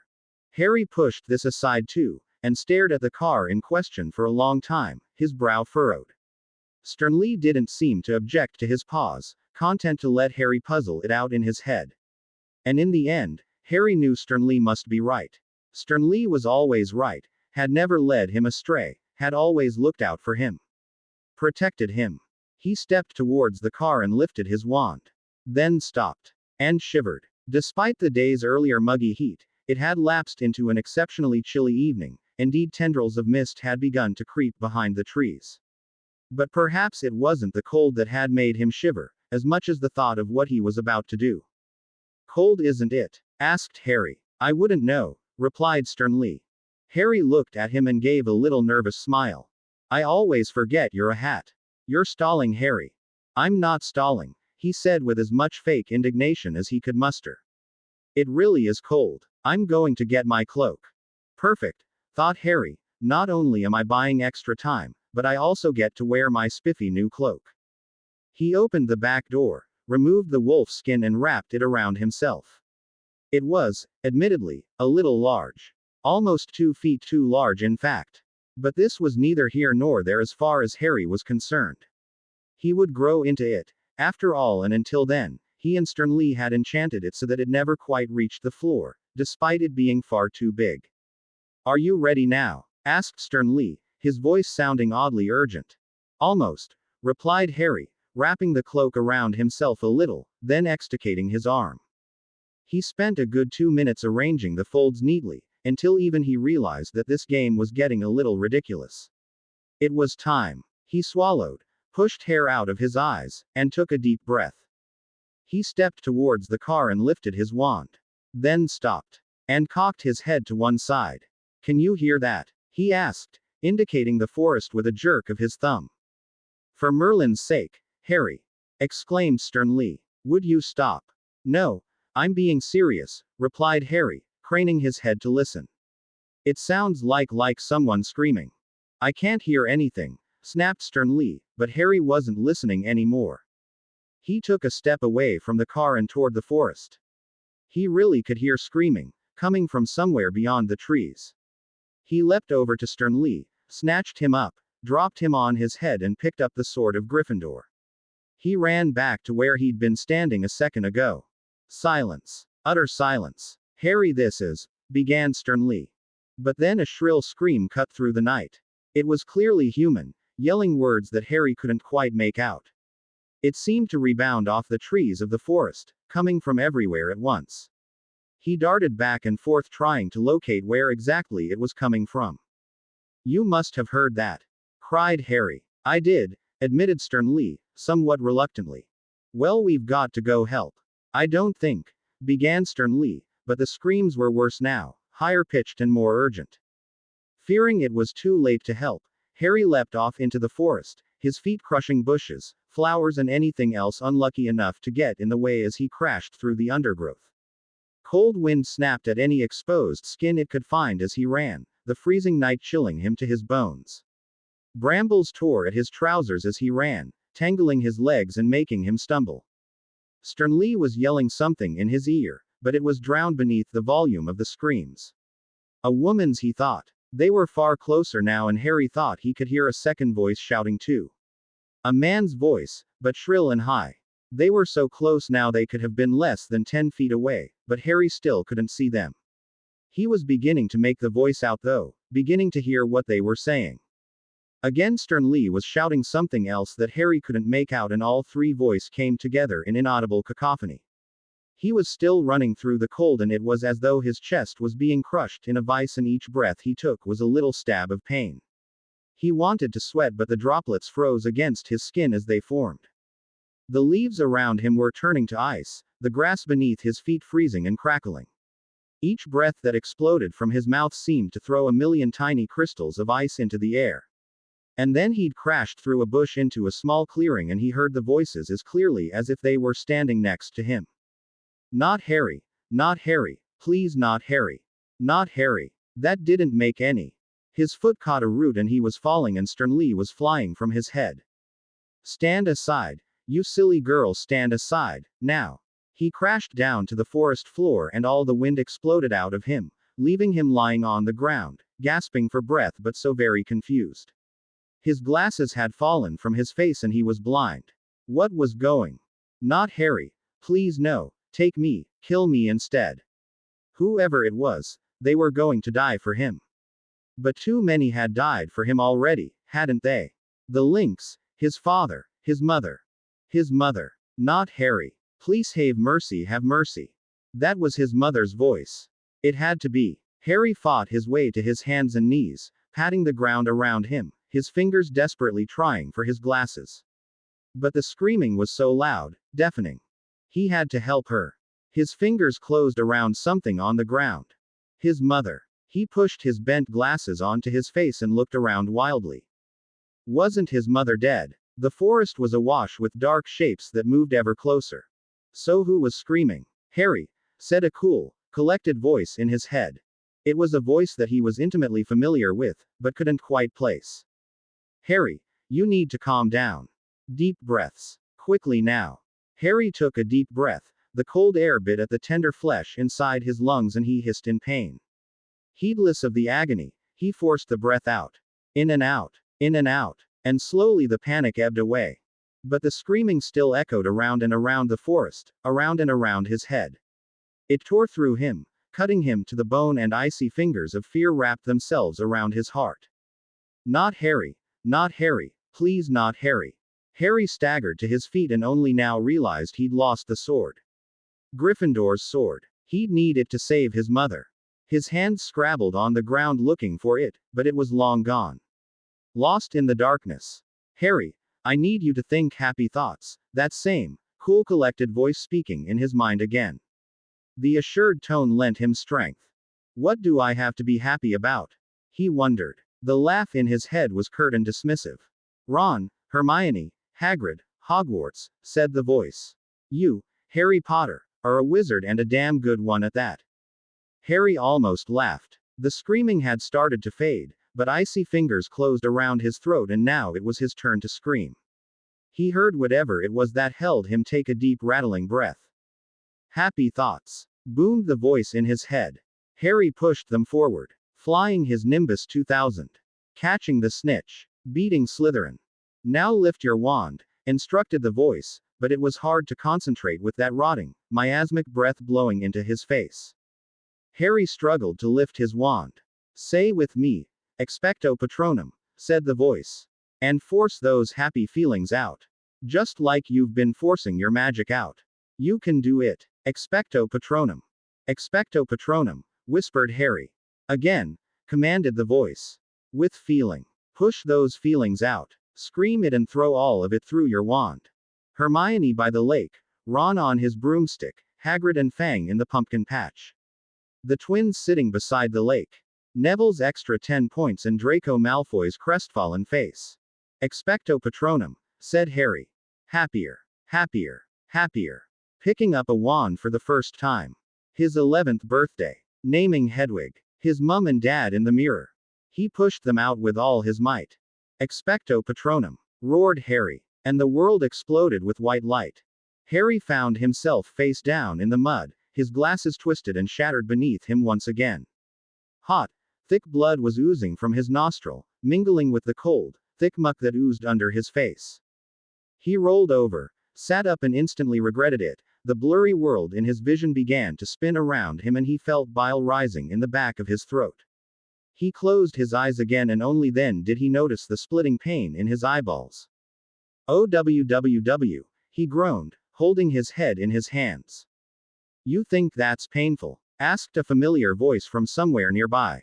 Try being thrown in the mud and stood on repeatedly. Harry ever so slightly cracked open his eyes and squinted out into the darkness. Sternly, is that you? Who do you think it is? Harry shook his head, flicking drops of blood left, right and center. I dunno, I can't see anything. My glasses are broken. Well, use a repairing charm already, said the hat, rather impatiently. But the magic, objected Harry. Well, you've sort of let that cat out of the bag already with your Patronus charm. Nice of you to tell me you knew how to do one, by the way. Harry sat quietly for a moment, trying to remember. He lifted a hand to try and staunch the flow of blood from his nostril. I can't. I mean, I didn't think I could. You taught me, didn't you? What? When that thing it had me by the throat and I heard a voice. It's called a Dementor and there wasn't any voice, just you screaming. Harry swallowed, tasting blood in the back of his mouth and shook his head to clear his thoughts, throwing more droplets of blood across the forest floor. He'd been sure it was Stern Lee. But it was in my head, he explained. I heard someone talk to me in my head, it had to be you. It wasn't, replied Stern Lee, his tone and words flat. At least it wasn't brimming with concern like the last time that he'd told someone that he could hear voices that nobody else could. Could it have been a snake that he dismissed that idea immediately? There's no way a snake knew anything about magic. But he had performed magic, magic that he hadn't known until 2 minutes earlier, magic that had been taught to him by an unknown voice. Then his stomach lurched with sickening realization as his brain caught up with Stern Lee's words. Let that cat out of the bag. He had performed magic in Valbonne, outside the safety of the wards. The one thing he wasn't supposed to do. The one thing that would almost certainly make his stay here even worse than it already was. That would make everything so much worse than it already was. Though, he supposed it couldn't hurt in that case if he fixed his glasses. His wand, miraculously, had survived the fall and was still in his hand. He stabbed it in the general direction of his glasses. Reparo. The power of sight restored to him, Harry looked around. A crumpled Stern Lee was lying a little way away, covered brim to peak with what Harry hoped was mud. Harry lifted the hat gently and despite his protestations, turned the wand on him. Evanesco. With Stern Lee clean and spouting obscenities at every opportunity, Harry tucked the sorting hat under his arm and climbed to his feet. Gryffindor's sword was the next thing he had to find. He sniffed in an attempt to stop the blood still flowing out of his nostril. Hey Stern Lee, did you see? Began Harry, but then snorted with laughter. What's so funny? Asked the hat, scowling up at him. You, chortled Harry. You're your AA talking hat.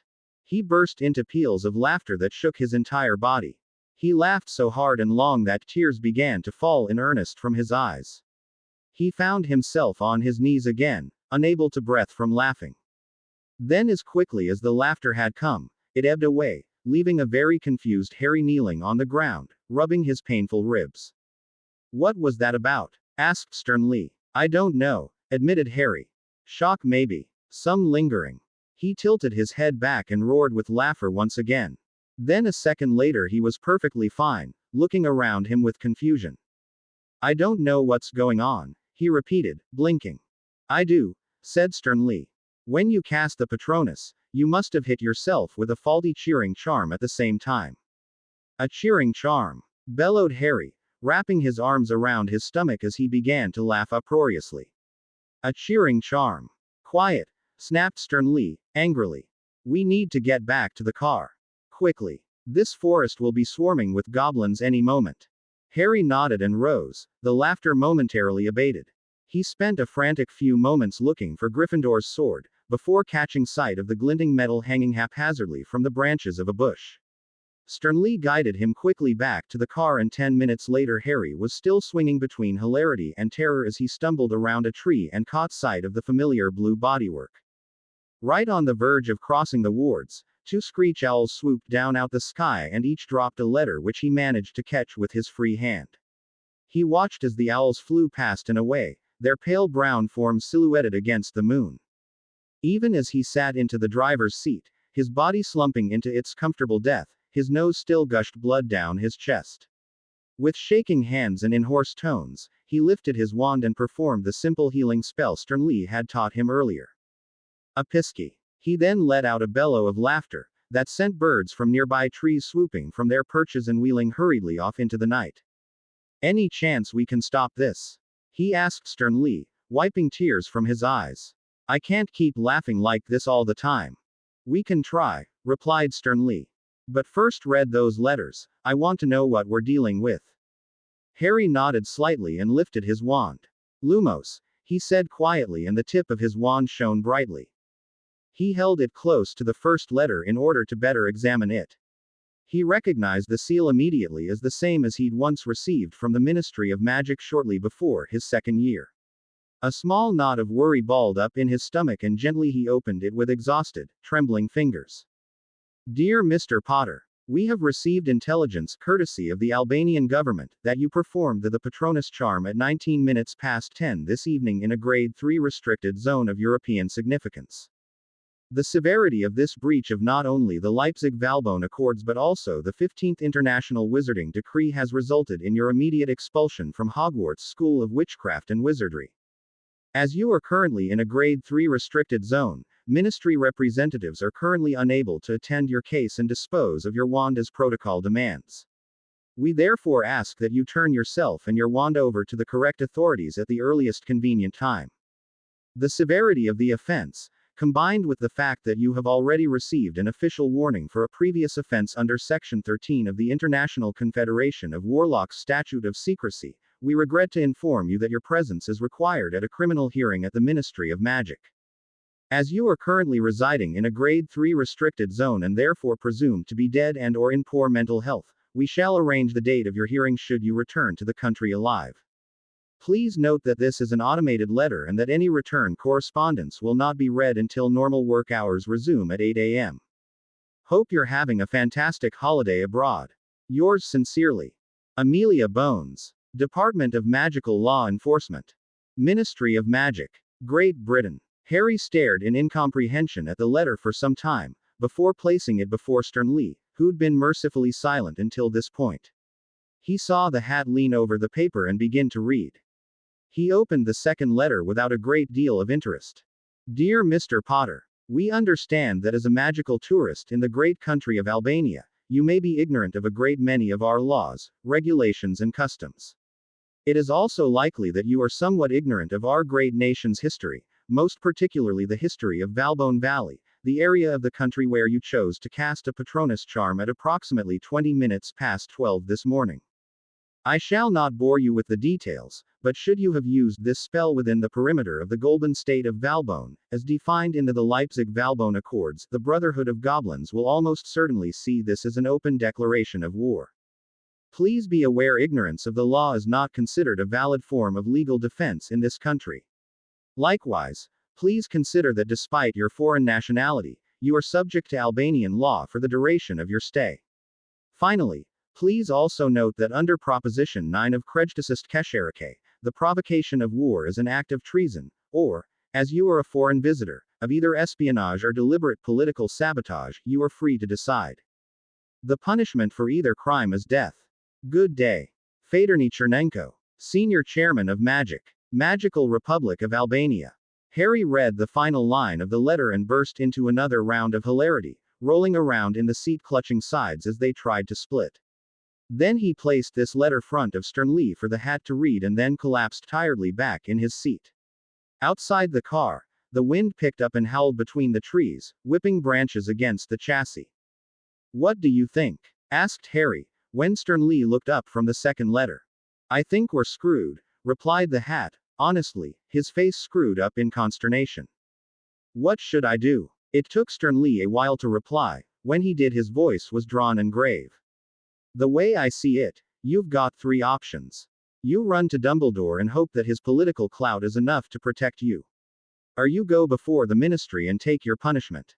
Or, he trailed off and Harry slowly eased his neck around to examine him. There was an expression he couldn't identify, written across the hat's face. Harry thought it might be guilt.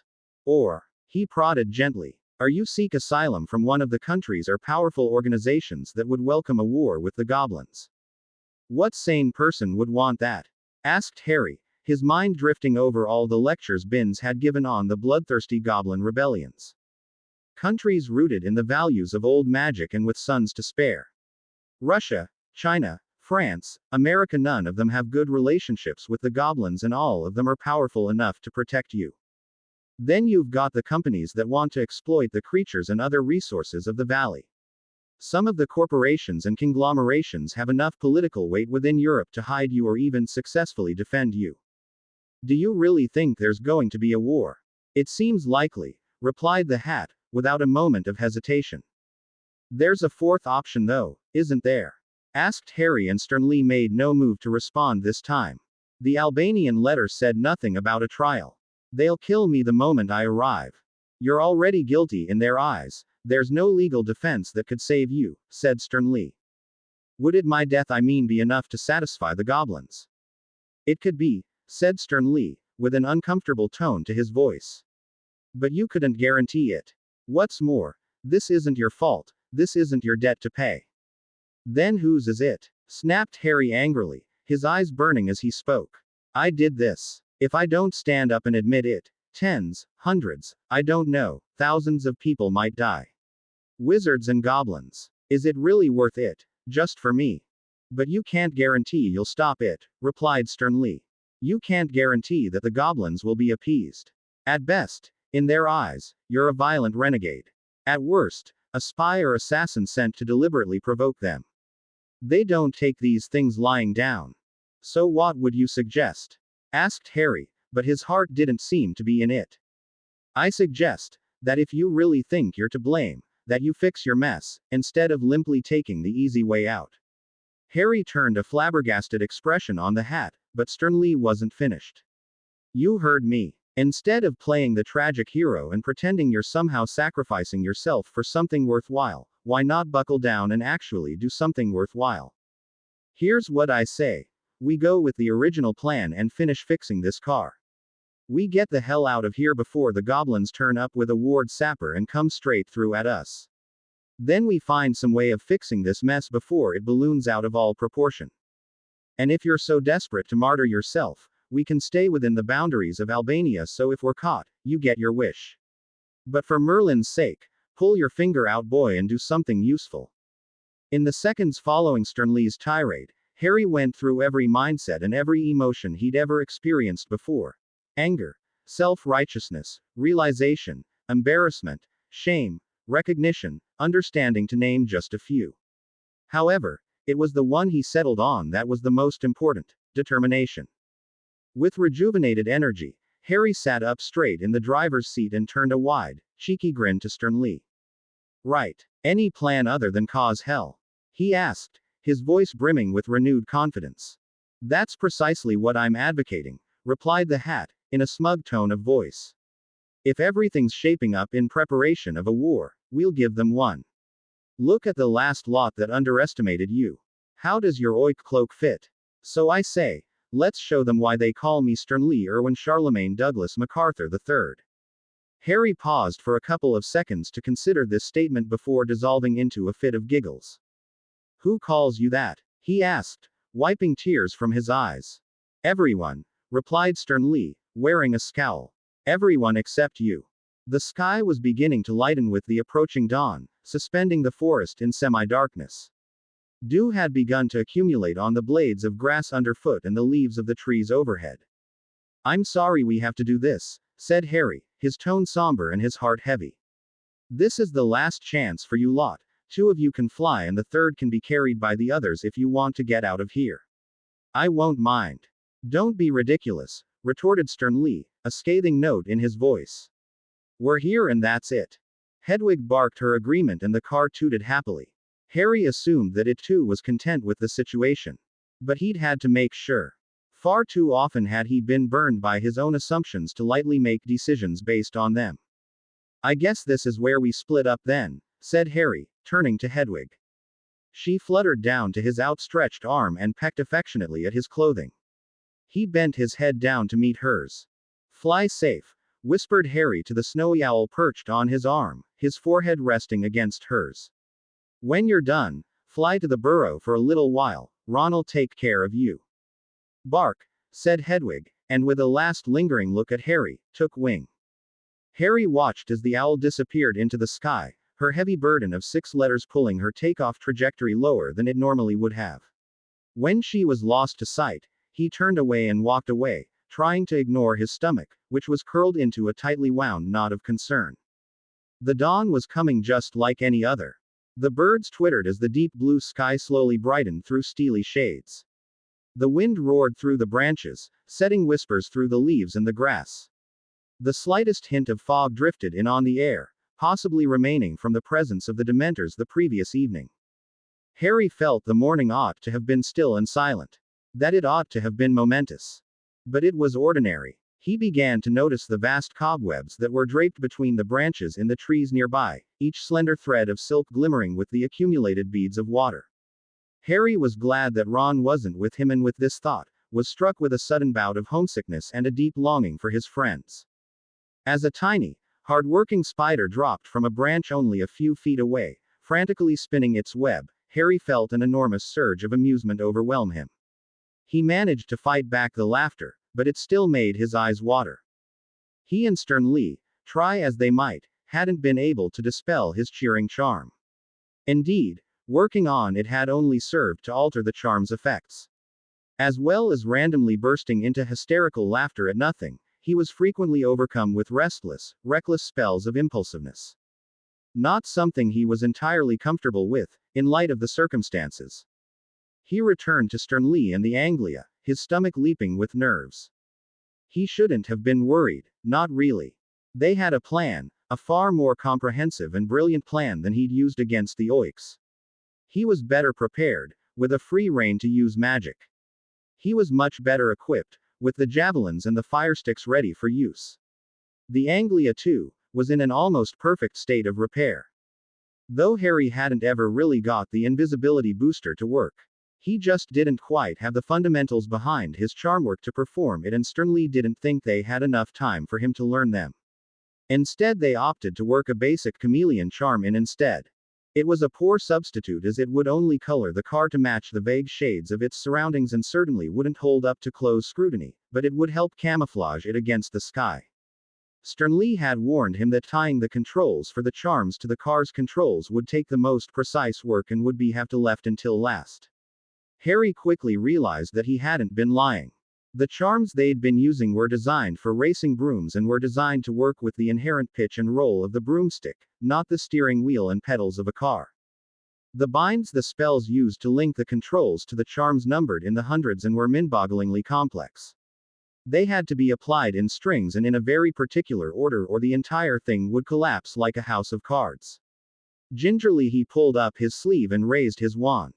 Precise wand movements now, Harry, coached Stern Lee, as Harry began muttering the bindings under his breath. Boa bind, Miller bind, jamming bind, thief bind. Boa, Miller, jamming, thief. Boa, Miller, jamming, bot. The bonnet of the car exploded in a deep cloud of black smoke, covering Harry's face in a thick layer of black dust. He blinked and stared down at it. He'd forgotten that on the third repetition that the pattern was supposed to change. He lifted his hand to his face and tried to wipe the dirt from his face, but only succeeded in smearing it around. Stern Lee chuckled and shook the soot that had accumulated on him to the ground. Third repetition change, remember, he said patiently, then looked at the sky, regarding it with a worried expression. Let's go again. When the majority of the wandwork was finished, he straightened up and stretched, leaning backward to pull the tightness in his back. He glanced at the early morning sky and reached up to wipe sweat from his forehead. Never had he imagined that fearing for his life could be such an enormous motivation for hard work. His body ached, his eyes stung, his consciousness strained with the effort of staying awake. All he wanted to do was lie down and sleep, but he had a long way to go before he could. He and Stern Lee crept out beyond the wards a little later, the sorting hat rammed low on his head and both his wand and the sword in his hands. Together they laid an extra set of concealment wards, using the small cluster of birch trees to their advantage. Stern Lee explained that looking into these wards from the outside one would see nothing but thick, dark smoke. Which was essential for the hat's plan to work. It'll allow you to quiet. The hat's voice became a low hiss, and when he spoke again, Harry could tell he was speaking directly into his mind. Something's moving outside the wards. Harry spotted the movement too and crouched low behind some bushes to watch. At first he assumed it must be some sort of wildlife, but as he sat and watched, a small, nimble-footed goblin crept from the undergrowth. Sword in hand, long nose twitching as he sniffed into the air. He was a little taller than the goblins of Gringotts, and rather than their immaculate uniforms, he wore heavily studded leather armor. His dark eyes, narrowed to slits, darted back and forth, his brow crumpled in a frown as he surveyed the ward before him. Harry smiled as he realized that his handiwork was functioning exactly as intended. The smile dropped in an instant as the goblin cautiously, though without a hint of fear on his face, stepped through the ward. Harry reacted instantly, acting on instinct, before he'd even paused to consider the outcome. He leapt forward, the sword of Gryffindor flashing out in a stroke toward the goblin's neck. It connected before he could move, before he could voice surprise, or even change his facial expression. The goblin crumpled instantly and lay still on the ground, and Harry stood, watching in disbelief as the life ebbed out of its dark eyes. Blood, hot and thick, flowed across the ground, staining the soles of Harry's trainers. And Harry, overwhelmed by the pointlessness of it and the cheering charm, laughed until his ribs ached. He then spent the rest of the morning trying to think of anything other than the little broken body only a couple of feet away. As the sun peeked over the forest canopy and the first gleaming beam of sunlight, the resonating sound of a single drum echoed through the forest. The sound hung for a second, then was joined by another drum and then another and another until the entire valley shook with the endless crash of drums. "The goblins are going to war," said Stern Lee, his tone grim. "First stop here, I imagine. You still think they're going to sap the wards?" "Almost certainly. You still want to do this?" "It's not too late." "I do," said Harry, resolutely. "Let's make them rue this day." Stern Lee laughed as Harry swept him up and placed him on his head. The pair of them climbed into the car, which had been refitted with panels and reach-armed.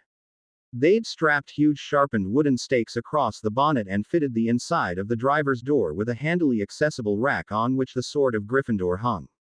It wasn't long before he heard the approach of the goblins. They came whispering and scuttling through the forest like leaves on the wind. A swarm of ugly little creatures, garbed in full battle regalia and armed to the teeth with swords and spears and war hammers. But it wasn't just goblin warriors that made up their numbers. There were a scattering of human shapes among them where vampires and werewolves had joined forces with them. With them too, bound in thick chains and snarling angrily, were trolls, each of them larger than the one Harry had faced in his first year. Several goblins, dressed in long flamboyant robes and bright blue tattoos on their green skin, came forward bearing cubes of beautiful crystal. Harry knew they were ward sappers, not because he'd seen them before but because Stern Lee had been unusually verbose when describing them. They were exactly as he'd said, beautiful. They were perfectly crafted, without any sign of a tool imprint, or even slight imperfection on their translucent, pearly white, opalescent surfaces. They caught the sunlight like nothing else on earth and patterns danced across them, all bright blues, pinks and yellows. These goblins, well versed in the ways of the magic of their own kind, came right to the edge of the fragile wards that Harry and Stern Lee had erected. They lifted their long spindly hands and brushed them over the surface, where lightning spider webbed and hissed against their fingers. Harry knew that from their perspective, they would only see an area of thick black fog. But without further ado, they each held out their little crystal boxes, and as they touched the wards, the lightning that had gently brushed their fingers began to arc violently and powerfully against the box. It was a testament to the phenomenal amount of magic being manipulated that Harry actually had some inkling of it. Like flying for the first time, but far more subtle, or like the smile of a friend, but far more pronounced. It was inexplicable, breathtaking and beautiful. Stern Lee gave him the signal and Harry activated his dun bind, which pulled the tablecloth on the second set of ward stakes he'd added the night before. It happened in an instant. The goblins weren't expecting such a powerful flood of energy, and each of the ward sappers exploded into a million razor-sharp pieces, shredding the goblins holding them, as well as several others, to ribbons.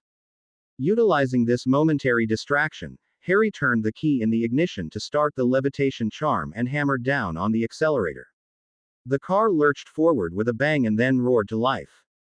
Harry gave another great bellow of laughter, though he wasn't sure if this was nerves or the cheering charm that still exerted influence on him. The Anglia flew through the remains of the wards and hit the goblin front lines with a crash like a peal of thunder. Helmets, shields and various weapons took to the air in fleeting flight, before tumbling down on the goblins like enormous, lethal raindrops. The sharpened stakes tied to the bonnet of the car almost immediately shattered against the goblin rod armor, and the splinters added to the hailstorm of deadly projectiles flying through the air.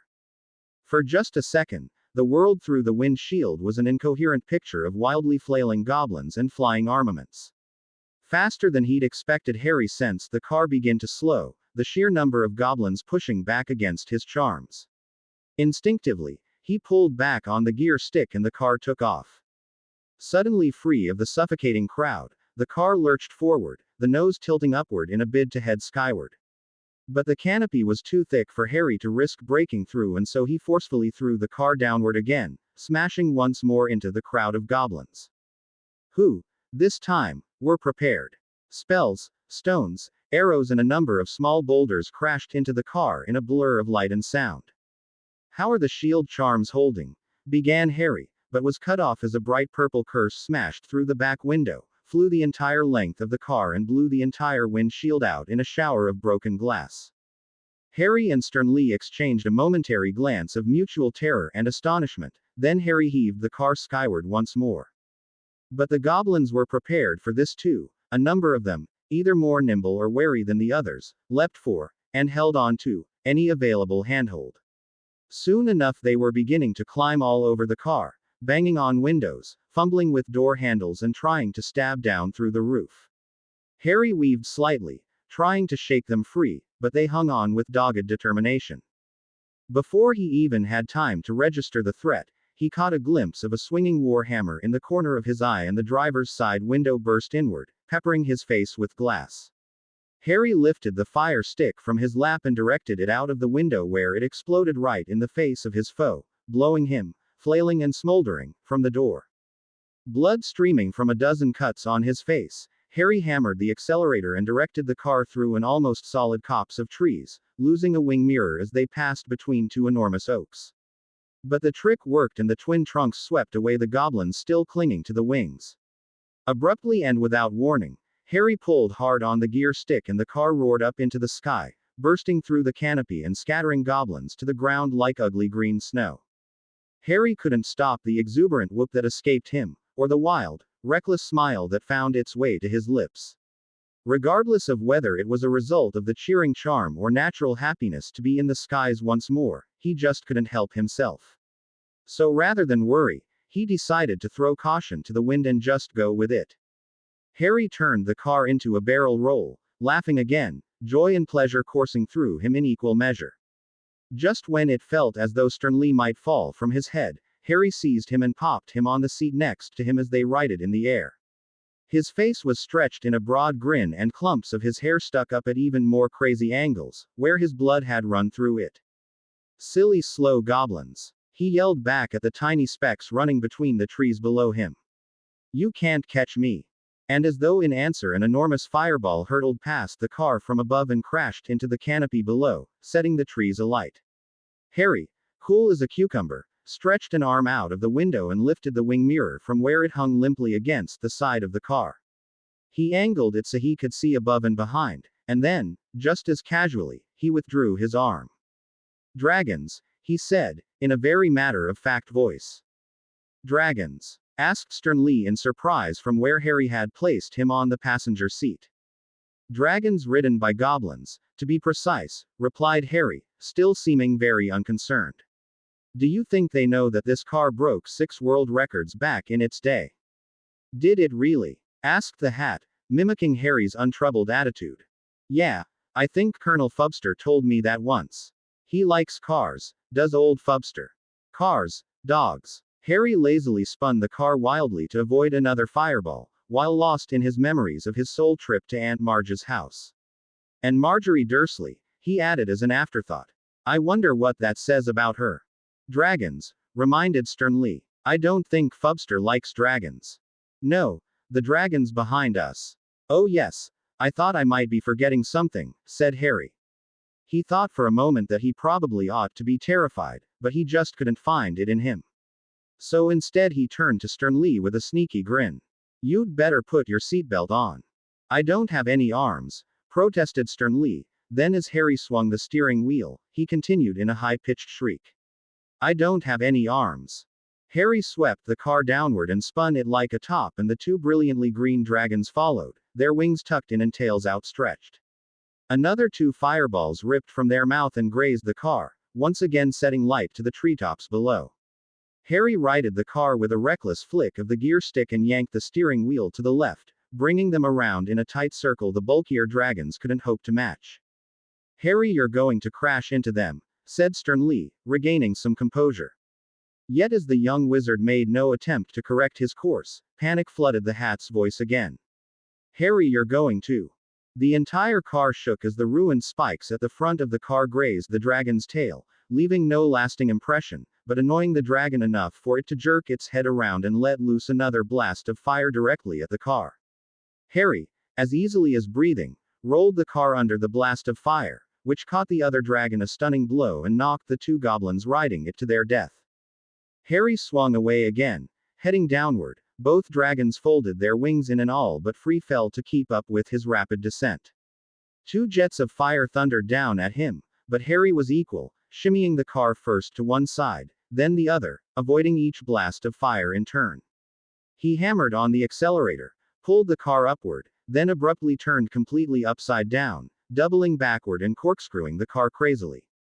The dragons, with their bulky wings and large frames, weren't able to turn anything like fast enough, and Harry whipped between them at top speed, before rolling the car once more and turning back once more, to find that his ruse had worked and that the two dragons had broken formation.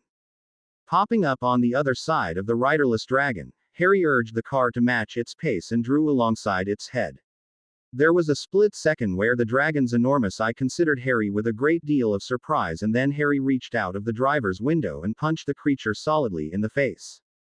The vast creature gave a furious roar and spun to send another jet of fire at the car, which Harry avoided with a showy loop. Was that really necessary? Well, it means when I tell this story I can say, hey, I beat off a draw. Harry paused mid-sentence and then his cheeks colored slightly as he realized what he'd said. He might be 12 years old, but well, he was 12 years old, not stupid.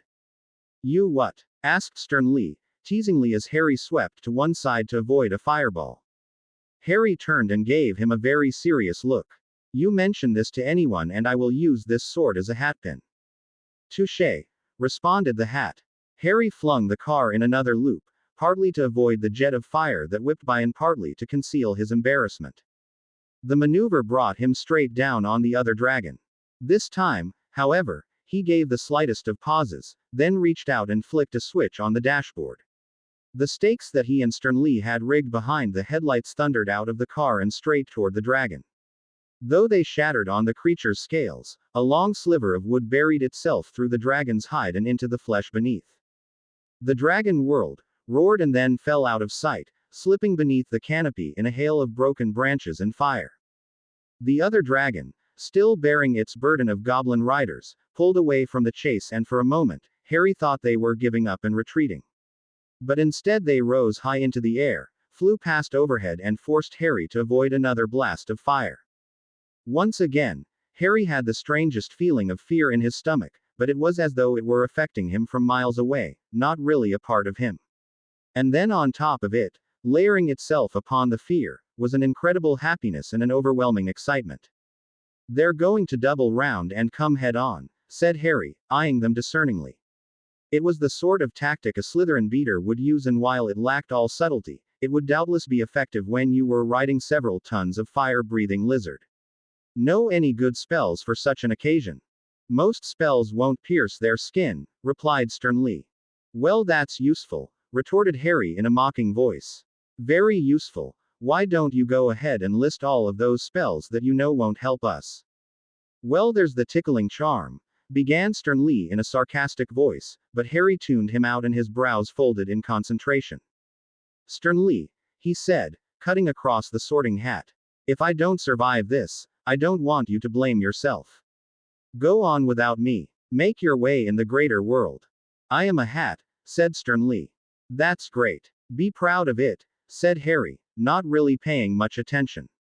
Buy a farm, have lots of hatty children with Mrs. Hat. Harry, warned Stern Lee as the dragon finally circled around and dropped into a path that would take them into a head-on collision. Don't ever feel like you've got to somehow make up for my heroic sacrifice by being noble or something stupid, continued Harry. Instead, live your life to the fullest. Or something. Do all the things I ought to have done. Harry, yelled the hat as the dragon drew within 20 feet. And in that moment, Harry wrenched the sword of Gryffindor from its resting spot in the door, hurled the car up and to the left and plunged the blade out of the window. The blade missed the dragon by millimeters, but instead sliced straight through the leather straps that held the large saddle in place.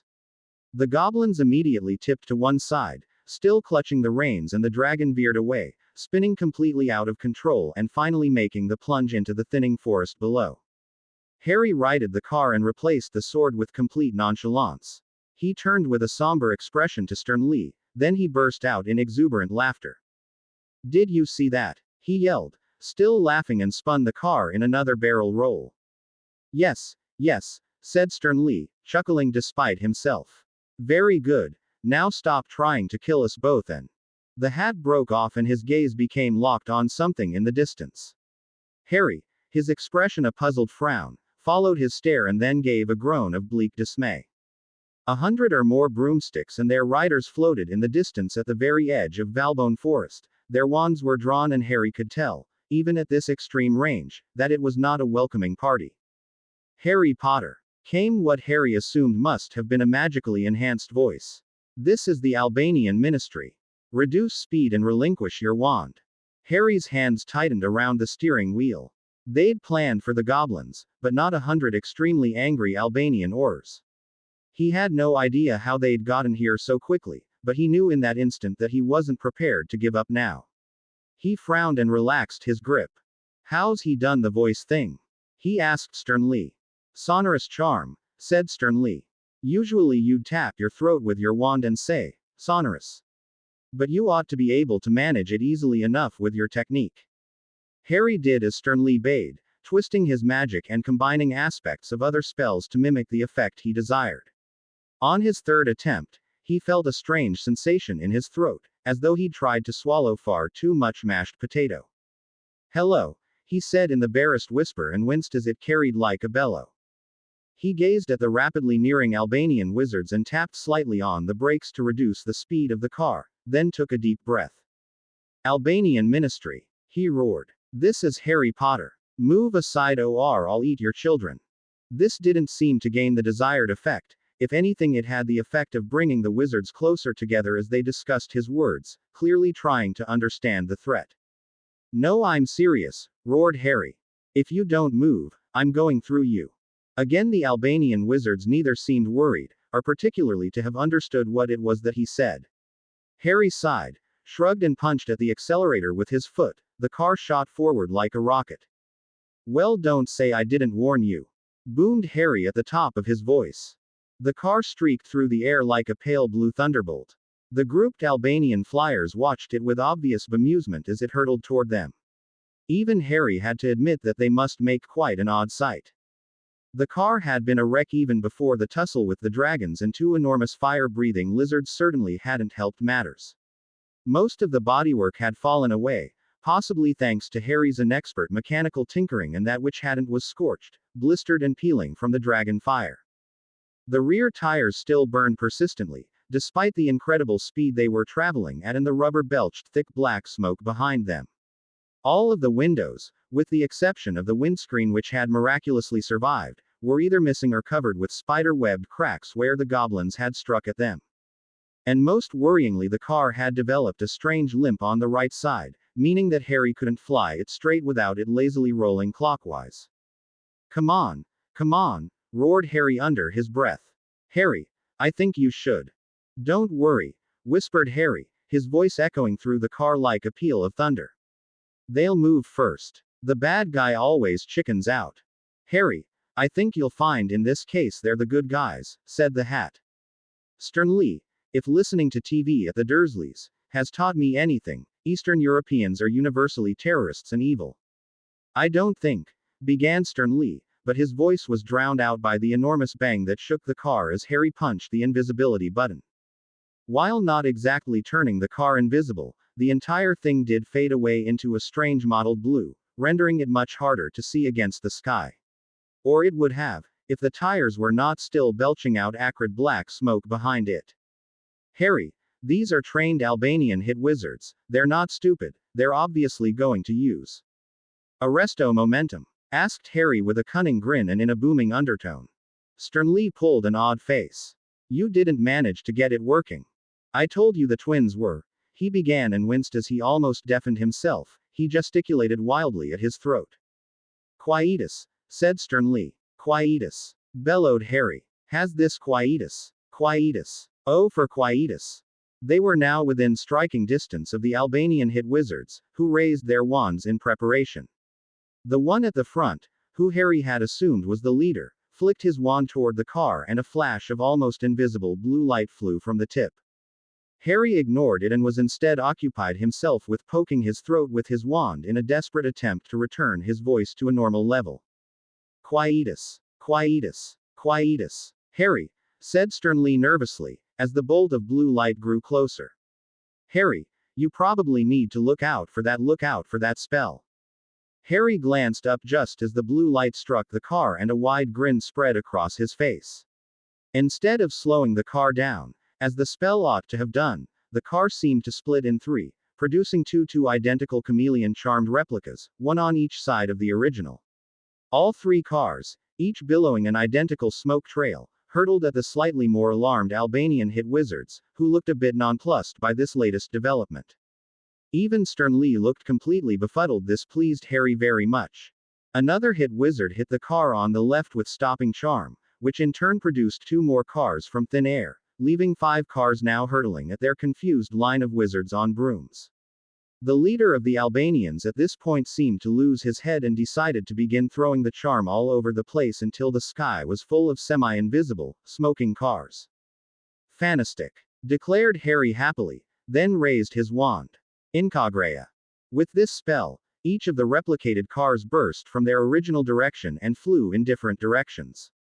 Some corkscrewed into the sky, some nose-dived toward the trees, some flew crazily at the hit wizards, some crashed straight into each other, but most flew wildly around, deftly avoiding everything in their path but becoming a complete nuisance.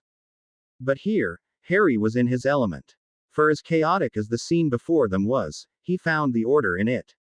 An expression of extreme, blissful concentration on his face, he found the gaps between the wildly flying cars and whizzed between them. The Albanians, apparently getting over their shock, took it upon themselves to begin shooting the cars from the sky with a variety of spells which seemed to have wildly varying results.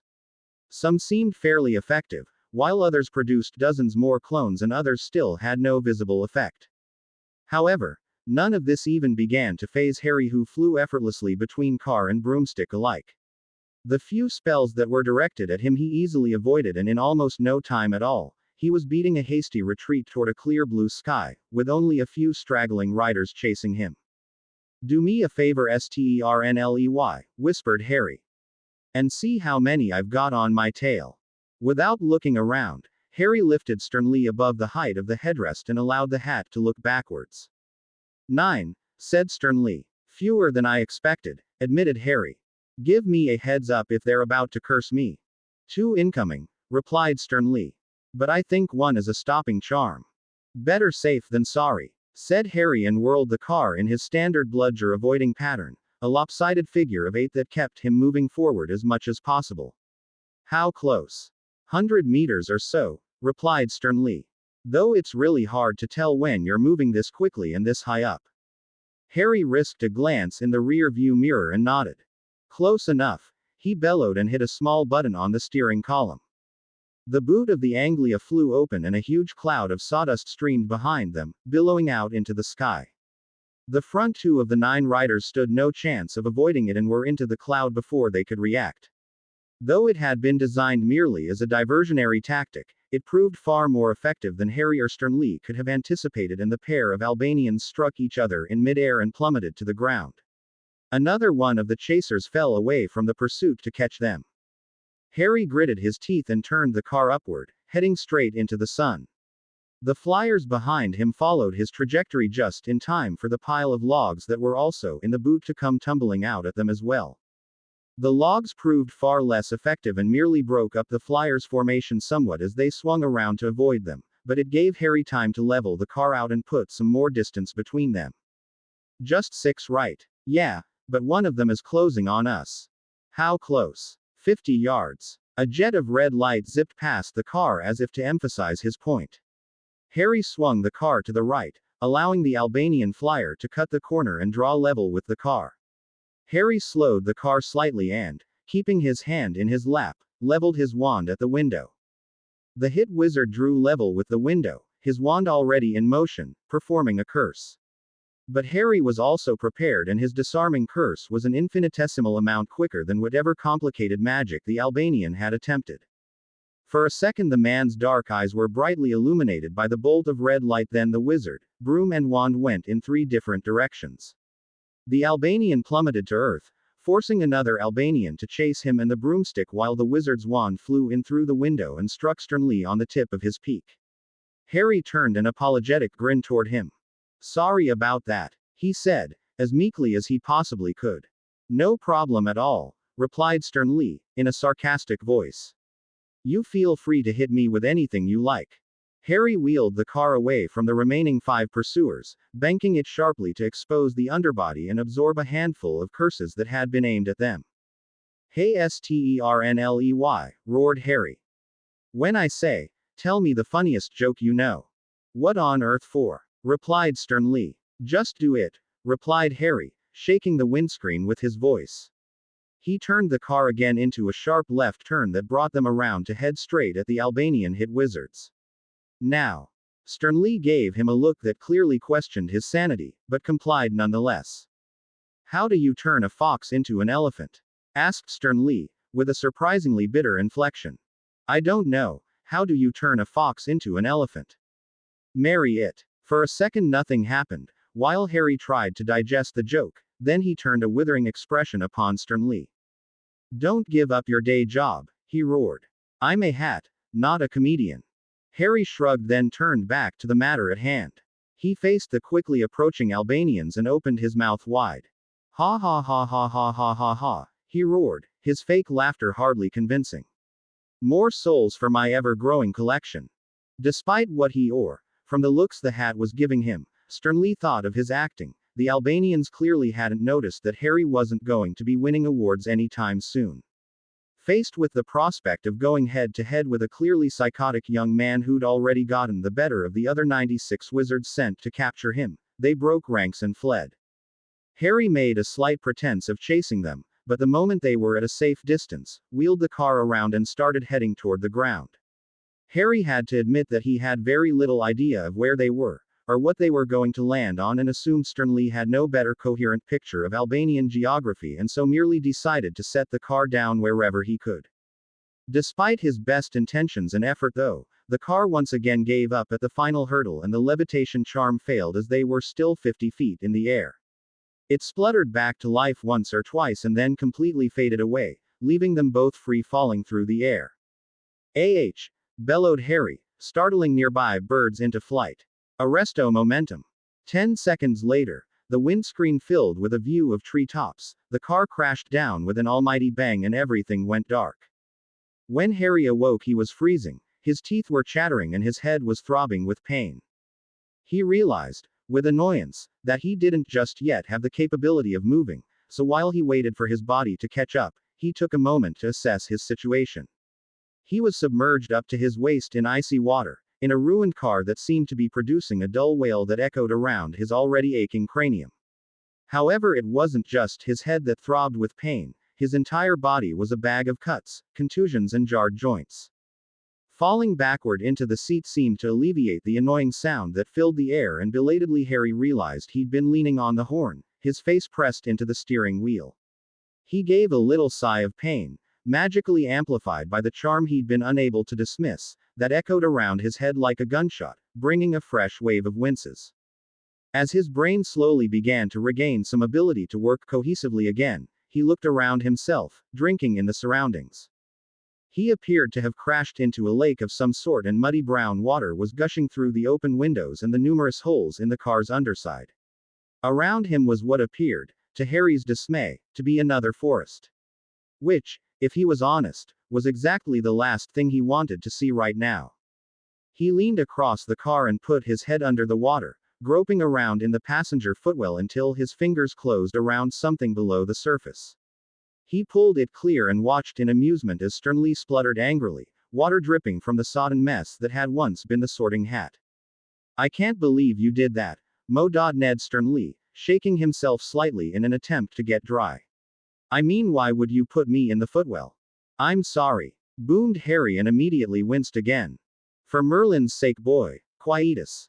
Qui uht us. Pronounce the UHT stronger than the us.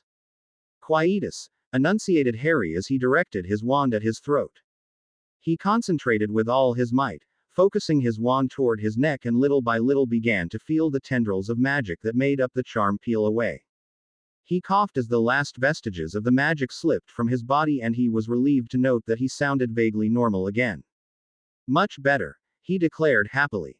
Tergio. Sternly seemed slightly mollified by Harry's new ability to speak at a normal tone. Possibly too by the fact that Harry's spell removed a vast quantity of dirty water from his fabric. Another flick of Harry's wand pushed the driver's side door open, and Harry waded to shore.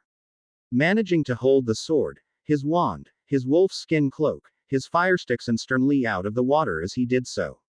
It proved no mean feat. When they eventually floundered to shore, Harry quickly stripped his wet robes off and lay them over a branch to dry. Then he turned to get a good look at the surrounding area. He realized, with relief, that he was not in fact in the middle of a forest, but merely amongst a small group of trees gathered at one side of an enormous lake. "We shouldn't linger too long," said Sternly, from his vantage position on Harry's head. "You've given both the goblins and the Albanians a black eye and a bloody nose, but it won't keep them off our backs for long." "You think the car's fixable?" asked Harry, turning back to it. "Possibly," replied Sternly, though with obvious reticence. "But I think we ought to choose a moment when we're not about to have every Auror and goblin in Eastern Europe simultaneously descend upon us." Harry glanced at the car and immediately realized that Sternly's assessment was indubitably correct. The Anglia was sunk halfway into the lake and seemed to be slipping deeper by the second. That, combined with the fact that there were probably more pieces of the car strewn across Albania than there were still attached to it, left it in a sorry state. Harry nodded his agreement. "You should probably try and pull it out of the lake though," said Sternly. "Otherwise it'll disappear forever." "Do, or do not." "There is no try," observed Harry wisely. He promptly lifted his wand, added the necessary swish and flick that Hermione was so fond of, and removed the Anglia from the lake. It came softly to rest on the grass between them, muddy brown water and green slime oozing from between every nook and cranny. "Should I hide it?" asked Harry, gazing miserably at the wreck of his beloved car. "Why bother? Any Auror worth his salt will find it, and you know they're going to confiscate it." Harry nodded glumly, but then something occurred to him. "Will Mr. Weasley get in trouble for this?" "Don't see why he would," said the Hat. "He's already been punished once. I don't see how they can have expected him to do anything about it this time." Harry nodded again, still slightly gutted to be losing his car. "I know I shouldn't," he said. "But I feel really bad. I was getting quite used to her." "It was a good car," offered Sternly, but Harry knew he didn't really get it. "Where do you think we go from here?" asked Harry. "Honestly, I've no idea. Glancing back over what you saw in the midst of all that confusion, I think we went predominantly north, which would probably put us over the border with Montenegro. But I couldn't even give you an approximation of where. I only knew we were in Valbonne because it's so important, magically." "In that case," said Harry, turning to face the river that fed the enormous lake, "I'm going to head upstream. It ought to take us to the mountains, and I don't feel like being in a forest anymore." "Works for me," replied Sternly. "One more thing. No more magic once we've left the car. I suspect they'll start tracking us from here, but the last thing we want to do is alert the Aurors and goblins as to our precise location." Harry nodded and shuddered at the thought of goblins and Albanian wizards hunting him through the countryside. It was a horrible thought, to be prey. The pair of them took quick stock of their resources, which amounted to precious little, and took a moment to clean themselves up, dry Harry's clothes, and repair his shoes as they were looking slightly worse for wear. Then, with a final salute to the Anglia, Harry began to walk. The hike wasn't as arduous as Harry had quite anticipated. Though he could still feel the deep-set physical exhaustion of the last couple of days, the blisters on his feet and the incessant drooping of his eyelids. Yet, everything he'd been through seemed to have overwhelmed him so much that he was able to drift through it in an almost trance-like state. For much of the rest of the morning, Harry didn't speak, eat, drink, or do anything other than walk. Indeed, he was so out of it that when Sternly asked him what he thought of the mountain air, he started violently Staring around in amazement, he found that he was clinging to an almost vertical stone ascent with the sounds of a waterfall crashing by to his right. It took him several minutes to stop hyperventilating in panic and for Stern Lee to talk him to the top. "You all right, Harry?" asked Stern Lee as the young wizard lay panting, stretched out across the large expanse of rock atop the cliff. "Tired," admitted Harry, breathlessly. "I'm not surprised," replied Stern Lee. "It's almost noon. There's a little mountain pool and stream over there. You can see where it meets the main river. You ought to go and have a drink and lie down beneath those trees while it's so hot." Harry, agreeing more with Stern Lee than he'd ever let on, dragged himself over to the small copse of trees that jutted out of the rock. He lay on the mossy rocks beneath the shade and closed his eyes against the blinding sun. "Hey, Stern Lee," he said, sleepily. "You'll wake me when the sun passes over, won't you?" "Absolutely," replied Stern Lee, and although Harry knew he was lying, he couldn't find the energy to care. "Go to sleep, Harry." "MMK," replied Harry, "and let sleep take him." When Harry awoke again, he could feel something cold and wet resting against his bottom lip. He reached up without opening his eyes, only for his hand to touch something cool and fleshy hovering above his face. He examined it with his fingers, prodding this way and that, in an attempt to discern precisely what it was. Before he could make any deductions, however, he heard a flighty giggle and his eyes flew open in shock. A couple of inches away from his face were the strangest eyes he'd ever seen. Where they ought to have been white, they were bright yellow, and where there should have been a pupil and iris, there was just a dark slit. At first, Harry was certain that these must be the eyes of a cat, but a second later all that Harry felt was slack-jawed amazement as the owner of the eyes drew her face away. For Harry's gaze had fallen upon the most beautiful creature he'd ever seen. She was about Harry's height, but that was where the similarities ended. Her skin was pale and fair, in stunning contrast to her bright eyes, and her hair fell away in deep red locks. Her features were sleek and exotic, and she wore the widest of smiles that ended on each side of her face in tiny, wonderful dimples. Her lithe body was hidden beneath a filthy, shapeless white slip that was an awful lot like Dobby's pillowcases, except that it was almost see-through, which brought the slightest of color to Harry's cheeks. For a boy who'd never truly considered girls this way before, it was a startling eye-opener. Her eyes, cunning, playful and mischievous, all at once gazed at him with obviously intelligent interest, and though she was shaped and proportioned like a person, when she moved, there was an obvious feline grace to her figure. "Hi," said Harry softly and sitting up slowly, not wanting to alarm her at all. "I'm sorry if this is your pond, I didn't mean to intrude." "Not my pond," replied the creature, in a silkily soft voice ever so slightly colored by an accent that Harry couldn't place. "Nobody's pond. What, someone owns a pond? Does it own the earth or the sky or the breeze?" Madness. Harry gazed blankly for a minute and then couldn't help but laugh. He wasn't sure if this was just the way that the creature spoke. He knew from experience that magical creatures often had alien thought and speech patterns, or merely her unfamiliarity with his language.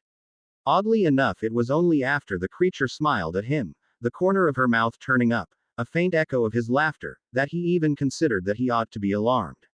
Surreptitiously, he moved his hand toward the pocket that contained his wand. He felt a little embarrassed, especially considering the creature seemed friendly, but after all, he didn't know anything about her, or even what species she was. Then it occurred to him. Stern Lee would know.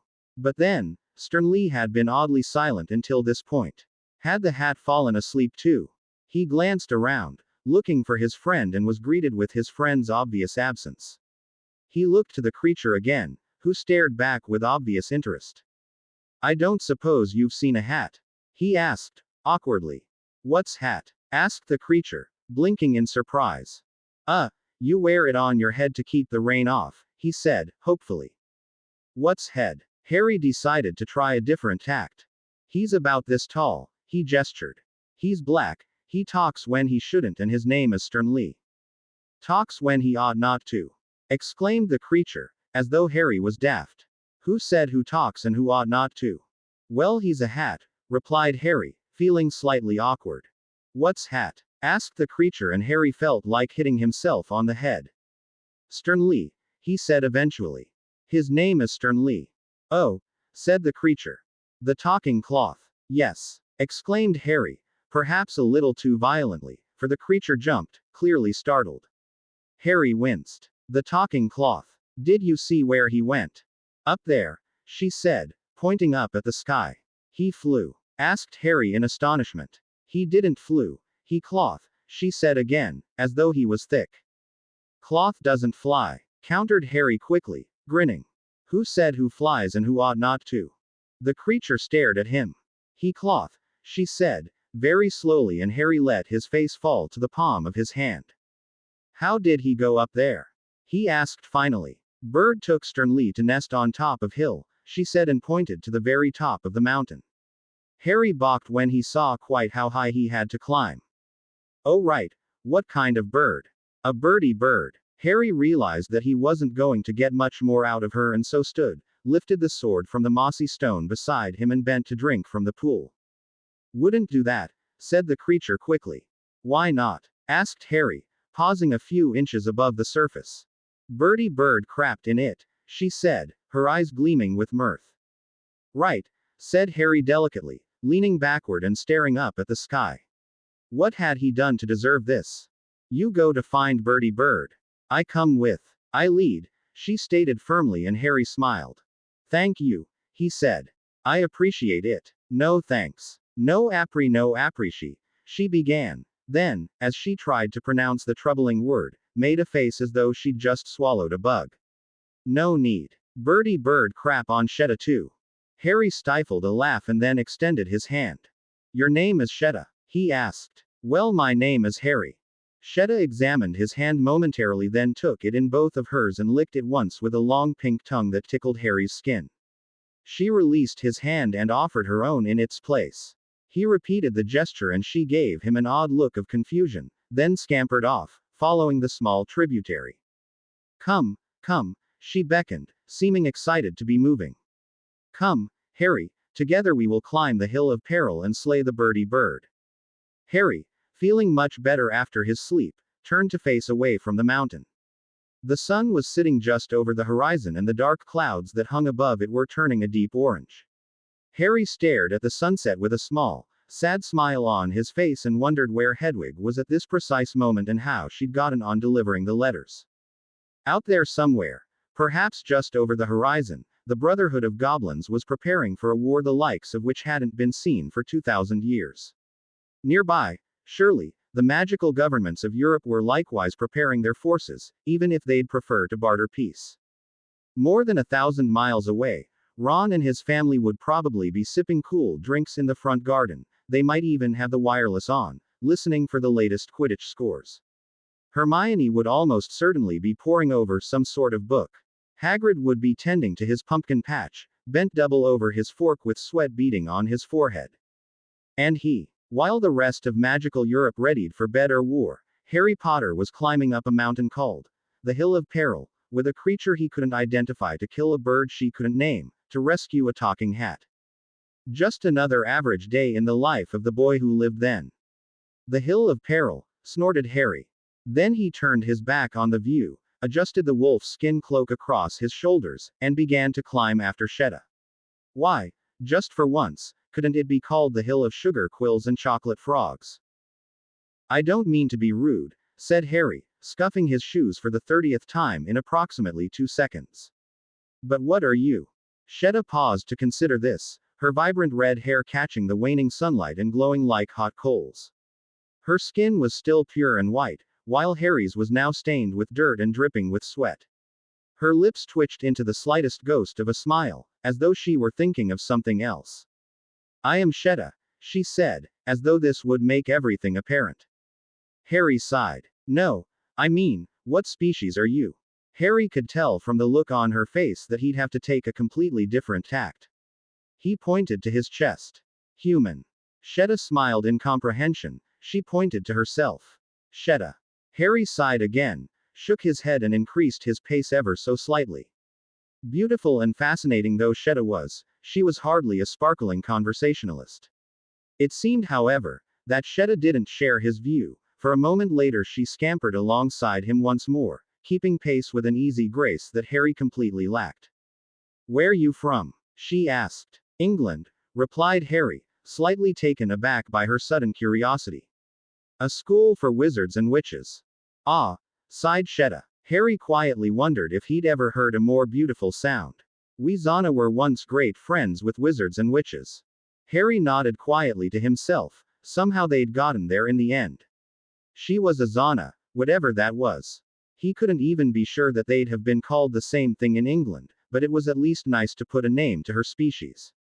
Once? Asked Harry. Not anymore. Old days. Only few Zana now. Harry nodded in understanding, offered a weak smile and scrambled up a small section of scree that seemed hell-bent on resisting him all the way and sent a shower of small stones pouring down on his head. When he finally reached the top, his arms ached, his body trembled and he was close to weeping with exhaustion. He saved his tears and sat at the top, taking a moment to take a deep breath and regain some strength to plow on. Where are you from, Shetta? He asked, gently massaging the dull pain from his arms. He watched as she made a vague gesture with her hand, sweeping it around to encompass all of the view. Below them the majestic swaths of trees were stained pink by the setting sun. Beyond the woodlands were more mountains, majestic and craggy in the distance. Between the woodlands and the mountains, an enormous expanse of grassland opened out, inhabited by livestock and dotted with a handful of farmhouses. The only sign of human life in the entire, beautiful landscape. Harry grinned at Shetta. Fair enough, he remarked casually. Nice place you've got here. Shetta grinned back. They climbed well beyond nightfall, one of Harry's firesticks gently lighting the way. What had started as a tiring hike up a steep slope, was now an exhausted scrabble up what seemed to be little more than a sheer stone cliff. He had begun the day with grass underfoot, but now it was beepy stone that met his feet and, more often than not, his hands. Despite the dark, the world was alive with vibrant energy. Insects hummed, crickets chirped and owls swooped through the air, barking, hooting and whooping.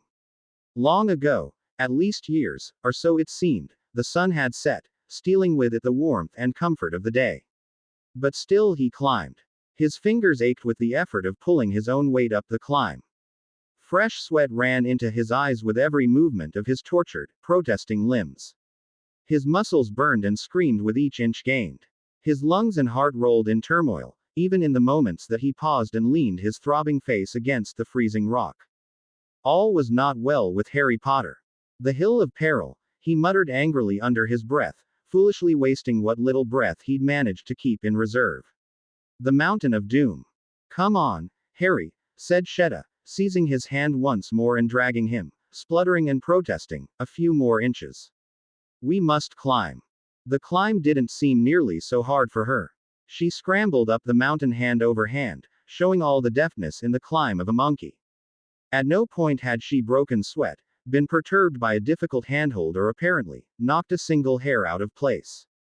No, he said softly and sank to the ground again, pressing his forehead against the freezing rock and wishing it were cooler. No, we must rest. You sleep now, replied Shetta, her sing-song voice cutting into Harry like a whip. You may never wake up. That sounds good to me, confessed Harry, blinking tears or sweat from his eyes, even he couldn't be sure which. Nonetheless, her words spurred him on, fighting hand over hand to climb the blasted hill. Only one thought in his mind: to reach the top of the hill and rescue Sternly. But his sweat dripped, his muscles ached and his pulse pounded through every fiber of his being. The cold didn't come all at once. It was slow and insidious, stealing over him and creeping into his very bones with every foot he climbed. By the time he'd realized he was cold, his fingers had begun to leave bloody marks on the stone. Harry decided, finally, that he'd have to stop here and sleep. If only because they made the rocks slick in his grasp. He found a comfortable place to stop and wedged himself in tightly against the mountainside. He looked down at his fingers, which were red raw, grazed and blistered. I can't go any further, Shetta, he said, leaning his head back against the rock. You have gone very far, she whispered to him, barely audible over the incessant howling of the wind. She examined him carefully, took his hands in hers and began to systematically lick his fingers. However strange and invasive it seemed, Harry was too tired to care, and any protest he might have raised was instantly quelled by the softness of her touch and the cool, pleasant sensation of her tongue against the abrasions on his skin. It was almost as good as Dittany, he thought, closing his eyes, just for a moment. He felt the strange creature release his hands and press her body against him. Every inch of her skin was cool and smooth, but the act was one of compassion, of closeness, rather than an attempt to warm him. Or at least he thought it might be. He pulled the oik skin cloak tightly around them both. Tell me about Wizardland, she said, sleepily. Harry felt a wan smile creep onto his lips. Hogwarts, he corrected gently. It's beautiful, though maybe not as beautiful as your home. You love it. Harry bit his lip and contemplated the question for a long while. Shetta was silent, apparently content to wait for him to speak. I thought I did, he admitted, and uttering the words was like lifting a heavy burden off his heart. I have friends there, who I love and miss. And I used to love the place. I grew up with people that hated me, and when I arrived at Hogwarts and had friends, I thought everything would be better. I thought. His voice faltered and he belatedly realized that tears were running down his cheeks. He brushed them away and Shetta pressed herself even closer to him. I thought I'd suffered through the worst of it, he continued. I thought that once I was at Hogwarts, it'd be over. But it was even worse there. I had friends, but I had enemies too. I spent most of last year hated and despised. Then I almost died there, and so I came here. And then I almost died here. Almost dying better than dying, observed Shetta, and Harry couldn't help but grin. That's true. A long silence descended upon them. Harry unsure what to say and Shetta clearly content to say nothing. Maybe you should sleep now. Okay, Harry. She seemed to fall asleep immediately, her breathing soft and even, each breath warm beneath his chin. Wisps of her hair tickled his face, bringing the slightest of smiles to his lips. He couldn't imagine sleeping despite his exhaustion. The rock was too uncomfortable, the night too cold, his body too stiff and racked with pain. But it was better than climbing, and it'd give him the rest he needed to complete the journey in the morning. In the end he did snooze a little, flitting in and out of stolen moments of unconsciousness. A voice spoke to him in his dreams, sometimes it seemed only occasionally, but other times it seemed constant and endless, but it was always incoherent and half-heard, as though spoken from a great distance away. Harry couldn't even be sure that it wasn't his own voice, manifested in his exhaustion, prattling inside his head. He rose with the first pale light of day, gently laying Shetta against the rock where she couldn't slip and fall. He was amazed by how light she was, how easy to lift, despite his own exhausted body. He remembered how easily she had climbed the mountain, how effortlessly she had pulled him up the tougher paths. Magic, he supposed. Harry shook his head and stood up, stretching his arms into the sky and twisting out all of the pain and tightness in his joints. Every single one protested at this movement, crunching and groaning as he worked them loose. Finally he glanced down at his fingers, fearing the worst. In actual fact, he was pleasantly surprised. The skin, though still slightly discolored, was no longer cracked and bleeding. They didn't ache quite as much as they had the night before, either. Harry had always healed fast, but he knew simply by looking at this wasn't natural. There were no scabs, no scars, no indication at all that his fingers had split or blistered at all. Whatever other magic Shetta may or may not have possessed, it was clear to Harry that she had some talent with healing. Harry let her sleep and watched, amazed, as the sun's light began to reveal the landscape below him. He was higher than he'd imagined, climbed further than he would have thought possible, and the view was magnificent. The range of mountains he'd seen yesterday with Sternlee seemed to stretch out forever, with rounded tops and deep valleys, the peaks protruding from the luscious green earth in an almost perfectly straight line in a wave of stone. He felt Shetta gently kick his leg, and when Harry glanced down at the creature, she gazed back mischievously. Harry noticed with the slightest coloring of his cheeks, and not for the first time, that the beautiful little creature's choice of clothing left very little to the imagination. He hurriedly looked away, forcing the thought from his mind and the color from his cheeks.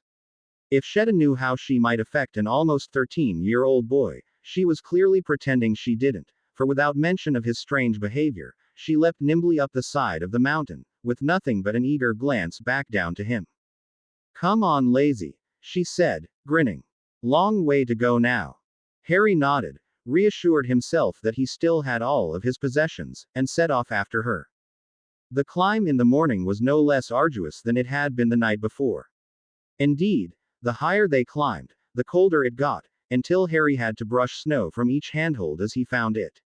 Sooner rather than later his hands were once more blistered and bleeding, but Harry pushed through it, even though it made everything he touched slick and slippery. His teeth chattered from cold, his eyelids were heavy from lack of sleep, and his entire body protested every movement. To his relief, even Shetta began to find it difficult going. Her sluggish movements and heavier breathing proving that her strength wasn't endless. As they climbed, Harry tried his best to engage her in conversation, mostly to distract himself from the pain. He was interested to note that the more they talked to each other, the more coherent she became. "Tell me about the Zana, Shetta," he said, having just finished a half-hour monologue on the benefits of the thief bind. Shetta had admittedly had little to contribute to that topic of conversation. "We are only few," she said, frowning up at her next handhold, as though it had grievously insulted her. "Before that, I mean. They came to the base of a sheer cliff, one that made the almost vertical slope they'd been climbing look positively tame. It was thickly pitted and would have been easy enough to climb had his arms not been failing already." Harry rubbed blood from his hands onto his shirt, wishing that he were able to use his wand, or simply had a decent pair of gloves. They both took a deep breath and began to climb, each selecting a different path up the cliff. "We were many," called Shetta as she flung herself from an outcrop to a cleft, her lithe body swinging as she temporarily hung there. "Thousands. We lived here. We were strong, happy, content. We helped wizards and wizards helped us. It was peaceful." "Then what happened?" asked Harry, as he hoisted himself upward, his arms burning in protest. "Goblins," she said simply. "Zana had gold. Goblins wanted it. There was war. Between the goblins and the Zana." "Yes," she said, leaping once more and deftly catching a rock above her. "We lost. The wizards helped us, but too many goblins to kill. We saved the gold, but almost all Zana fell." "I'm sorry," called Harry, wishing he could have spoken more softly, but the howling wind made any sort of spoken conversation impossible. He looked up and could see the lip of the cliff. It was ever so slightly out of his reach and there weren't any handholds between him and it. He glanced down. He was faced with a choice: leap up and catch hold of it, or descend 30 feet and find another way up. He swallowed thickly. The ache in his arms told him he didn't have much strength left, he could already feel the muscles in his fingers give. He knew he wouldn't survive if he tried to go back. He swallowed again, judged the distance, balled up all of his strength, took a deep breath. Just as he began to push up with his legs, his fingers gave out. He flew up in the air, scrabbling at the cliff face for any sort of purchase, but his fingers closed around air. His stomach clenched and his eyes bulged as he began to fall. Everything seemed to take forever, as though he were living his final moments in slow motion. All the wind rushed out of him in a split second, making a noise somewhere between a scream and an exuberant whoop. The edge of the cliff seemed to inch away, just out of reach, the tips of his fingers brushing it ever so slightly as he fell downward. And then he stopped suddenly, crashing face first into the stone cliff face. His nose cracked and a thin trickle of blood spilled down his front, the skin of his cheek and forehead split as they bashed against the rock, adding to the blood running down his face. His world was momentarily a jumble of confusion, color and sensation. Then he felt something pull powerfully on his arm and he began to lever himself up the cliff with his hands and feet. He came scrambling over the edge of the cliff and went head first into Shetta. They staggered and fell together in a jumble of limbs, crashing down in the snow. Harry gazed down into her eyes and grinned, partially in relief, partially in embarrassment. "Hi," he said awkwardly and rolled off her. He lay on his back in the snow, utterly spent, not caring at all that the snow was soaking through his wolf-skin cape and the cold was creeping into him. Shetta began to laugh and Harry followed suit, those 5 seconds of anxious panic evaporating through his laughter and escaping into the pale blue sky. Eventually, he pulled himself together and climbed to his feet. His body was as close to failure as it was possible to be. He wanted nothing but to lie down and be very still, but knew that if he didn't move now, he wouldn't move again. He looked upward, toward the peak, and for the first time noticed that the slope was far gentler here. The peak couldn't be far now, but was lost in a thick white haze that blew off the snow. He took 2 handfuls of powdered snow and used them to clean the blood from his face and fight the swelling of his nose. He suspected that he probably looked as though he'd spent 10 rounds with Goyle, but didn't care much. It was only his most recent in a long line of injuries. He began to stagger onward, up toward the peak, but stopped and turned when he realized Sheta wasn't following him. "I go no further," she said, and there was obvious regret in her voice. "Why not?" asked Harry, and staggered back down the slope toward her. "There are old laws," she said simply as Harry came to stand before her again. She lifted a hand to Harry's face and traced the outlines of the cuts on his face. "You are very brave." Harry felt himself blush, but Sheeta ignored it and seized the lapels of his cloak in both hands. For a moment Harry thought she intended to key him, but instead she merely pulled his cloak forward to cover him better and straightened it on his shoulders. "Perendi would have liked you," she said. "You remind me of him." Harry blinked. "Who is Perendi?" "My love," she said, and gave him a sad smile. "He died." Harry blinked again, unsure quite what to say. "I'm sorry." This time she did key him, her soft red hair brushing against his face as she leaned in. Her lips only touched Harry's for the briefest of seconds, but warmth and energy suddenly coursed through him, like he'd been struck by a lightning bolt. He wasn't cold anymore, wasn't tired, his face no longer ached, and his fingers felt whole and responsive. When they parted, Harry gazed at her, dumbstruck. "Go," she said, her voice soft. She lifted her fingers to his face and smoothed his hair from his face. "Save your friend." Harry swallowed thickly and nodded. He turned his thoughts from how soft her lips had felt against his into rescuing Stern Lee. He grinned at Sheeta. "Thank you," he said. "I hope I see you again." "You will." He turned his back on her then, turning to face the white mist that hid the summit from view. The energy her key had given him surged through his body, willing him onward and bringing the slightest of satisfied smiles to his face. "Goodbye, Sheeta," he said, not daring to look back at her. "Goodbye, Harry," she replied. Harry drew his sword, noted that it felt light and keen in his hand, and pressed forward into the haze of snow. He glanced back only once, catching a glimpse of fiery red hair stark against the snow, before Sheeta was lost to the swirling mists. He continued on through the blizzard, snow caught by the wind whipping up around him and blinding him to everything but the all-pervasive white mist. He couldn't be sure how long or far he'd walked, only that it seemed like he'd walked for hours over miles and miles of snow. But for all he knew, he'd walked the same 20 steps around and around in the snow. He only knew he'd reached the summit when he stopped climbing. By then just the lingering traces of Sheeta's key remained with him. A slight warmth in the depth of his body that stubbornly resisted the cold that had seeped back into him. Half blind, half frozen, completely spent, Harry collapsed to his knees in the snow. He knew, somewhere in the back of his mind, that he was nearer death than he'd ever been before. Knew that it had crept up on him unawares. He hadn't possibly considered, when he'd started climbing this mountain, that it might be the death of him. That he might freeze to death in the middle of summer.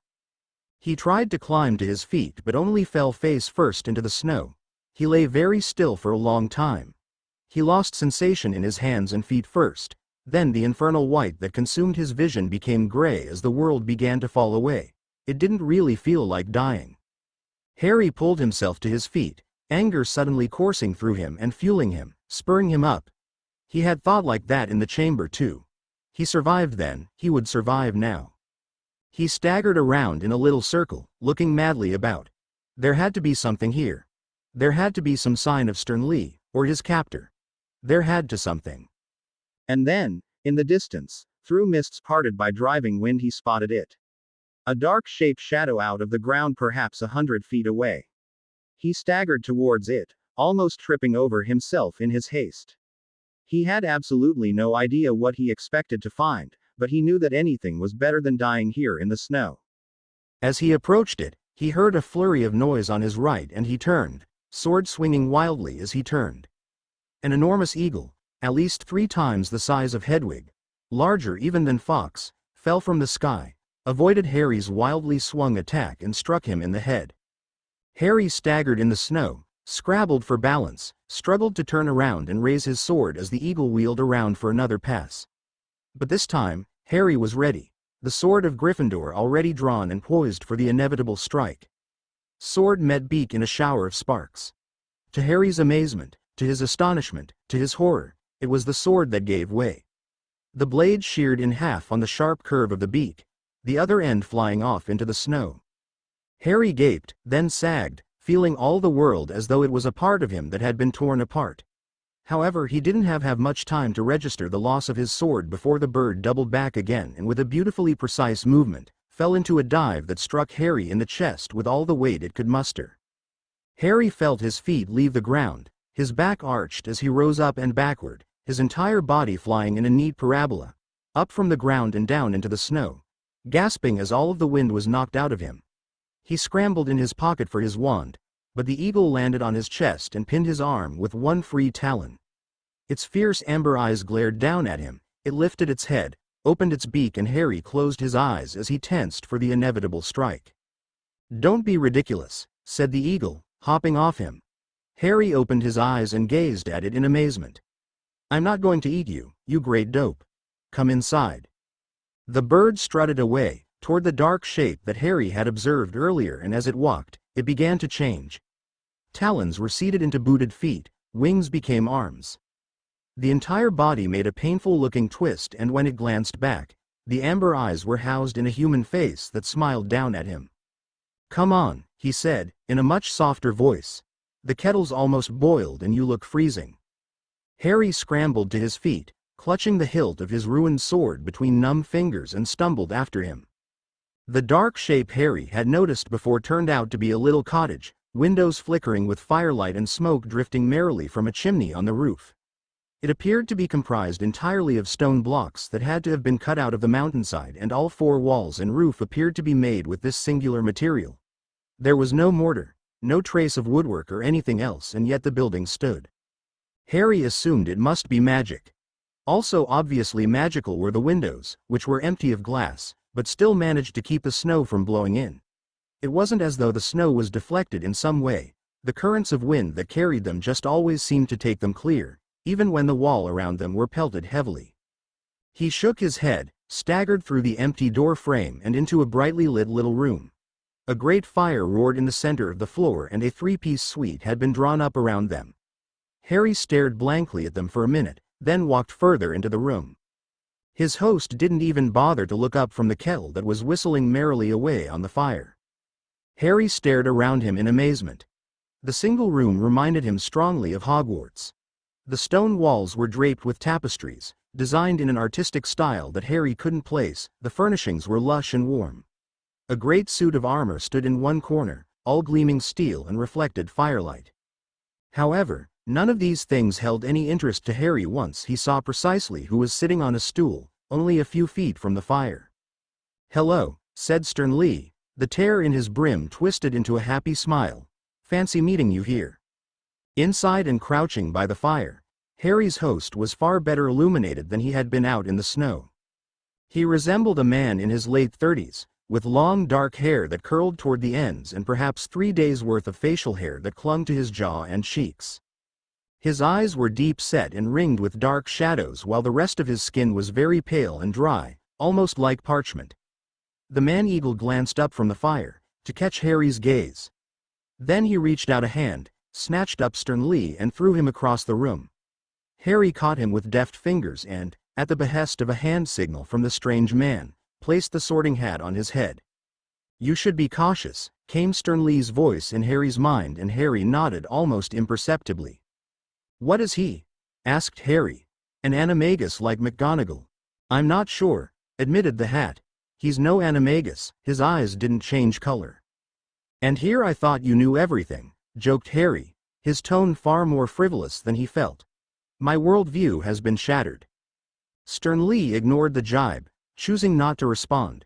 The man-eagle finally removed the kettle from the fire and poured a stream of scalding water into 2 cups. There must have been something already in the cups, for they turned brown. He lifted one in each hand and rose, offering one to Harry, which he took.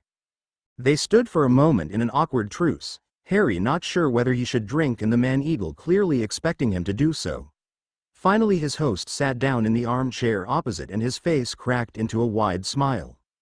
Come, come, he said, beckoning Harry to sit down.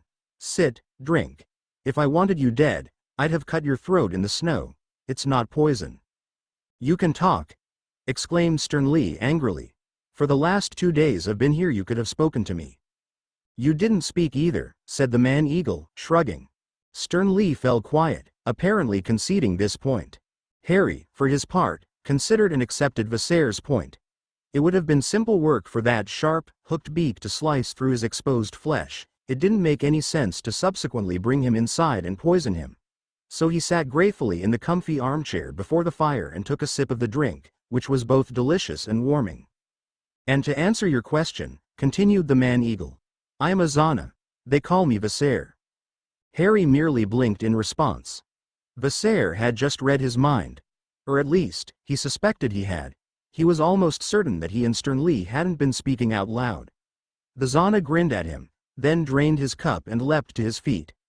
Harry half rose, expecting to have to defend himself, but Viserys flapped his hands, urging him to sit. I'll be right back, he assured them and disappeared out into the blizzard. Keep your sword handy, hissed Sternly, the moment Viserys was outside. You might need to fight.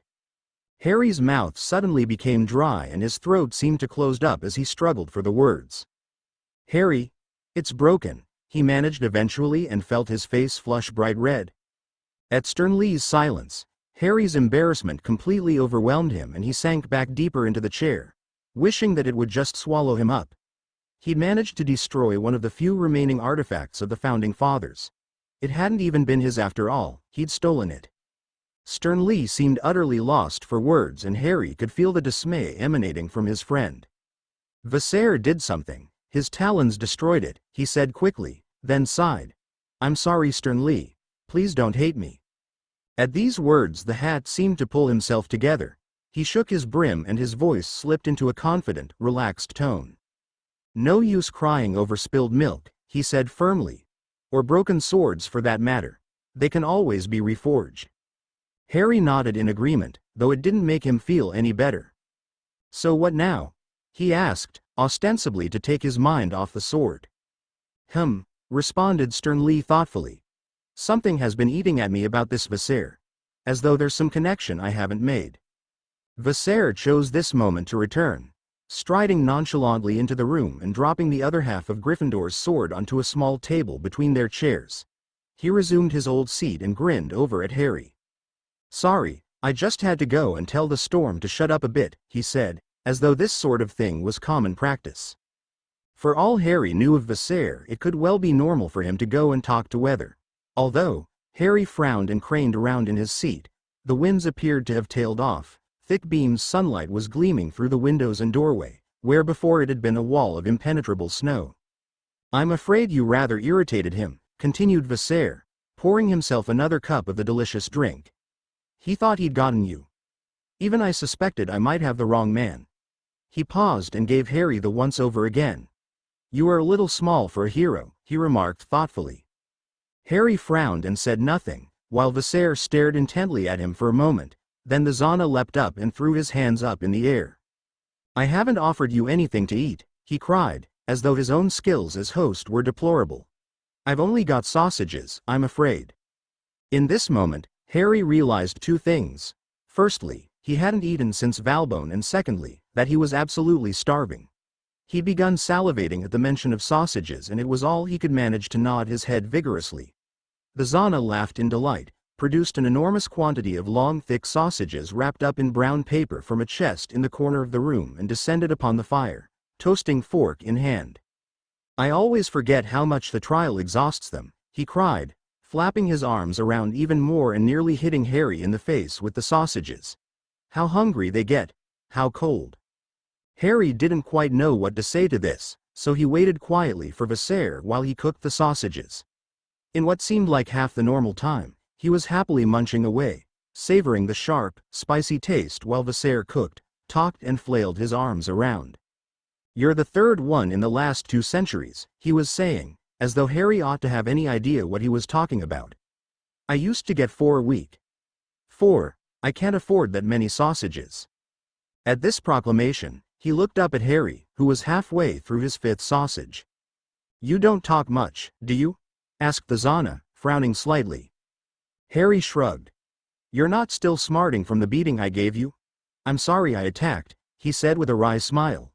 Also for breaking your sword. But these things are rarely simple.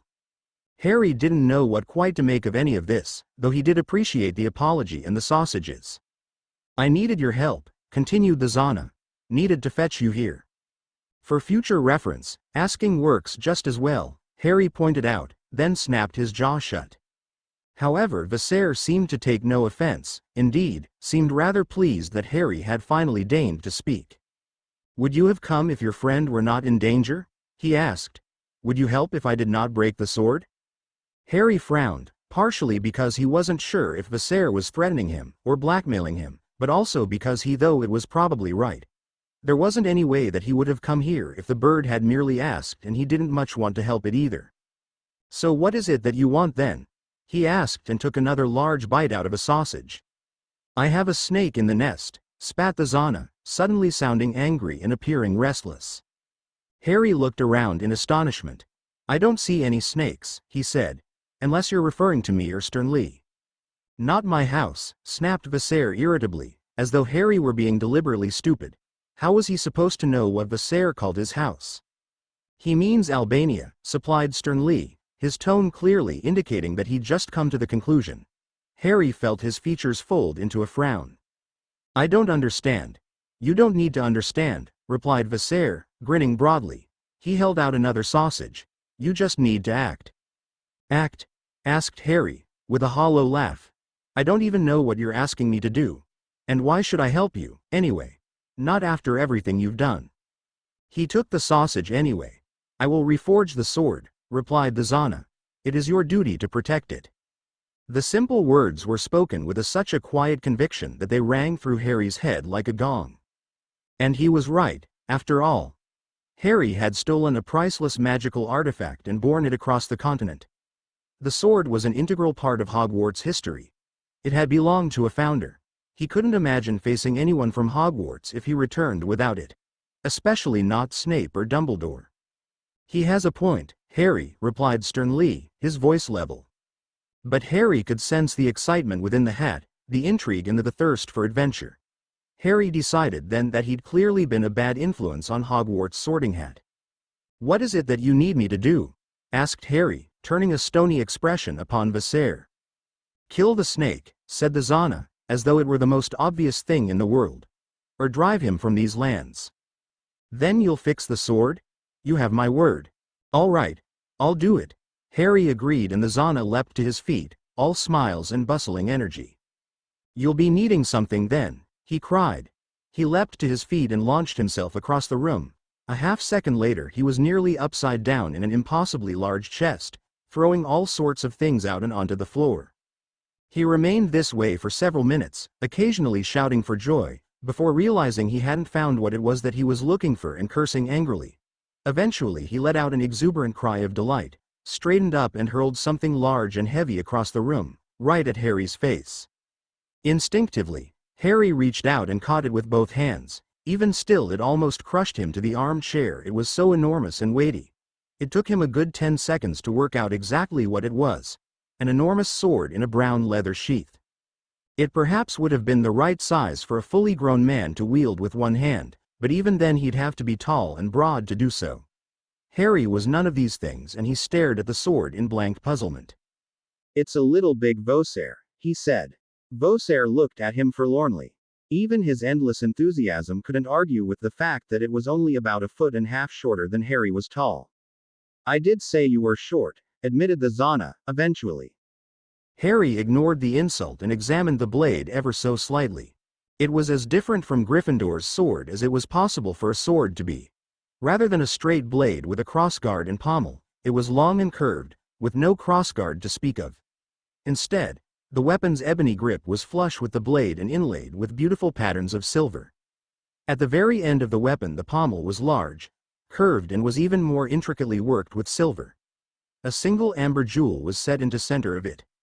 He blinked as the design suddenly coalesced in his mind. He was looking into the face of an eagle. He glanced up at Vassar in surprise, who grinned broadly back at him. You like my sword? He asked. That blade was forged for me the day I was born. Here, come. Harry stepped forward and Voser took the sword from him. He produced a belt that too had come out of the chest. From the look of it, Harry thought that this too would be far too big for him. But Voser didn't strap it around his waist. Instead he looped it over Harry's shoulder and across his chest, buckling it through one of Harry's belt loops at his side. He hung the sword from the belt across Harry's back, fastening the scabbard in two places so that Harry could draw it over the shoulder with his right hand. He adjusted Harry's wolfskin cloak on his shoulders, just as Sheeta had done, and then looked him up and down. A proper little warrior, he said, beaming. Harry wasn't sure whether to take this as an insult or a compliment. He wasn't sure he liked being called a little anything. I would have you stay the night and rest, continued Voser, turning away and beginning to pull more things from the chest. But some things must be done with haste. He threw a few things into a bag and then flapped his hands at Harry, half chasing him through the front door of his house. At first Harry heeded his agitated dismissal, but a question abruptly occurred to him and he turned back to Voser. If you can reforge a broken, magical sword and best me so easily, why can't you deal with the snake? What is it that I can do that you can't? Voser looked at him as though he were stupid and then grinned once more. You climbed up here with Sheeta? He asked. I did. The Zana nodded. She always brings the cute ones. He smiled. What did she say when you reached the summit? She said, began Harry, racking his brain. She said she cannot go any further. That there were old laws. Voser nodded again. There are old laws that we Zana are bound by. Long ago, I was sent to this summit and trapped here. Not by walls or rope or steel, but by my oath. I must remain here or become an oathbreaker. He shuddered, as though this might just be the worst thing in the world. This is my domain, until I am released from it. Just as the mountainside is Sheeta's. Harry nodded, finished his final sausage and stepped out of the door. One last question, he said, looking back at Voser. Why me? You have knowledge of this snake, replied the Zana. You have faced it before and walked away a champion. You must face it again. Harry swallowed and nodded, because that could surely only mean one thing. He would have to face a basilisk again. Voser saw them to the door, his amber eyes glittering merrily in the bright sunlight outside. The blizzard had almost completely subsided now, to be replaced with a perfect summer's day. Already the snow on the ground was beginning to melt, making the rock slippery underfoot. He handed Harry a bag, weighed down with a canteen of water and several loaves of bread. He placed one hand on Harry's shoulder and beamed down at him. If you travel almost directly south for 2 miles, you will come to a small village with a river. Follow this river east and you will come to a town called Bajamkuri. From there you will know where to go. Harry nodded thoughtfully, then hoisted the bag on his shoulder and tidled sternly ever so slightly in his direction. He adjusted Voser's sword and belt and then turned to face the Zana. What's the name of the village? He asked, in case I miss it. Valbona, came his reply. Valbona village. Harry gaped at him. Valbona, as in the Valbonne Valley. Voser grinned broadly and nodded enthusiastically, apparently pleased that Harry had understood the point so quickly. Sternly let out a dull groan. How far are we from Valbonne? Voser's grin, if possible, got wider. He grasped Harry by his upper arm, pulled him around the house to the opposite side of the mountain he'd scaled and pointed out the valley below. Harry's stomach fell. He recognized the direction the river took through the trees, recognized the rocky outcrops that topped the long slopes. Even Sternly let out a low, guttural moan. End of displeasure. How the hell did that happen? Asked Harry. We must have been turned around during the fight with the oars, replied the Hat. We ended up going in a big loop, almost doubling back on ourselves. Harry sighed deeply. If it's any consolation, Sternly began. It's the last thing anyone'll expect you to do. Heading straight back into Valbonne, I mean. What? Because it's absolutely suicidal. Completely choked with swarming angry goblins who want nothing better than to cut my head off. Precisely. I have to say, Sternly, said Harry, his voice as patient as he could make it, that doesn't exactly reassure me. No, it doesn't reassure me either, admitted the Hat, now that I come to think of it. Voser, who had been an impartial observer of this conversation, suddenly patted Harry firmly on the back and gave him a little shove. "Off you go," he chided and pointed out a general direction. "The village is that way." "Thanks," replied Harry bitterly, hoisting his bag and setting off at the heading he'd indicated. "Thanks a billion."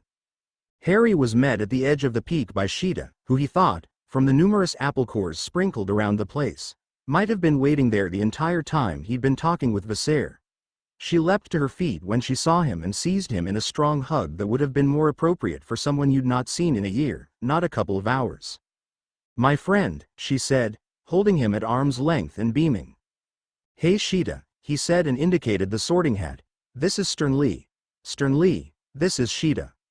"Ah," she said, adopting a knowledgeable tone, "the talking cloth."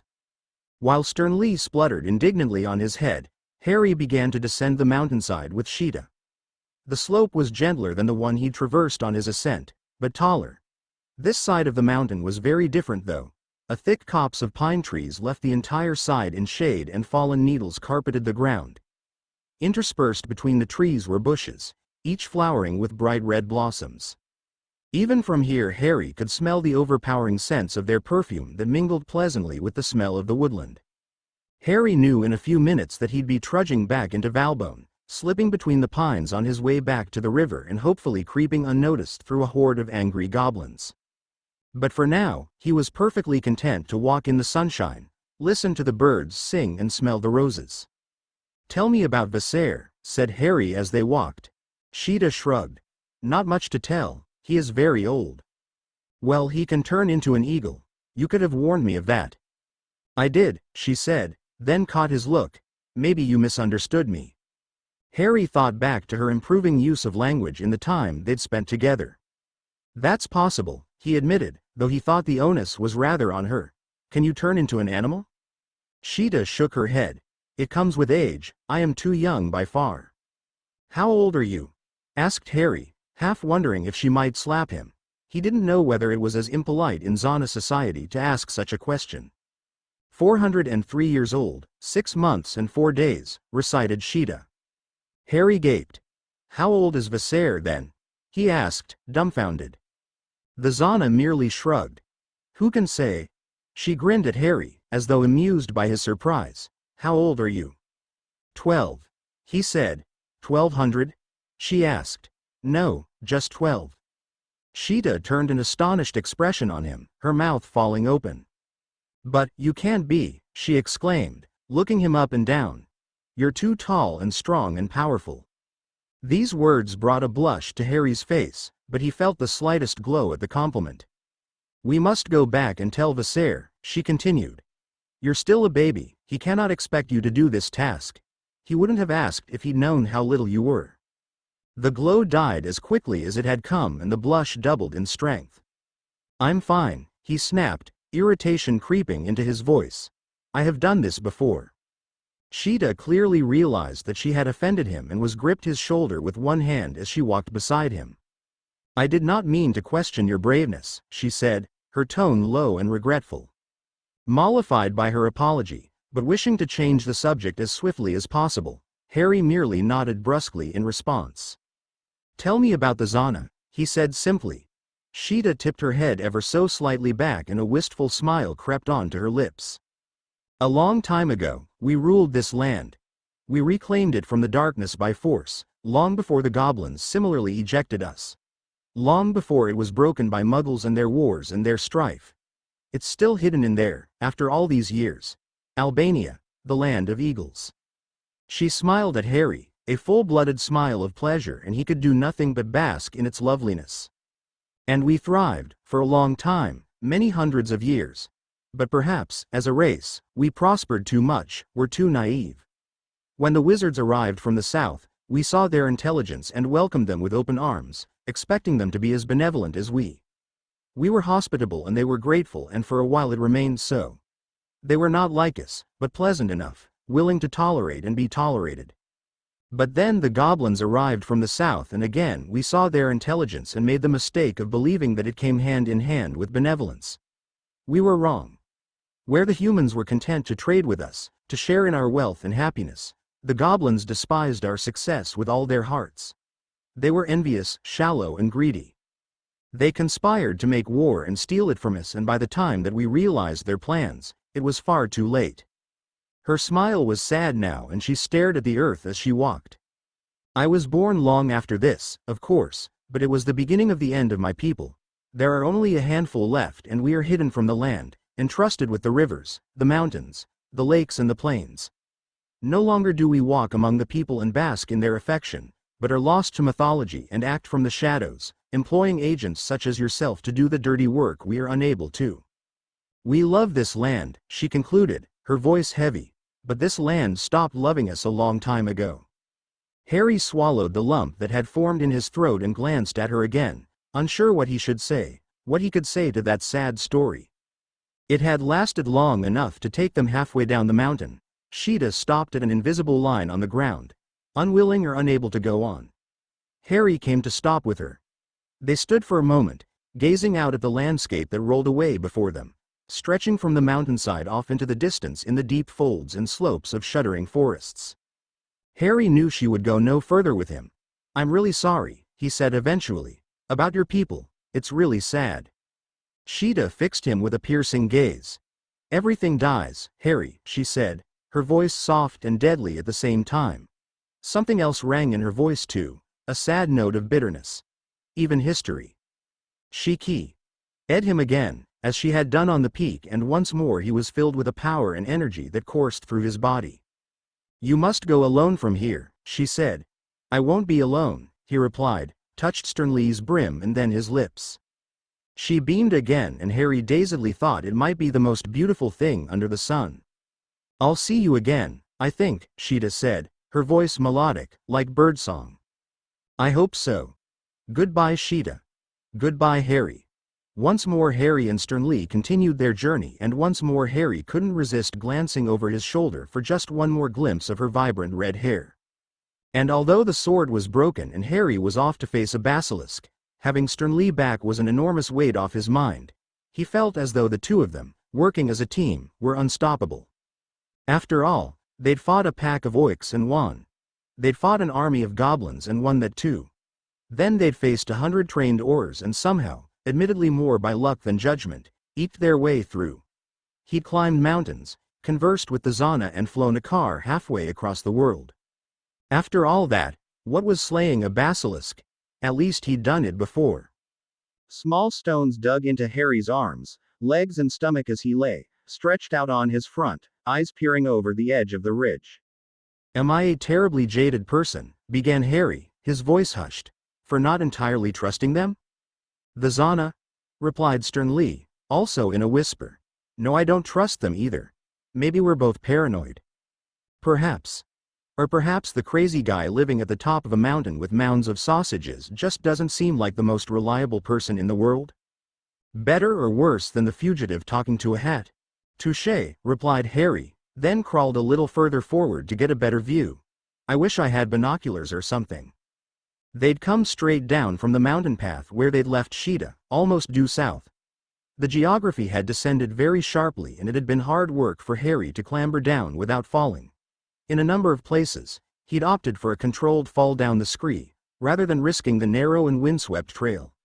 He'd suffered some enormous bruises on his thighs, but considering he hadn't cracked his skull, Harry's decided this strategy was a success. Nestled halfway down the slope toward Valbona village was a small rise that formed a miniature valley on the side of the mountain. Early on in their descent, Harry and Sternly had decided that this was a fantastic spot to hide out and assess the lay of the land. Harry plucked Sternly from his head and crawled up to the edge of the ridge, peering over the top. Only 1,000 or so feet away down the hillside was the village. A picturesque little farming community bordered by fields and right on the edge of the river. Aside from the few larger buildings, big, plastered, breeze-block structures that Harry assumed must serve a municipal function, the village was entirely comprised of small stone cottages with thick shale slabs on the roof. He thought the little houses must be far, far older than their inhabitants. That once upon a time, the people who originally built the peaceful little village had taken their materials from the ground they worked. The mountains and the rivers and the forests. And yet there were signs that Valbona had not always been peaceful. Just a little way away from the village was a domed concrete structure with a large, empty window at the front. Whether a relic of the Second World War, or the Cold War, Harry didn't know enough history to say. But he knew what the pillbox was, and it was a sad sight to see, in such an idyllic little village. He hoped it hadn't ever been used. Harry scrabbled back down the scree, until he was once again in the confines of the rut on the mountainside. "I didn't see any goblins," he said, "or any Aurors. Just because you can't see them, doesn't mean they're not there. So what's your advice? I think we follow the river at a distance, toward Bajam Curie, and avoid Valbona altogether. Except that it'll take us straight through the part of Valbonne that's currently swarming with goblins." Harry and Sternly had spotted them while descending from the mountain. About 30 goblins traveling down the opposite slope of the valley. There hadn't been any purpose to their movement, just a slow meandering patrol. But it meant that they were on the lookout and wary for wizards. Harry didn't fancy trying to slip by them. Not for the first time. He wished he'd brought his invisibility cloak. "What's the other option?" asked Sternly. "The road that runs straight through Valbona," replied Harry. "Stands to reason that one of the directions is going to go to lead to Bajam Curie." "And you think the goblins will let you just walk past?" "There's other children in the village," he said. "Long dark hair, slightly grubby, very thin. You think the goblins'll notice one more shepherd boy? How are you supposed to hide the sword?" Harry hadn't actually considered that. "Wrap it in my cloak." "Oh yes, what a good idea," replied Sternly. "That's not going to be even slightly suspicious. Because all shepherds up in the Albanian valleys carry swords wrapped in oik skin cloaks. How could they ever possibly see through that little ruse?" "Well, it's still better than your idea," grunted Harry in annoyance. "Just walk at them until they decide to poke me full of holes." "That's not my plan at all," snapped Sternly. "Goblins have better eyesight in low light than you do, so either way you're going to have to wait until morning. I suggest we stay here overnight and then creep by them, using the sunlight to our advantage and the trees on our side of the river to hide our movement." "Oh," said Harry. "That is a much better plan. Why didn't you say that before?" "I did," stressed Sternly. "You just weren't listening." "Liar," muttered Harry, and Sternly pretended not to hear him. Harry settled down against the lone tree in the small rut. Thick leafy branches gave him shade against the sun as it prepared for its descent over the horizon. "So what's the deal with Vassar?" asked Harry, trying to sound nonchalant and failing. "What do you mean?" "You know what I mean. I must have read Fantastic Beasts and Where to Find Them a dozen times when we were researching Fluffy and Norbert last year, and there's absolutely no mention of creatures that turn into enormous talking eagles." "No, I can't imagine they're especially common," admitted Sternly, but didn't elaborate any more. "But you know what it is. Only suspicions, I'm afraid."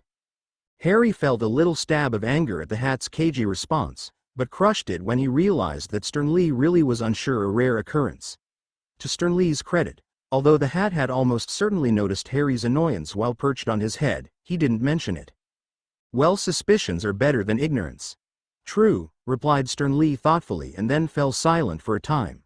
But Harry could tell from the way the hat shifted on his head that he was thinking of the best manner with which to approach the subject. "I think they're shape-shifters." "You think?" asked Harry, sarcastically. "Don't be such an idiot. There are lots of creatures that can shift their shape. Boggarts and werewolves, to name a couple. But neither are powerful enough to destroy an artifact like that sword." Harry wondered what a boggart was, but kept silent for the sake of Sternly's explanation. In fact, very few things would be capable of destroying that sword. A wizard would, but only because he had the inventiveness to do so. A goblin too, but only because they're cunning. "How about a phoenix?" suggested Harry. "No," replied Sternly thoughtfully. "Don't get me wrong, a phoenix is a powerful magical creature, but their strength lies in creation, not destruction." "So what do you think it is?" Harry sat in silence for a moment as Sternly considered the question, his gaze wandering over the crest of the ridge. Beneath it the patchwork scrubland fell away into a thick carpet of brilliant green grass that followed the slope of the hill down to the village and its merrily gurgling river. "I think it's a totem," said Sternly eventually, unease creeping into his voice. "What's that?" asked Harry, lifting the canteen to his lips and taking a sip of water. It was icy cold and crystal clear, and he allowed the liquid to seep down the back of his throat, enjoying the sensation. began Stern Lee and then faltered. Harry, you've got to realize that talking about totems it's like saying the earth is flat. It's an idea, a concept, that was abandoned hundreds of years ago. Well, maybe that's why I've no idea what you're on about, he replied, taking another mouthful from the canteen and then splashing a little across his brow to cool it. It's part of wizarding mythology, said Stern Lee as he began to explain. According to the myth, totems, in essence, are the birthplace of all magic. The old legends talk of how humanity bred with creatures of enormous magic and that their descendants became wizards and witches. You mean to say that's what the Malfoys are so proud of? That their ancestor had it away with an eagle? And Draco called Hermione a mudblood? Even Stern Lee couldn't stop himself from chuckling, even as he shushed Harry, bidding him be more quiet. Get your mind out of the gutter, said the Hat. They're shapeshifters, remember? Fair point, accepted Harry. But still. Anyway, continued Stern Lee, bringing them back to the topic at hand, even though Harry could still hear the amusement in his voice. Totems are supposed to be a physical manifestation of the Earth Spirit itself. What's an Earth Spirit? Interrupted Harry as he lowered himself to sit on the bank of the stream. Like the totems, responded Stern Lee. A myth. Centuries ago, wizards believed that the Earth itself was in some ways sentient and magically powerful. There's absolutely no evidence to back it up. Except that we just met a totem, pointed out Harry. What I think may possibly just be a totem, corrected Stern Lee, but sounded uneasy nonetheless. Anyway, all myths have some basis in reality. If the totem myth refers to the Zana, then perhaps that's the limit of it. Harry nodded. It made sense, in a fashion. The Zana had talked about living peacefully with humans after all. Even if they weren't the birthplace of human magic, if the Zana remembered wizards, the wizards would surely remember the Zana, albeit perhaps just as a myth. You ought to catch some shut-eye, said Stern Lee, soberly. We shan't be moving until well into the morning and you look knackered. Harry couldn't even summon the energy to fake taking offense. After all, Stern Lee was right. He was exhausted. His limbs ached from their climb up the mountain, his feet were blistered and swollen. His head felt as though someone had jammed cotton wool into it and his eyelids kept closing of their own accord.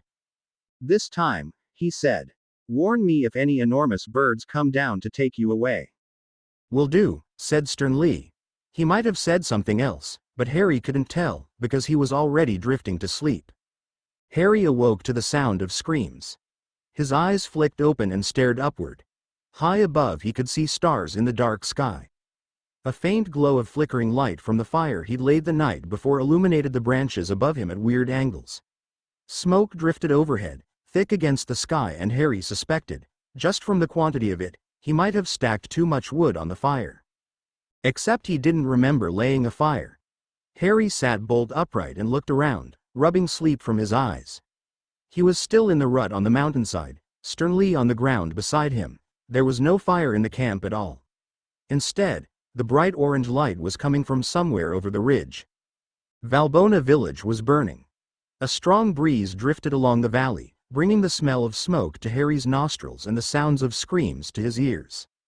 What's going on? He asked, still shaking the sleep from his heavy body. Goblins attacked Valbona, replied the Hogwarts Sorting Hat, tersely. What? Demanded Harry, his eyes flying wide open, reaching for his sword. How many? Where? I don't know, do I? Snapped Stern Lee. I'm a hat, aren't I? How long ago? 5 minutes. Harry gaped. The village had been under attack for 5 minutes and Stern Lee had done nothing. Harry swung Viserys' belt around him and clipped his sword up high on his back. He removed his final remaining firestick from his pocket and threaded that through one of the belt loops. You should have woken me, said Harry angrily, pulling his cloak tighter around him and rising to his feet. You can't seriously be intending to go down there, asked Stern Lee, though his voice was subdued, as though he already knew the answer. It was, Harry realized, precisely why the Hat hadn't woken him. To protect him from exactly this. He simultaneously appreciated and resented the gesture. He shoved Viserys' bag under a bush and turned back to Stern Lee. I'm going out to fight them, he said, quietly. This is my fault. I have to do it. I know you have to, replied the Hat. Do you want me to leave you here? He asked. Less chance of you getting captured by goblins if I? He broke off, leaving the rest unsaid. And then who would watch your back? Asked sternly, a haughty tone to his voice. On that topic, put me on your head facing backward, so I can literally watch it. Harry grinned a thank you, feeling more grateful than ever toward the hat, threw sternly on his head and scaled the ridge. The village below was a mess. He was thankful to see that only a handful of buildings burned, and those that did were mostly larger ones he hoped nobody lived in. However, he could see dozens of tiny forms scampering around in the darkness. Goblins running amok, their pale bands of armor gleaming orange in the firelight.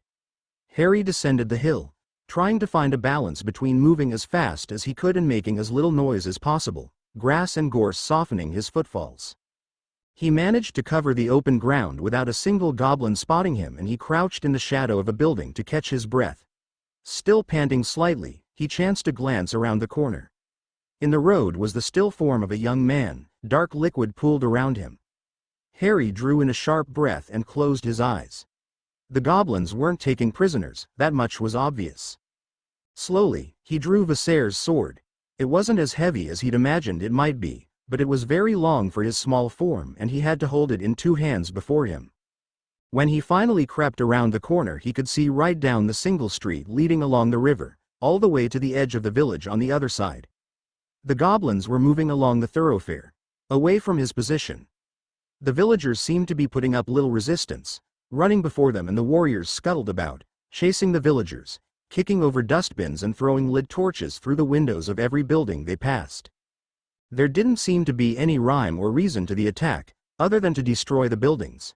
They weren't even doing a particularly good job of chasing the people, more happy to see them off than actually do any killing. Though this seemed mostly born of laziness than any lack of malice. They had clearly been expecting the village to be a pushover, and, so far, that's exactly what it had been, but it had encouraged the goblins to split up, and this made them easier targets for Harry. He grinned ever so slightly, trying to buoy his confidence. But it didn't help lessen the hammering of his heart in his ears, remove the lump in his throat, or control the vicious needles of fear in the rest of his body. He slunk through the town, behind the main goblin advance. Each movement was careful, running from the shadow of one building to the next, careful not to let any goblin disappear from sight for too long. He didn't want any getting behind him. It only took him a minute or so to close the distance, but in that time he'd seen another villager stand and fight, flailing with a hatchet, and be mercilessly cut down. Harry's stomach had rolled at the sight of it. Time to act, he thought. The next time a goblin left the safety of the group moving down the main road, ostensibly to throw a torch through the window of one of the buildings, but also to pee in the flower beds outside, Harry sprung out of the shadowed gap between two buildings. He struck his foe heavily in the back of the head with the pommel of the sword, and the goblin, who luckily wasn't wearing a helmet, fell face first into the flower bed. Harry watched as he lay unmoving and spread-eagled amongst the damp flowers. "You're in trouble," Harry whispered to the goblin. "How droll," replied sternly. Oddly enough, Harry felt less terrified. He wasn't sure if it was the awful joke or just getting his first confrontation out of the way, but his heartbeat didn't sound quite so loud in his ears, and his breathing was calmer, less ragged. Whatever the reason, Harry didn't think it was wise to stick around and bandy words with his foe, regardless of how unconscious he was. So he leapt around the flowers and darted between two more buildings, one burning brightly in the dark night. The path took him into a back garden, and he crashed straight into another goblin. Harry sprawled to the ground, right on top of the biting, kicking creature. Harry lifted his arm to strike his new opponent with his pommel, but belatedly realized he'd dropped his sword in the fall. So instead he brought his fist down and struck the goblin in the throat, just as it opened its mouth to yell for help. Its eyes bulged as Harry's blow struck home, and it clawed desperately at its collar, struggling for air. Harry hit it twice more, this time with two quick hooks to either side of the head. Harry had never been able to do much damage to Dudley in their little bouts, and was ready to hit it in the throat again, if necessary. But perhaps he'd overestimated the goblin, or perhaps he'd gotten stronger for his weeks in the forest, for the first blow knocked a handful of teeth out of the goblin's face, and the other rendered the vicious little creature unconscious. But this wasn't much of a consolation to Harry, whose hands had exploded in pain after each strike. It was all he could do not to scream out, gritting his teeth tightly to halt the noise. Even so, A scrambled sob slipped from between his lips and tears gushed from his eyes. He knelt on the goblin's chest for a moment, hugging his hands to his stomach, rocking ever so slightly. "Keep moving, Harry," hissed sternly. "I know it hurts, but you can't stop now." Harry pushed himself to his feet, staggering slightly as he did so. He retrieved his sword from the ground and all but tumbled out of the garden and into the lane behind. Still looking at his hands, rather than where he was going, Harry bumped into another goblin running in the opposite direction. He was spun aside by the impact. All one side of his body was grazed by the goblin's armor. But he still managed to swing out with the sword in both hands as he stumbled away. The awful sound of tearing metal echoed out in the night, followed by a sickening squelch, and once more Harry found his sword was torn from his hands. Harry's feet came out from underneath him on the cobbled surface of the alley, and he clutched at the wall as he fell. He was only just about able to prevent himself from pitching forward to the ground. He turned, scrabbling at his front for the firestick tucked into his belt, but suddenly stopped, eyes wide. The goblin was lying still on the ground, Viserys' sword rising from his midriff like a flagpole from the earth. Thick black blood ran from the terrible wound the sword had bestowed on him, coating the cobbles and glistening in the moonlight. Harry crept over and looked down into the face of the dying goblin, who stared back, loathing in his eyes. "A child?" he hissed. "Huh. Of course. A child, and then he died." Harry stared blankly down at the corpse at his feet. Everything had gone silent and still. His heart wasn't pounding in his ears anymore. The heat from the burning houses faded. The smell of the smoke died in his nostrils. Even his hands didn't hurt anymore. "Harry," hissed sternly, "you've got to keep moving. You still have work to do." "I killed him," whispered Harry, his face slack and expressionless, his mind empty in shock. "What did you think was going to happen when you came down here?" Harry opened his mouth to respond, but no words came out. That was just it, really. It wasn't as though he had thought he could come down here and fight the goblins off without killing any of them. But honestly, he hadn't thought anything at all. He certainly hadn't thought it would be like this. With the smell of blood and smoke in the air, his hands stinging with bitter pain, his skin damp and his hair dank with sweat. It was like the Chamber of Secrets all over again. Except, at least it wasn't his blood this time. With that thought, Harry reached out and pulled the sword out of the goblin. It made a disgusting beeping noise as the blade came free from his chest. Harry turned away, face hard and set, sword raised before him. Sternly was right. He still had work to do. He followed the alley until it reached the main street and glanced up and down it. The goblins had split up now and only 3 remained on the main street, pacing aimlessly about, talking in low, guttural voices and letting loose with high-pitched peals of laughter from time to time. Harry moved up the main street a little, careful to stay in the overgrown ditch that ran alongside it. Then he slipped into the front garden of another house and around the side path. He was just hoisting himself over a tall, thick wall that separated one backyard from the adjacent one, when he heard a piercing scream ring out somewhere to his left. Someone was in trouble. Harry climbed on top of the flat-topped wall and ran along it, hopping down into another of the village's winding back alleys. This one was so overgrown with brambles and weeds that Harry could only move along it at a weird skip, hopping from one patch of open ground to the next, thorns snatching at his legs as he ran. There was another scream, louder and closer. Harry threw himself at a hedge that put up very little resistance to the determined young wizard, burst through it. He stumbled into a large expanse of lawn and sent the nearest goblin crashing to the ground. Before him, a second goblin stood over a small, dark-haired girl. A dark, glittering blade poised midway through a killing thrust. At Harry's sudden arrival he glanced back, surprise staying his hand. Harry tried to bring his sword to bear on the goblin, but it was tangled up in the sprawling arms and legs of the first. So instead he fumbled at his belt and produced the firestick. "Burn!" he snarled, taking aim. A vicious burst of white fire exploded from the tip of the stick. It was hot enough to make Harry's fringe curl, powerful enough to disintegrate the firestick and bright enough to temporarily blind him. Luckily it seemed to render both the goblin beneath him and the little girl sightless. Harry was the first to recover and he fell on top of the goblin who was still thrashing on the ground. His hands closed around its throat and squeeze. The goblin spluttered and reached up to Harry's face, the sharp gauntlets scratching at his unprotected skin. Fingers reaching for his eyes. But it still couldn't see and only managed to leave cuts on Harry's chin and cheeks. Harry's already injured hands flared with pain as he squeezed as hard as he could. A constant inarticulate growl of pain escaped his lips. It seemed to take forever before the little creature below him stopped wheezing, kicking and scratching before its eyes glazed over, leaving them sightless and empty. Harry hung on a little longer, just to be sure, but eventually released his grip and looked up. The other goblin was sprawled on the ground, still smoldering. Harry could see a near-perfect hole cut through his midsection. The plate armor melted and buckled where his firestick had burned through it. He looked from the corpse to the girl, who stared back at him, wide-eyed, tear streaks cutting through the soot on her face. She was older than Harry had initially thought, perhaps his own age or a year either side, and she stared at him as though he were the devil incarnate. Harry climbed to his feet, shook his sword free of the mess of goblin limbs and armor. "It's okay," he said, lowering it slightly. "I'm behind you," hissed Stern Lee. Harry spun and gasped as the knife intended for his kidney grazed his ribs. He brought the sword up, but it was far too large and unwieldy to parry the second blow the goblin threw at him. Even with the reflexes of a natural seeker, Harry only just about managed to throw himself clear of the blade as it arced down. The very tip of the blade cut through his shoulder and spat blood to the grass. The lancing pain surged through Harry, jolting the sword from his hands, but he still managed to step out of the way of another wild swing and seize the goblin's knife hand with both of his own.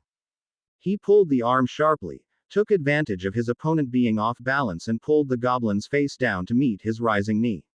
He felt the goblin's nose break and hot, thick blood poured to the ground. Harry ignored the stabbing pain in his shoulder, his aching hands and throbbing knee and twisted the knife from the arm he was still holding. In an instant, he brought it down in a wide diagonal arc.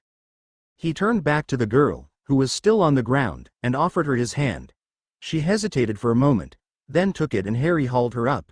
He glanced back as he heard harsh shouts from the main street, the rest of the goblins no doubt regrouping to investigate the explosion Harry's firestick had produced. Harry glanced around once. He was in the middle of what looked like a playing field. Thick hedges stood between him and the road, but the other three sides were lined only with metal railings. The village around them burned, beyond saving, and anyone else still here was bound to be dead by now. Harry had done what little he could and knew that if he stayed any longer, he'd die with them. This was no place to stage a stand. He seized up Viserys' sword in his free hand and pushed the girl with his elbow. "Run," he hissed. Whether she understood the word or not, Harry couldn't tell, but she plainly understood his meaning because she darted off in the direction of the village limits. Harry followed, hot on her heels, the shouts of enraged goblins ringing in his ears from behind. It was hard going, trying to run and maintain his balance with a sword in one hand and a knife in the other, but Harry's fingers had finally given up, and try as he might, he couldn't release the goblin blade. "They're catching up," yelled Stern Lee. "Not helping," roared Harry, his lungs almost exploding with the effort. As they burst back onto the main street, goblins thick in their wake, Harry's ears caught an unfamiliar sound. Was that purring? No, an engine. Harry pulled the girl aside as a light blue bonnet smashed through the fence beside him in a peal of screeching tires and screaming metal. For a second his heart soared. It was the Anglia, it had to be. But it wasn't. Instead, a blue pickup truck shuddered to a halt in front of them, the man driving it shouting something unintelligible, but his meaning was clear. Harry threw Viserys' sword into the flatbed with a clatter, then pushed the girl in after it. Without a moment's hesitation, he leapt in after her. "Behind!" cried Stern Lee in warning, and Harry spun. The pickup truck was accelerating again, but too slowly. The two goblin forerunners leapt for the tailgate, gauntleted fingers catching hold and tiny legs left hanging in midair. Harry reacted quickly and kicked out hard at one of the four hands. The goblin on the left yelled out in pain and fell off, an expression of surprise on his face as he hung momentarily in midair, before crashing to the tarmac below. The other goblin took the opportunity to pull himself into the back and upright, but before he could even move, Harry shoved the goblin knife that was still in his hand, deep into his foe's belly. It doubled over, blood spattering to the floor of the truck. Gasping for breath, Harry casually pushed him back over the tailgate and watched as he rolled over and over on the road, his armor clattering against the hard surface. Harry stood at the rear of the truck, his Quidditch balance keeping him upright and adrenaline coursing through his body. "Silly slow goblins," he roared defiantly into the night, "you can't catch me." As though in answer, an arrow hissed out of the sky, burying itself into the tailgate and sending Harry scuttling to the front of the flatbed. He glanced down at the girl, huddled in one of the corners, staring at him with astonished eyes. "Well, it's true. They haven't yet," he said and sat down to nurse his injuries. The pickup didn't slow until it was far outside the village. The goblins had stopped chasing them almost immediately, but Harry was grateful that they'd headed east following the river. For even though it meant that they were surrounded by the trees of Valbone Forest and potentially goblins, it had moved him far faster than he'd hoped to manage. Perhaps recouping some of the time he'd spent climbing Viserys Mountain.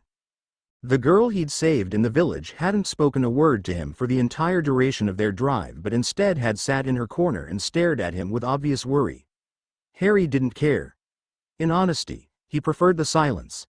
He had no interest in making friends with her, and even if they had talked, he doubted they'd have understood each other. So instead he'd appreciated traveling without having to walk and clean blood from his sword and wounds. None of the damage bestowed upon him by the goblins had been that bad. The cut on his shoulder, though it had swollen badly and ached, was shallow and rather inconsequential. The cut on his ribs, caused by the same knife, also seemed beneath concern. More worrying though was the side of his body that had collided with the goblin's armor. It was badly bruised and covered in grazes. Harry had enough experiences with Quidditch injuries to be certain that it would hinder his movement in the days to come. When the truck finally stopped, Harry hopped out of it, his sword ready and pressed close to his body. He'd been through enough to be constantly wary of this muggle, but knew that he wouldn't see Harry's weapon as an immediate threat. He rounded the truck to the driver's side, just as the driver was climbing out. He was short and squat, with wide shoulders and enormous hands. His thick, muscled arms descended at least half a foot lower than they ought to, giving him the appearance of an ape, but the dark eyes in his large grizzled face were sharp and intelligent. He stared apprehensively at Harry as he approached. "Do you speak English?" asked Harry, drawing closer, the sword held low but ready to fly up at a moment's notice. "No," replied the man, his eyes narrowing slightly as he looked at Harry. Harry shrugged. "Well, thanks, I guess," he said, unsure what else to say. He didn't speak any Albanian after all.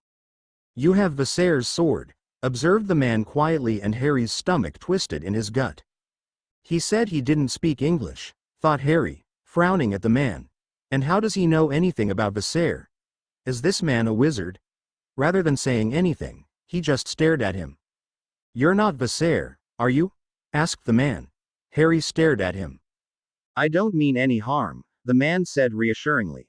"My family has lived here practically forever. They tell stories of that sword."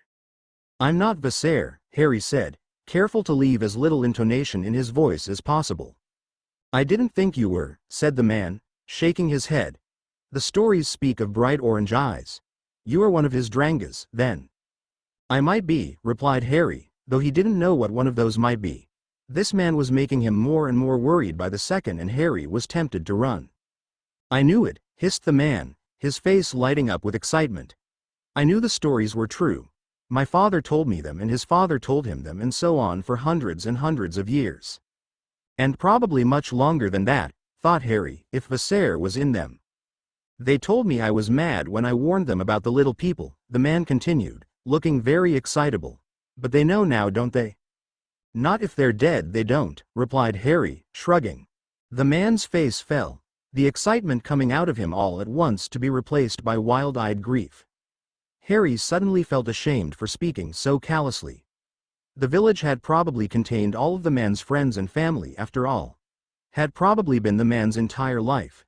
He reached out with a hand and touched the man's arm lightly, his other hand still gripping the sword. "I was in the thick of it," he said gently. "I didn't see many die. They'll have fled like us." The man nodded, but his face was still pained. Harry didn't know what else he could do to comfort him, but just as he was about to open his mouth and let loose with a torrent of clichés, he heard movement in the back of the truck and remembered the girl. "I've got to go," he said and jerked his thumb in her direction, Is she going to be all right with you? He didn't know why he was asking. What other choice did he have? He certainly couldn't take her with him. But it was something to say that might distract him from the attack on his village. It worked too. He looked up at him, his face suddenly brighter. My niece, he said, as though that made him trustworthy. She's family. It didn't, not for Harry anyway, because his uncle had been family too and he'd treated Harry abominably. Though he supposed being locked in a cupboard would be better for her than whatever the goblins might do to her if they caught her. He shrugged again, reminding himself that normal people didn't lock small children in cupboards. Your hat talks, came a small voice from behind him. He glanced back to see the girl leaning her head out of the truck. I heard it. Anna, this is one of Visser's Drangas, said the man enthusiastically, from the stories. Anna stared at Harry appraisingly. Where are your wings? She asked, sounding almost accusing. They're invisible, Anna, explained her uncle, patiently. Actually, they're in Yugoslavia, explained Harry, with a grin, thinking of the Anglia. He had no idea what a Drangay was, but it certainly bestowed some form of honor on him amongst these people, and it was better than having to explain the concept of a wizard. But they do turn invisible. Sometimes. Harry stood awkwardly for a moment, the three of them staring at each other in silence. Then he drew himself up and nodded his head in the direction of the man. Thank you again, he said, for saving my life, but I've got to be going now. He began to turn, but the man hastily spoke out. Wait, he said, urgently. Where are you going? Byram Curie, said Harry, warily. About 20 miles down the road, he said, pointing in the direction they'd been traveling. I could drive you. Harry stared at him and mentally calculated. 20 miles could take him anywhere between 5 and 10 hours, depending on the terrain and the inevitable distractions that would arise in a place like Valbonne. It was certainly doable, but in the dark, with goblins wandering around. It would be nice to take the alternative. Especially since it could cut his journey time by 90%. But it'd be putting these two people at risk, and Harry wasn't sure that was a good thing. It'll be dangerous, he warned. More dangerous than going back to Valbona or waiting here in the forest? Asked the man. He had Harry dead to rights and he knew it. Harry nodded his acquiescence and moved to climb in the back again, but the man shook his head. Come up here in the cab where it's warm. Anna, you come too. There's plenty of room for 3. So they all bundled into the front of the pickup. The man climbed in the driver's side while Harry and Anna rounded the truck and climbed in the other. Harry held the door open and let the girl climb in first, partially out of manners, but mostly so that he'd have an easy escape if he needed it.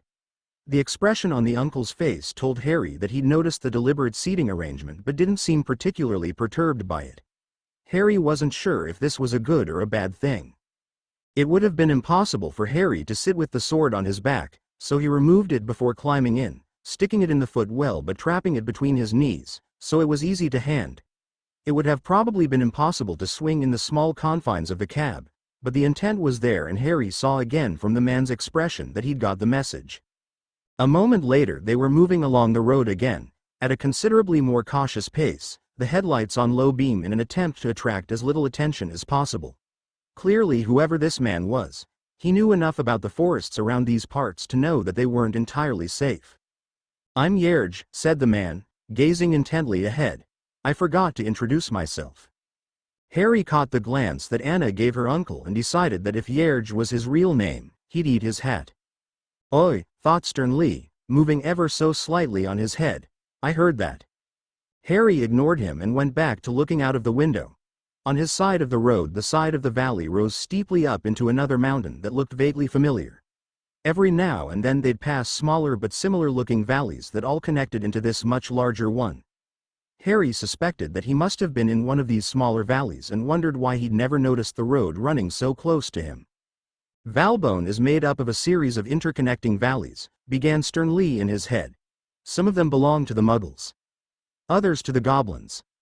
I think we were much further north than this. Harry thought that this made a lot of sense. How come the Muggles don't notice though? Same way they don't notice Hogwarts, or the Knight's bus, replied the Hat. Harry didn't know what the Knight's bus was, but he remembered the way that Muggle shoppers had looked straight through the leaky cauldron as though it didn't exist. How nobody ever seemed to notice the children disappearing into a wall on the crowded King's Cross station and thought he understood. A clever bit of warding, no doubt. The truck's headlights lit up a sign that read, Byram Curie, 10 miles, and Harry's insides writhed.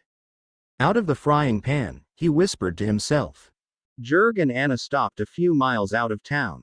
The brakes of the pickup made a low, squealing protest as they came to a soft stop at the side of the road, one wheel all but in the ditch. Harry frowned and glanced around. He didn't see any hint of a threat, nor any other indication of why they might have slowed. Harry closed his grip around his firestick, ready to fight if required. As though reading his mind, Yerj gestured wordlessly to the sky, pointing through the windscreen. High above the forest canopy, smoke hung heavy on the breeze, far more than he'd seen above Valbona. Apparently the goblins had targeted several villages that night. I won't take you any further, said Yerj, sounding apologetic. If I were alone I'd help you with your task, whatever that might be, but I have the girl to think of. Harry nodded his understanding.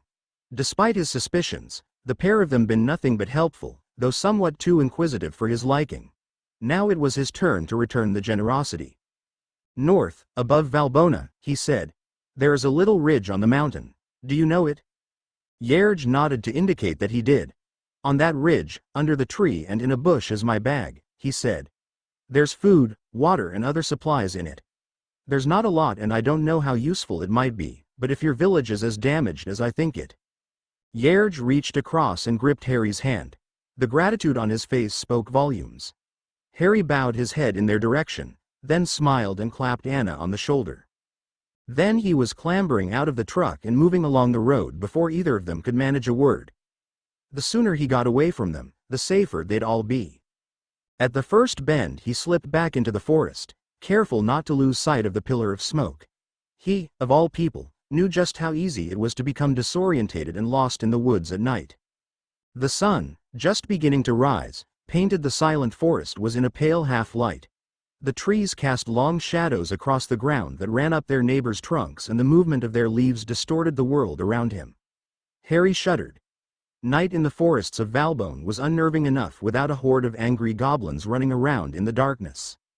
He walked for almost an hour, his pace slow and cautious, careful not to make as little noise as possible. He paused when his nose caught the hint of an aroma. Smoke. And not the thick, acrid smoke still rising into the air from Byram Curie, but the pleasant, fruity fragrance of a campfire.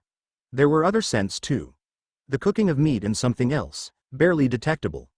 Something intangible and ethereal, but warm at the same time. It smelled of fresh holly, rubbing alcohol and beetle eyes. Magic, he thought. It smells like magic. He stood for a long time, listening, his mind filtering out the sounds around him.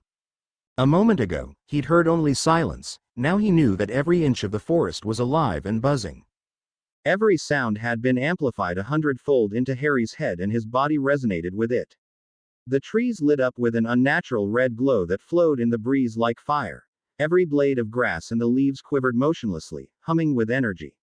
The entire world undulated, power running through it in huge currents and every living thing swelled as though fit to burst, each poised to explode into 1,000 shards of lacerating razor blades, edges keen in the dim light.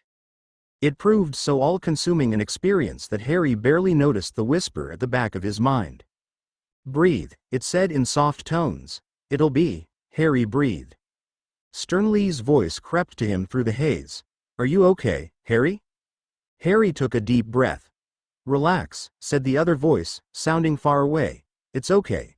It's part of you, use it. Harry relaxed and then his consciousness caught a blaze. It burned away the superfluous information, the background noise and the extraneous, minute sensations. The gentle whisper of the breeze against his skin, the nagging itches on his brow, jaw and back, days of dirt and grime worn into his clothes, dampness in his mouth.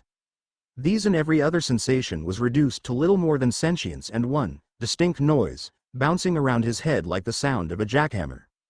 Are you okay, Harry? 4,823 feet to the south a fire crackled. Harry returned to reality with a snap like a breaking elastic band. He tried to stagger a step forward on legs made of jelly and found himself on his knees. His head spun wildly and he tasted vomit in the back of his mouth. Are you okay, Harry? Sternlee's voice inside Harry's head sounded worried. I'm fine, Sternlee, he said in a low, guttural voice. Stop asking. I only asked the once, replied the hat, sounding confused. Harry shook his head and then dropped it to the palms of his hands. His stomach churned as though he'd just been punched in the gut and he found he was gasping for breath. His skin had turned the color of milk and was coated with a sheen of sweat. He pushed this weakness aside, clambering to his feet. There's a fire, he grunted, gesturing in the direction of it, over there. What do you mean? Harry decided not to respond. He couldn't have explained it if he'd wanted to, and he wasn't sure that he did. Wordlessly he stalked off into the forest, careful to make as little noise as possible. His weeks of practice at keeping a low profile in Valbonne paid dividends. In almost no time at all, Harry found himself crouching beyond the perimeter of a small clearing, at the center of which was a campfire. Around it sat two goblins, their long, clever fingers tearing cooked meat from the bone and transferring it to their mouths. They talked as they ate and Harry listened in interest, having never overheard a goblin conversation before. Probably dead, one goblin said to the other. The chief wasn't impressed that he suffered so many casualties at the village. He were always rubbish though, ol' stuntface, snickered the other, seeming pleased. If the chief offed him for being a useless lout it weren't none too soon. The first goblin nodded sagely. I know. But did you hear his story? His companion shook his head, his eyes narrow and intent, his lips curling upward. He looked as though he wanted nothing more than to listen to this story and revel in Stuntface's stupidity. Apparently he reported that a Drang led the defense of the village. That it fought like 10 men and that's why he suffered such appalling losses. The second goblin snorted. He protested, adamant that no goblin would make that mistake. He did, or my name ain't Bagdude. His story must be true then, replied his companion. You believe it? Asked Bagdude, eyes agog. Nobody is thick enough to tell that lie, not even ol' Stuntface, said the goblin. Stands to reason it's true I reckon. Drangas are a myth, snarled Bagdude, his teeth bared and eyes narrowed. His tone took a nasty turn, even for a goblin. A fabrication. They're spurious. Not real. You do well to remember that, Talonget. You don't want the chief getting wind of what you just said, now, do you? No, said Talonget, his voice low and fast. No sir, I don't. I were only kiddin'. Bagdude nodded once, satisfied by his companion's groveling apology. Of course, what happened to Stuntface will appear tame compared to the fate Oguk has to look forward to, he continued. But I suppose those are the consequences when you fail the chief. But what did he do wrong? The humans are rubbish. That tower shoulda fallen easy. He claims a sorcerer bested him, said Bagdude, his tone thoughtful now. And though I'm loath to admit it, I'm inclined to agree. Saw it with my own eyes. His Martern went berserk, murdering each other to be the first through the door, tearing each other apart before anyone got inside. Then his oiks got loose and attacked them all, which is supposed to be impossible. So there was goblin Martens fighting each other and oiks tearing the ones left into shreds before being ripped apart by each other. Every single one of his fighters dead in the doorway of the place and not a single human in sight. Another here, Rankshred, tried and you remember what he's like. Got down in there with the thick of it. But all he got was more of the same. Now the chief decided it would be simpler to blow the entire tower to pieces when the ballistas arrive. So the chief knows there's a sorcerer but he's still gonna kill Oguk? That's the price of failure, said Bagdude, nodding. If he'd come back with 1 foot like Rankshred did, he might not have been held accountable. Rankshred the giant killer? Asked Talonget, sounding incredulous. Bagdude nodded. Lost a foot? Bagdude nodded again. He lost a lot more than that, he said, with a shrug. He's dead. No. Yes. I watched him bleed out, said Bagdude. Then he paused and his brow wrinkled in confusion. Completely delirious by the end, poor goblin. Kept saying something about a giant snake biting it off. Harry's stomach tightened at the words. His foot. Talonget looked stupefied by now, his mouth hanging open and his eyes bulging. A snake bit off his foot. He was delirious, Talonget, snapped Bagdude. Dying goblins say odd things sometimes, you ought to get used to it. Sooner or later you'll be the one lying there telling us how you were killed by a giant snake. He tossed his bone into the fire and rose on spindly, awkward limbs. Won't be long, he announced and walked out of the clearing, straight toward Harry. Bagdude died before he'd taken 10 paces into the dark, Viserys' blade cutting into the exposed flesh at his throat. The goblin's eyes widened in surprise and he made the slightest gurgling noise as he fell to the ground. Harry crept around the fire so that he approached from behind Tlonget. The goblin sat staring into the fire and as Harry drew closer he heard the creature muttering to himself. "If the giant killer can get it," he said, "who's to say I'm not next? Or his nibs over there? Course I wouldn't mind that one bit, would I? With his orders and his fancy words and noble name. If he got his foot." He turned hurriedly as Harry stood on a twig behind him, cringing ever so slightly, expecting a dressing down from Bagdude. "I wasn't talking 'bout." He froze and stared at Harry. Their eyes lingered on each other's for a long while, then slowly the goblin's gaze fell to rest on the sword jutting out of his chest. He gave a half-hearted gasp and collapsed backward beside the fire. The flickering light played havoc with his features, distorting them first this way and then that, making it impossible for Harry to tell whether the goblin lived or not. So he stabbed him again for good measure. He kicked dirt on the fire to extinguish it and moved on, leaving the two goblins dead in the darkness. "You catch all that?" he asked sternly, knowing he had. "I did," replied the hat, sounding concerned, "and that worries me." "Which part?" asked Harry. "The snake, the tower or the enormous pile of dead goblins at the bottom of it?" "That we understood them," elaborated sternly. "Goblins only speak English to English wizards. Goblins speaking to other goblins would normally speak in gobbledygook." Harry paused and frowned at this. It was something that hadn't occurred to him, but in hindsight it certainly was peculiar. "A trap then, you think?" "Possibly," replied sternly. "But if it was, then for who?" "Me?" asked Harry. "I have killed quite a few, but how could they predict you would definitely come this way? Or know that you'd be interested in a giant snake?" asked sternly. "It seems unlikely, either way. Something weird is going on here." Harry nodded in agreement, before setting to walking again. Another hour passed and he still didn't seem any closer to Byram. Trying to move stealthily made for slow going and Harry was glad to have accepted the ride from Yerge when he'd been offered the chance. It might have taken him a week on foot. Harry slipped from tree to tree, sword held ready in both hands before him, and sternly pulled low and tight on his brow. He considered and placed each footstep to make as little sound as possible. Every flurry of movement or animal cry in the distance contemplated and examined. For the most part, the forest was eerily still and this worried Harry, who'd never known it be peaceful. "It's very quiet," he whispered, crouching amongst some large bushes. "Too quiet," agreed sternly sagely. "You're such a walking cliché." "Am not," protested the hat. "Or two, I can't even walk." "Shish. You'll warn the goblins." "You shish." At this precise moment a goblin decided to stroll around Harry's bushes to investigate the noise. It froze, an expression of incredulous surprise written on his ugly features. Harry looked him up and down once. He was about 4.5 feet tall, with an array of armor haphazardly thrown around his person. In his hand he held an intimidating spear, all black steel and pointy edges. A cruel smile crept on to the creature's face, clearly thinking he now had Harry at his mercy.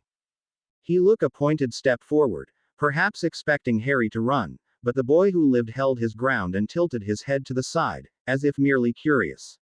"Aren't you a little short for a goblin?" he asked. "Huh?" asked the goblin. By the time he'd begun to react, Viserys' sword was already neatly skewering him through the stomach. His expression once again became incredulous. "You stabbed me," he said in an unusually high voice. "Yeah, sorry about that," apologized Harry, pulling the sword clear of the unfortunate goblin, who collapsed into a messy heap on the ground. Harry stepped over the corpse and wiped the blade on the grass, before returning it to his scabbard.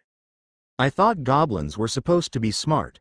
I assume Bodrod thinks that even you're not stupid enough to come waltzing back into Valbone after the stunt you pulled last time," replied sternly.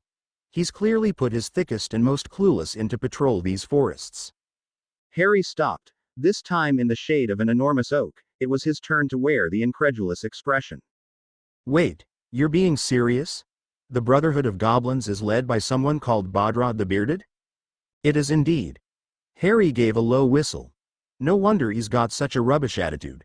Let's face it, if my name was as terrible as Bodrod the Bearded, I might start a couple of wars a week. You've actually got to admire his restraint. Quite, replied Sternly. Now, do you reckon you might be a bit more quiet? We're trying to be stealthy and you've stabbed every sentry we've come across.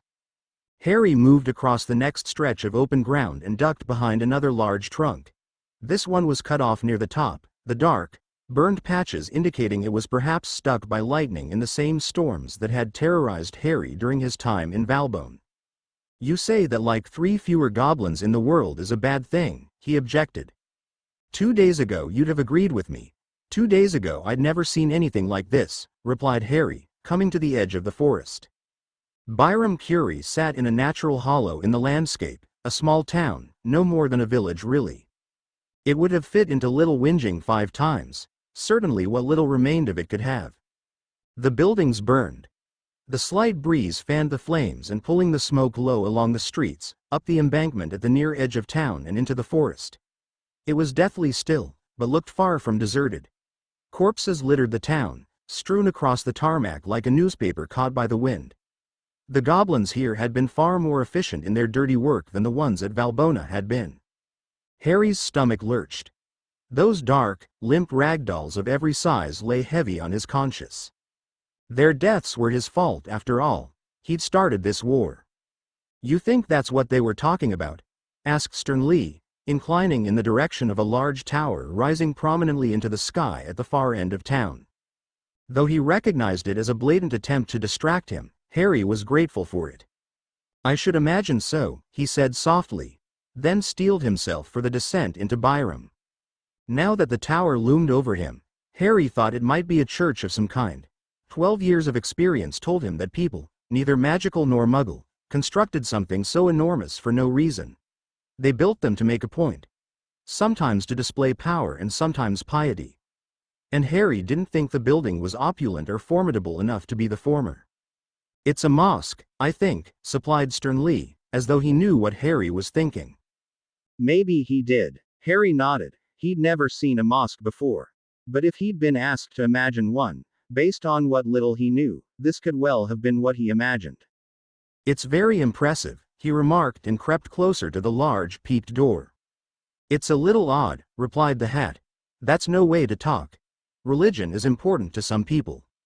I meant that this place should contain a basilisk. It's not exactly where I'd hide one. Perhaps they have no intention of hiding it, said Harry. I mean, Slytherin had a game plan. But I can't imagine your normal dark wizard is creepy enough to breed one while planning 1,000 years into the future. Or at least I hope not. So you think they deliberately put it where there'd be a lot of muggles? Stands to reason, doesn't it? Replied Harry. Especially if it's not on their own doorstep. How would the Albanian ministry ever know who did it? Sternly didn't answer him and it took Harry a moment to figure out why. He'd crept in through the front door of the mosque and into a long, narrow atrium.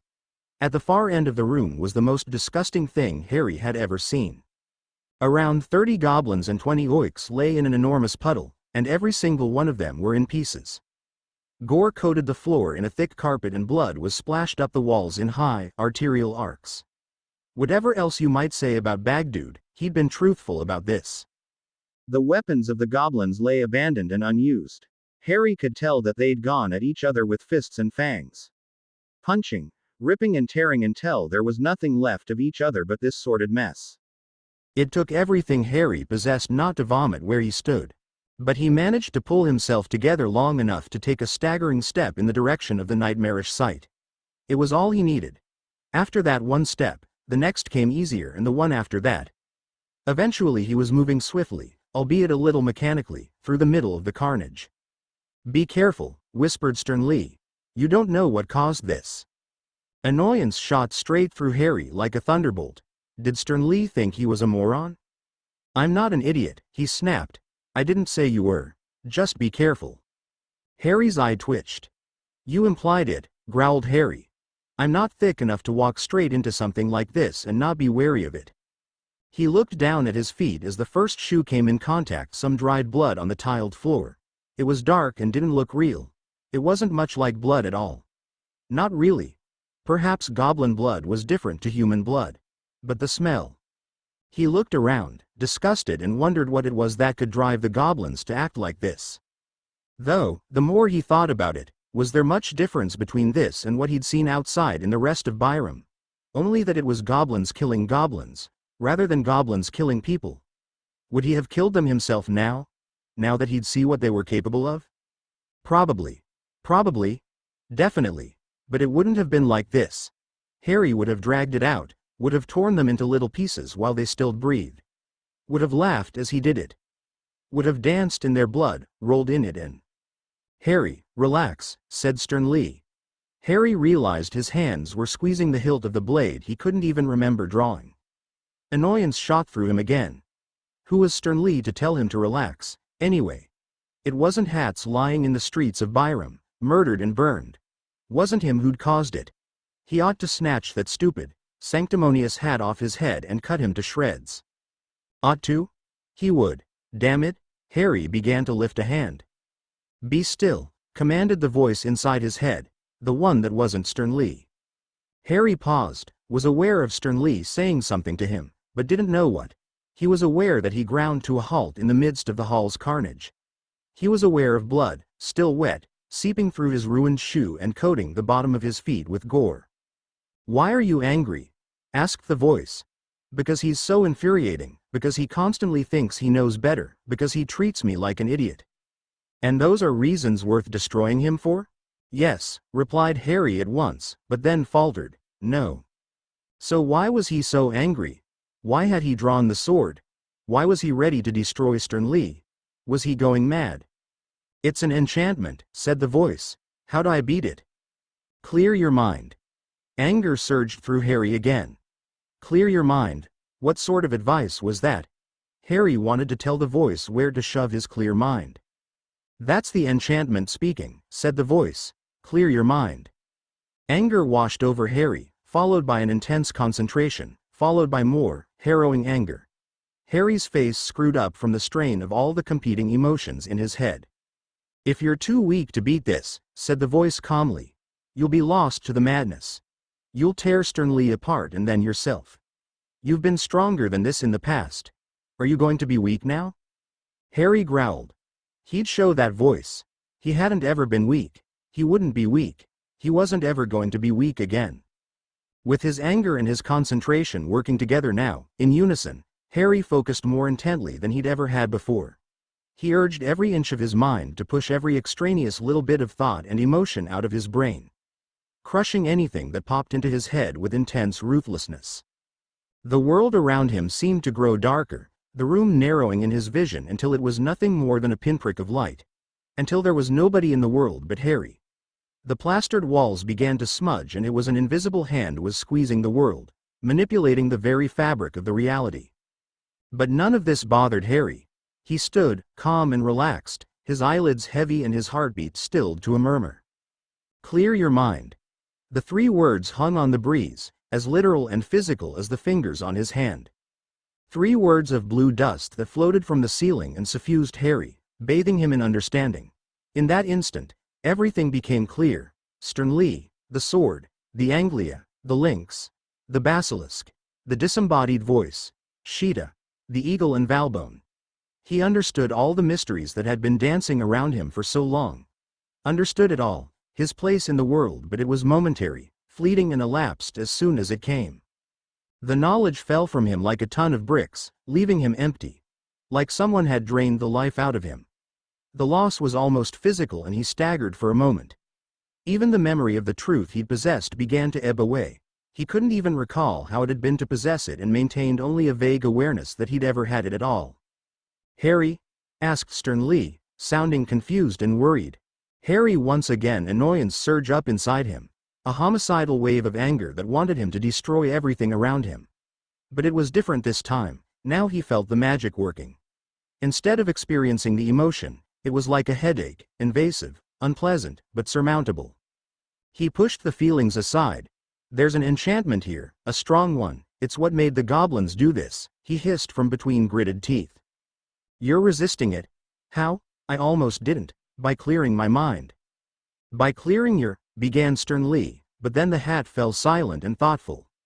Harry picked his way around the death on the floor, stumbled through the door at the other end of the atrium. The enchantment passed and let out a breath he hadn't known he was holding.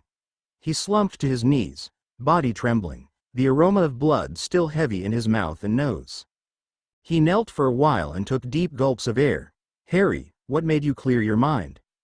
Harry noticed something else in his head, a little like the pushing, invasive enchantment, but softer, more subtle. He cleared his mind as best he could and it disappeared. I dunno, natural reaction, he said. I could feel it inside my head, so I just pulled everything else out, gave it nothing to work on. Harry knew Stern Lee was scrutinizing his words from atop his head. He wondered why he was lying to the hat. Was it just because Stern Lee had reacted in such an angry manner when he'd mentioned it before? Or could it have been what he'd been told last year? Even in the wizarding world, hearing voices isn't a good sign. Harry pushed the thoughts away. He wasn't mad. Something was going on, that was all. Sooner or later he'd find someone who'd help him with it. Dumbledore would know. Except that Stern Lee had the best advice short of Dumbledore. Perhaps might even know more about it than Dumbledore did. So why didn't he say anything? I see, replied the hat, his confused tone undermining his point. Well, good job for figuring it out. You did the right thing. Harry nodded, his gut still racked with turmoil. Half-heartedly he pushed this away too, then clambered to his feet and looked about him. The room he was in was small and, at least to Harry's untrained eye, looked more like the inside of a swimming pool changing room than a place of worship. The floor and walls were clad with tiles. On one side of the room were racks and racks of shelves, upon which sat a half-dozen pair of shoes. On the other wall were what appeared to be long grill-covered troughs, with taps above and chairs before them. Even though the mosque was as silent as the grave, Harry lingered, an awkward feeling in his stomach, as though he were intruding on something personal and secret. He looked back to where he'd walked blood on the tiles and shuddered. It appeared that he was required, by the traditions of the place, to remove his shoes before progressing. Somehow it seemed a travesty to walk blood through a place of worship, yet he didn't dare surrender them. The idea of fighting a basilisk barefooted was just ridiculous. In the end, he settled for removing his shoes and socks and washing them in water from one of the taps. Disgusting. Blood-stained mess dribbled into the porcelain beneath the grills before gurgling out of sight down the plug hole. Harry pulled them back on. They were cold and wet, but much cleaner. He wondered if he were being foolish, if he weren't overreacting. There wasn't anyone here to see him. There wasn't any escaping the massacred goblins in the atrium either. But somehow it had seemed an important thing to observe it, or at least make an effort. Do wizards have a religion?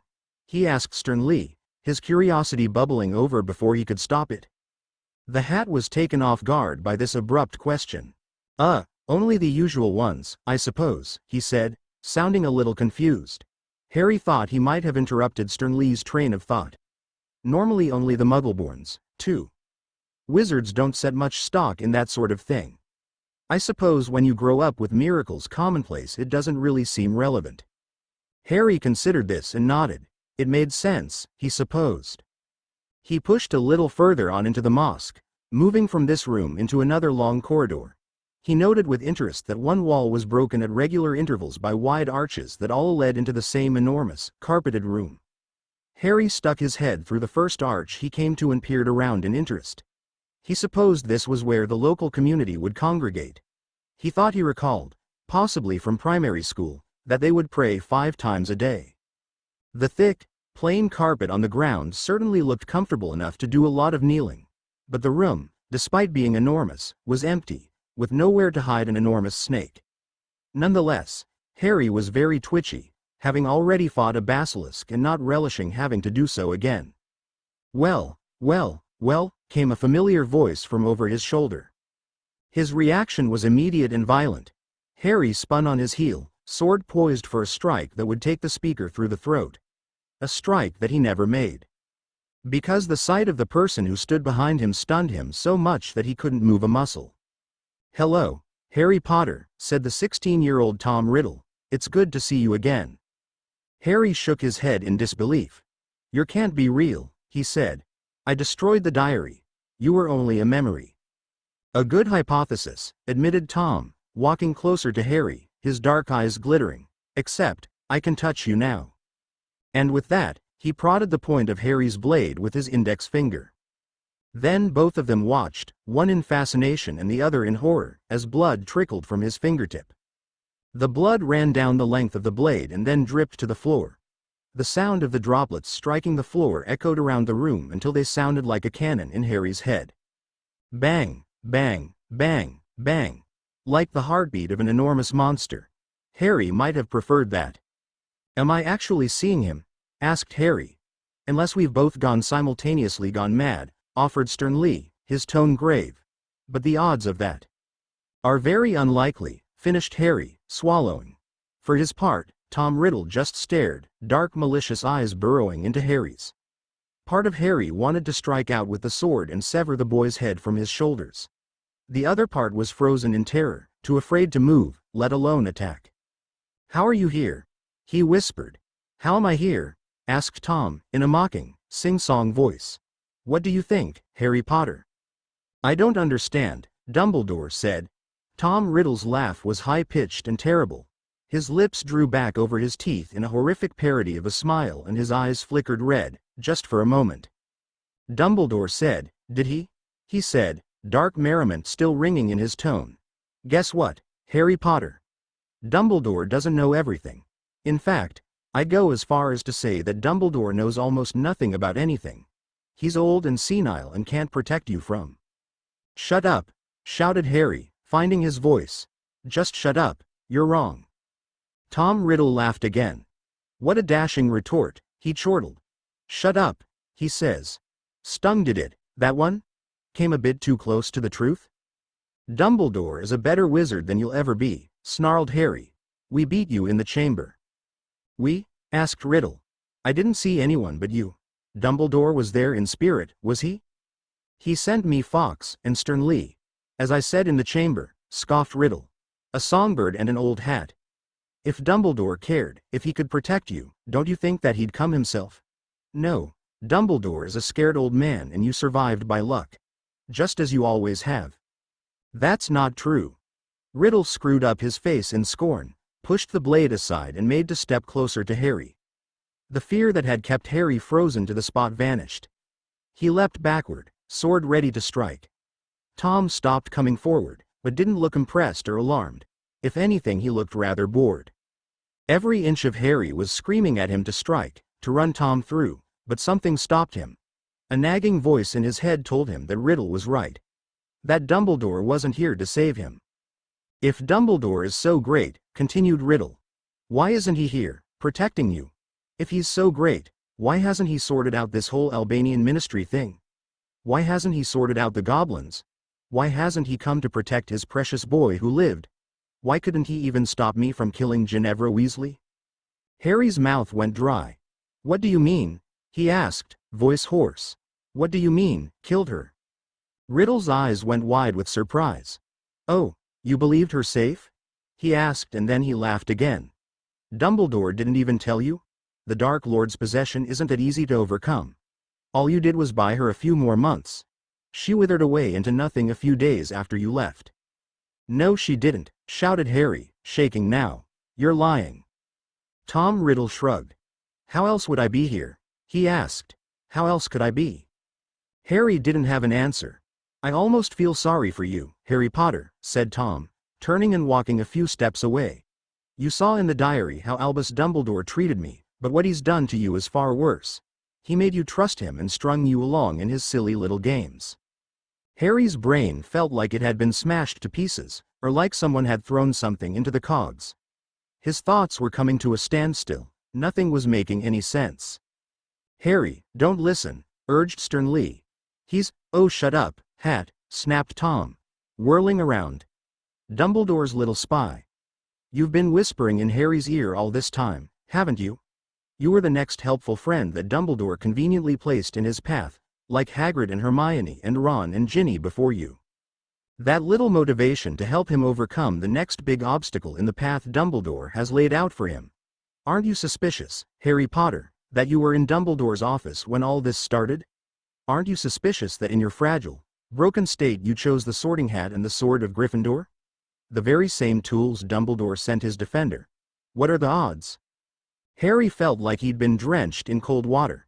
It wasn't true, but it all made sense in a weird sort of way. Like he'd been doing a jigsaw puzzle upside down and someone had just walked into the room and flipped it round. As though now he saw the bigger picture and his whole understanding of it had fundamentally changed. If it were true, he daren't trust Dumbledore or Sternly, or the Anglia or even the sword. He couldn't even trust Sheeta or any of the other creatures he'd met while in Valbone. His head was spinning. It wasn't true, but somehow it was all clicking into place. Somehow it did make sense. The corners of Tom Riddle's lips curled upwards in a triumphant smile. No, it doesn't, came a gentle voice in the back of his head. It doesn't make sense. Harry shook his head. Where was that voice coming from? Think about it. Even if you accept what he's telling you as truth, how does Tom Riddle know? Say he drained the life from Ginny and escaped here. How did he learn of what happened in Dumbledore's tower? How could he know that you took the sword or hat with you? He's lying. He's manipulating me, thought Harry, and his head began whirring again, his brain making connections at lightning speed. And doing a damn good job of it, replied the voice. But you're cleverer than this boy. How could he know? He's in my head. The voice laughed. Better, but no, I'm already in here, and let me tell you, your mind isn't big enough for three. I'd know if you were. Now concentrate. And Harry thought. Because now that he was thinking with a clear mind, it was obvious, wasn't it? In fact, he'd known it right from the beginning. The very first words he'd said, the very first inclination he'd had. You're not real, said Harry, his breath escaping in a sigh and his entire body deflating as he said the words. Tom Riddle blinked and frowned. What did you say? He barked. You're not real, repeated Harry, his voice stronger and more adamant. You can't be. Only 3 people knew what happened in Dumbledore's office. One of them is miles away and he'd never tell you. One of them is a hat and he'd never tell you either, and then there's me. Harry licked his lips and jutted out his jaw.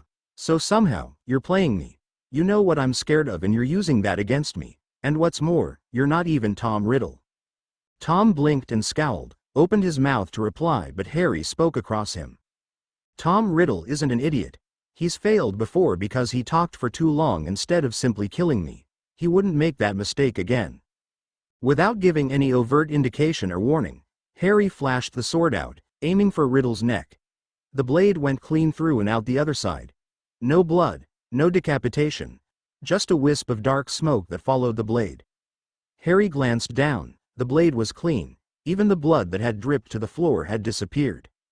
Smoke and mirrors, chuckled Harry. Then he looked up into the eyes of Tom Riddle and his voice became as hard as stone. Come on then, what are you? Speak up, or are you afraid? With those words came a sound like a thunderclap and the room's magic peeled away.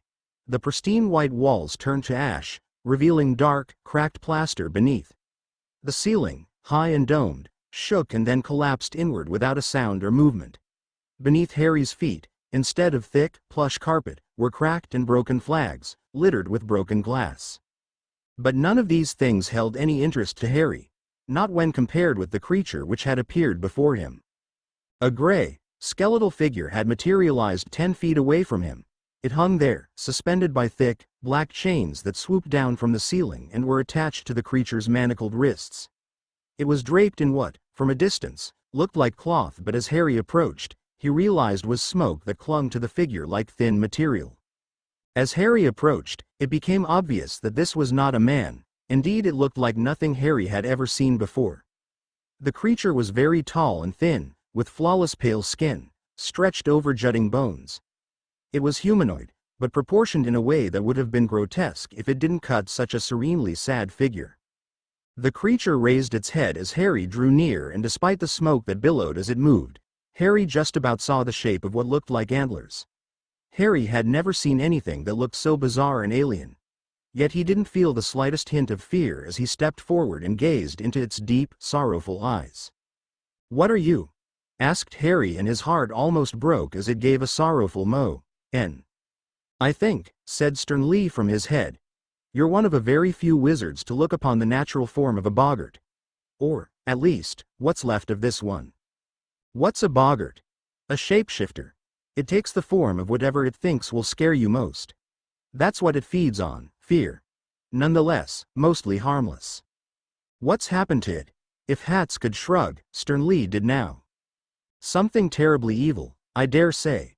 I think someone's reversed engineered the boggart's natural magic enough to use it to fuel the enchantments on this room. Almost torturing it to death in the process. That's, began Harry, but couldn't find a word to describe the heinousness of such a thing. Can we help it? I'm not sure. I can't even imagine what would begin to happen if you broke those chains. Tearing apart a creature's natural magic and binding it to something artificial that's not only unimaginably evil, but horrendously dangerous. Harry stared up at the figure, which gave a valiant little struggle against the chains that held it to no avail. He could see that it had pitiful little strength remaining and it only managed a few, faint tugs at the chains before slumping down, defeated. Harry couldn't bear it any longer. He lifted Viserys' sword and swung it, the blade whistling through the air and severing the chain holding the creature aloft. Metal struck metal and the chain gave way with a sound like the clang of a heavy bell. The thick, black chain, suddenly split, screamed so loudly it set Harry's ears ringing. Dark, acrid smoke billowing from the wound Harry had inflicted. A bolt of purple lightning shot up the length of the metal to strike the ceiling, which cracked the plaster and sent a cascade of dust raining down on them. The boggart, now free of one mooring, swung like a pendulum on its remaining chain. Harry struck again and the second chain broke with another loud chime. It too began to scream and also produced the smoke. A second bolt of purple lightning ran its length and struck the roof, this time bringing chunks of brick raining to the ground. The creature sank to the floor, seeming to float through smoke as it fell and collapsed beneath its own weight. Harry darted forward and fell to his knees, lifting the nearly weightless head into his lap. For a moment, he found himself cradling the visage of Tom Riddle, which stared at him, near sightless. "Thank you, Harry Potter," it whispered. "You have nothing to fear." Then it dissolved into smoke. Harry didn't have time to consider these words, for an almighty groaning came from above. Harry glanced up and was just fast enough to roll away from a downpour of bricks and mortar. He wasted no time in leaping to his feet and looking to the exit. The ceiling, irreparably damaged by the release of the boggart, began crashing down around him. Lumps the size of Harry smashed into the floor, pelting him with shrapnel that cut his arms and face. He staggered aside, wiped blood from his eyes and stepped out of the way of another lump of rubble. "Quick, Harry," said Sternly. "Over there."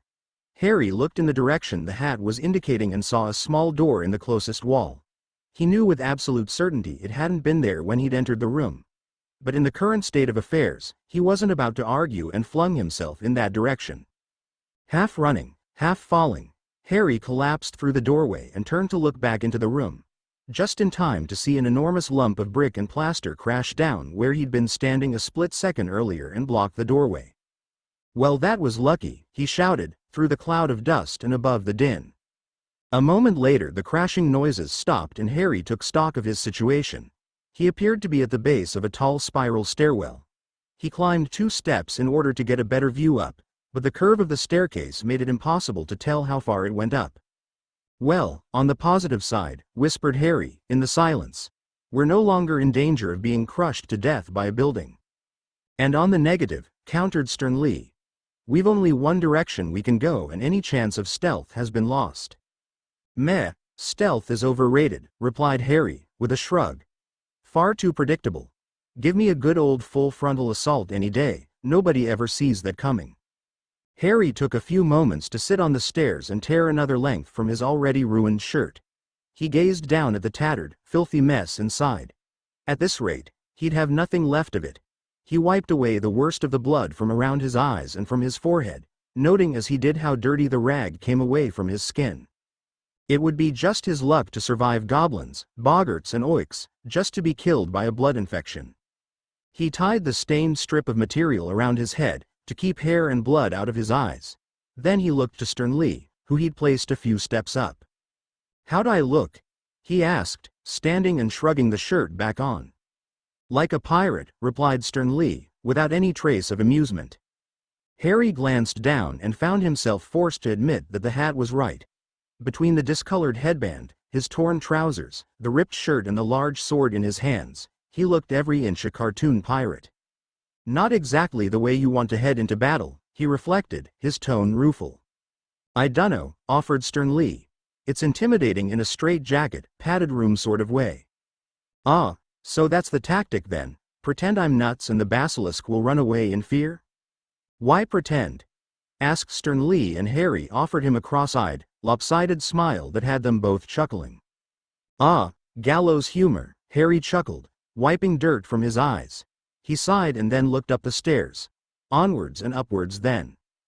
He lifted Stern Lee back onto his head and began climbing the stairs. One foot placed before the other, sword held poised to thrust, for what seemed like forever. Only the irregular slit windows gave him any indication of how high he was climbing. I guess we're going up that big tower we spotted earlier, said Harry after about 5 minutes of endless climbing. I guess we are too. It hardly seems worth it. The top of the tower looked tiny from below. Hardly the place to keep an enormous snake. Well, I wouldn't have kept one in the mouth of Salazar Slytherin either. Just goes to show you never can tell, these dark wizards have funny thoughts sometimes. I'm not sure who's more mad, in truth, replied Harry. The daft idiots keeping them or the daft idiots trying to stick them with swords. Certainly the latter, on the topic of which, keep yours ready. Harry was aware that the weight of Viserys' sword was beginning to take its toll. His arms had begun to sag with the effort of holding it. He braced himself and hoisted it back into a striking position. In truth, Harry wasn't sure just how effective the blade would be in the narrow confines of the stairwell. But neither was he ready to use his wand. He knew that the moment he cast a spell, the game was up and within the hour he'd be locked in an Albanian jail cell. Needless to say, he wasn't ready for that to happen quite yet. As it happened, he didn't have to find out just how practical the sword was in such close quarters. He reached the top of the staircase unbeeped by basilisks or oars. At the summit, he found a small wooden door with the design of an eagle carved into it, a single piece of amber glass representing a gleaming eye. That's creepy, said Harry. Do you think it's supposed to be Viserys? I don't know, replied Stern Lee. Don't the Albanians have an eagle on their flag? Yeah, but I'm pretty sure it's got 2 heads. Very strange, remarked Stern Lee. Has he led us into a trap maybe? Who knows? Replied Harry.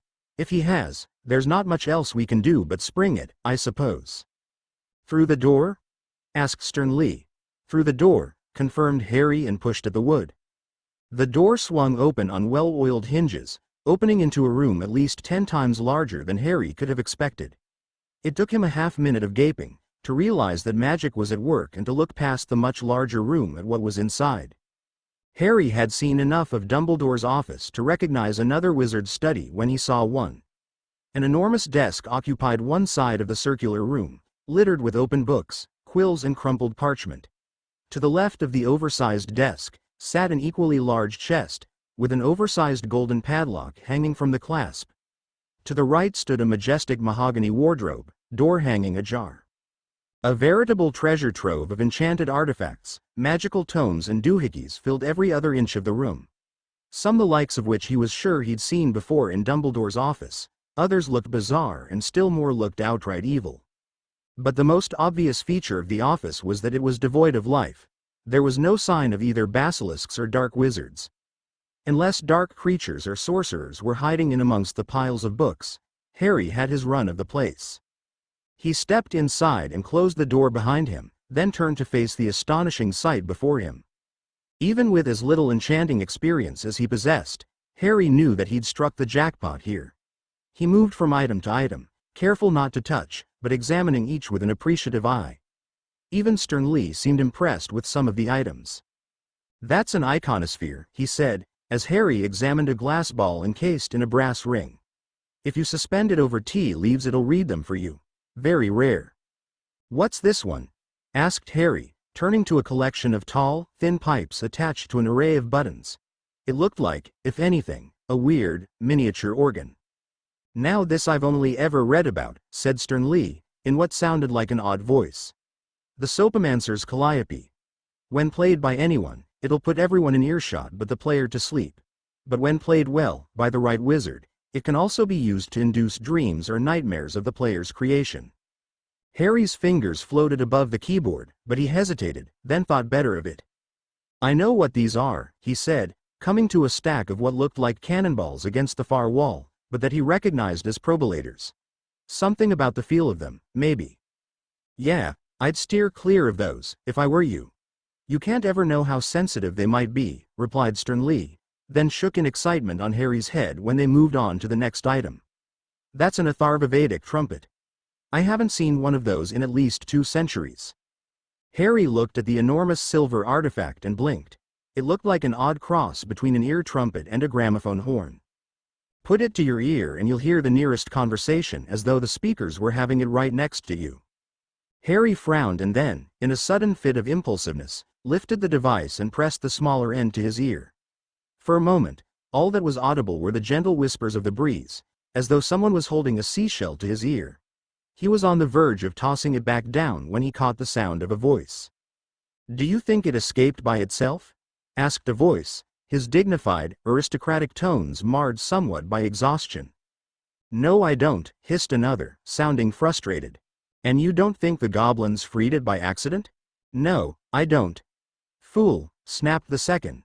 You know as well as I that it would have required a skilled wizard to break those enchantments. There was no evidence of magic, my lord. Only further proving that it was a skilled wizard, you imbecile. Sometimes, Lucius, I am flabbergasted by your utter stupidity. As you say, my lord, came the reply, sounding terse and irritated. Don't slow down. We're nearly at the top and I need feeding, Lucius. Harry dropped the trumpet and looked around in wild panic. What is it? Hissed Stern Lee, sounding worried. It's Voldemort, replied Harry, his voice breaking halfway through the name. And Lucius Malfoy. They're coming up the stairs. Harry's heart was beating 10 to the dozen, adrenaline coursing through his body. Quick, snapped Stern Lee, his voice sundering the confusing fog of panic that overwhelmed Harry's brain, into the wardrobe. Harry moved as fast as he could, flinging open the large mahogany doors and forcing himself inside amongst the thick robes and capes that hung inside. Then closed himself in. Seconds later he heard the door of the room open and footsteps enter. Should I search the room for the intruders, my lord? Search for intruders, Lucius? Asked Voldemort, in a scathing voice. Do you think them hiding in wait amongst the stacks of parchment? Lurking in the wardrobe, perhaps? I suppose not, my lord. There was a momentary silence as they seemed to be concentrating on navigating the room's stacks of artifacts. Harry's brain, which had been silenced by adrenaline, now began to work. How could Voldemort be here? But he remembered Dumbledore once telling him rumors that Voldemort was lurking in Albania. And Harry, in his stupidity, had come straight to him. And Lucius? The last time Harry had seen him, he'd been in England. How could any of this be happening? It was like some sort of terrifying nightmare. I have always loathed this place, Lucius, remarked Voldemort. In some ways put me in the chair. Carefully, you fool. In some ways it makes me glad we're going to have to move. Move, my lord? Do you propose we remain here? With the building falling down around our ears? I suppose not, my lord. But Harry wasn't listening, his brain was too busy working. He'd thought Vassar was being literal, but he'd meant Voldemort. Voldemort was a descendant of Salazar Slytherin, as much a snake as any scaled reptile. The powerful enchantments, Vassar's words, Shada's warnings. It had been screaming in his face the entire time. How hadn't he seen it sooner? I'm hungry, Lucius, said Voldemort, his voice quiet and soft. Perhaps even vulnerable, if such a thing were possible. Where is Nagini? I do hope she wasn't injured in the attack. Hopefully she's dead, came Lucius' muttered response, from closer to the wardrobe than Harry would have liked. Harry curled his fingers tight around the grip of his sword. Now horribly aware that he had spent too many minutes in too confined a space. He wasn't ready to fight. His muscles would be cramped, his reactions slowed. Harry wondered if he ought to draw his wand, but hesitated. What was that? Snapped Voldemort. Speak up, man. I said I can't imagine she's dead, my lord, called back Lucius. What chance did he even stand with a wand against Lucius Malfoy and the most feared dark wizard in the world? Do you think me a fool,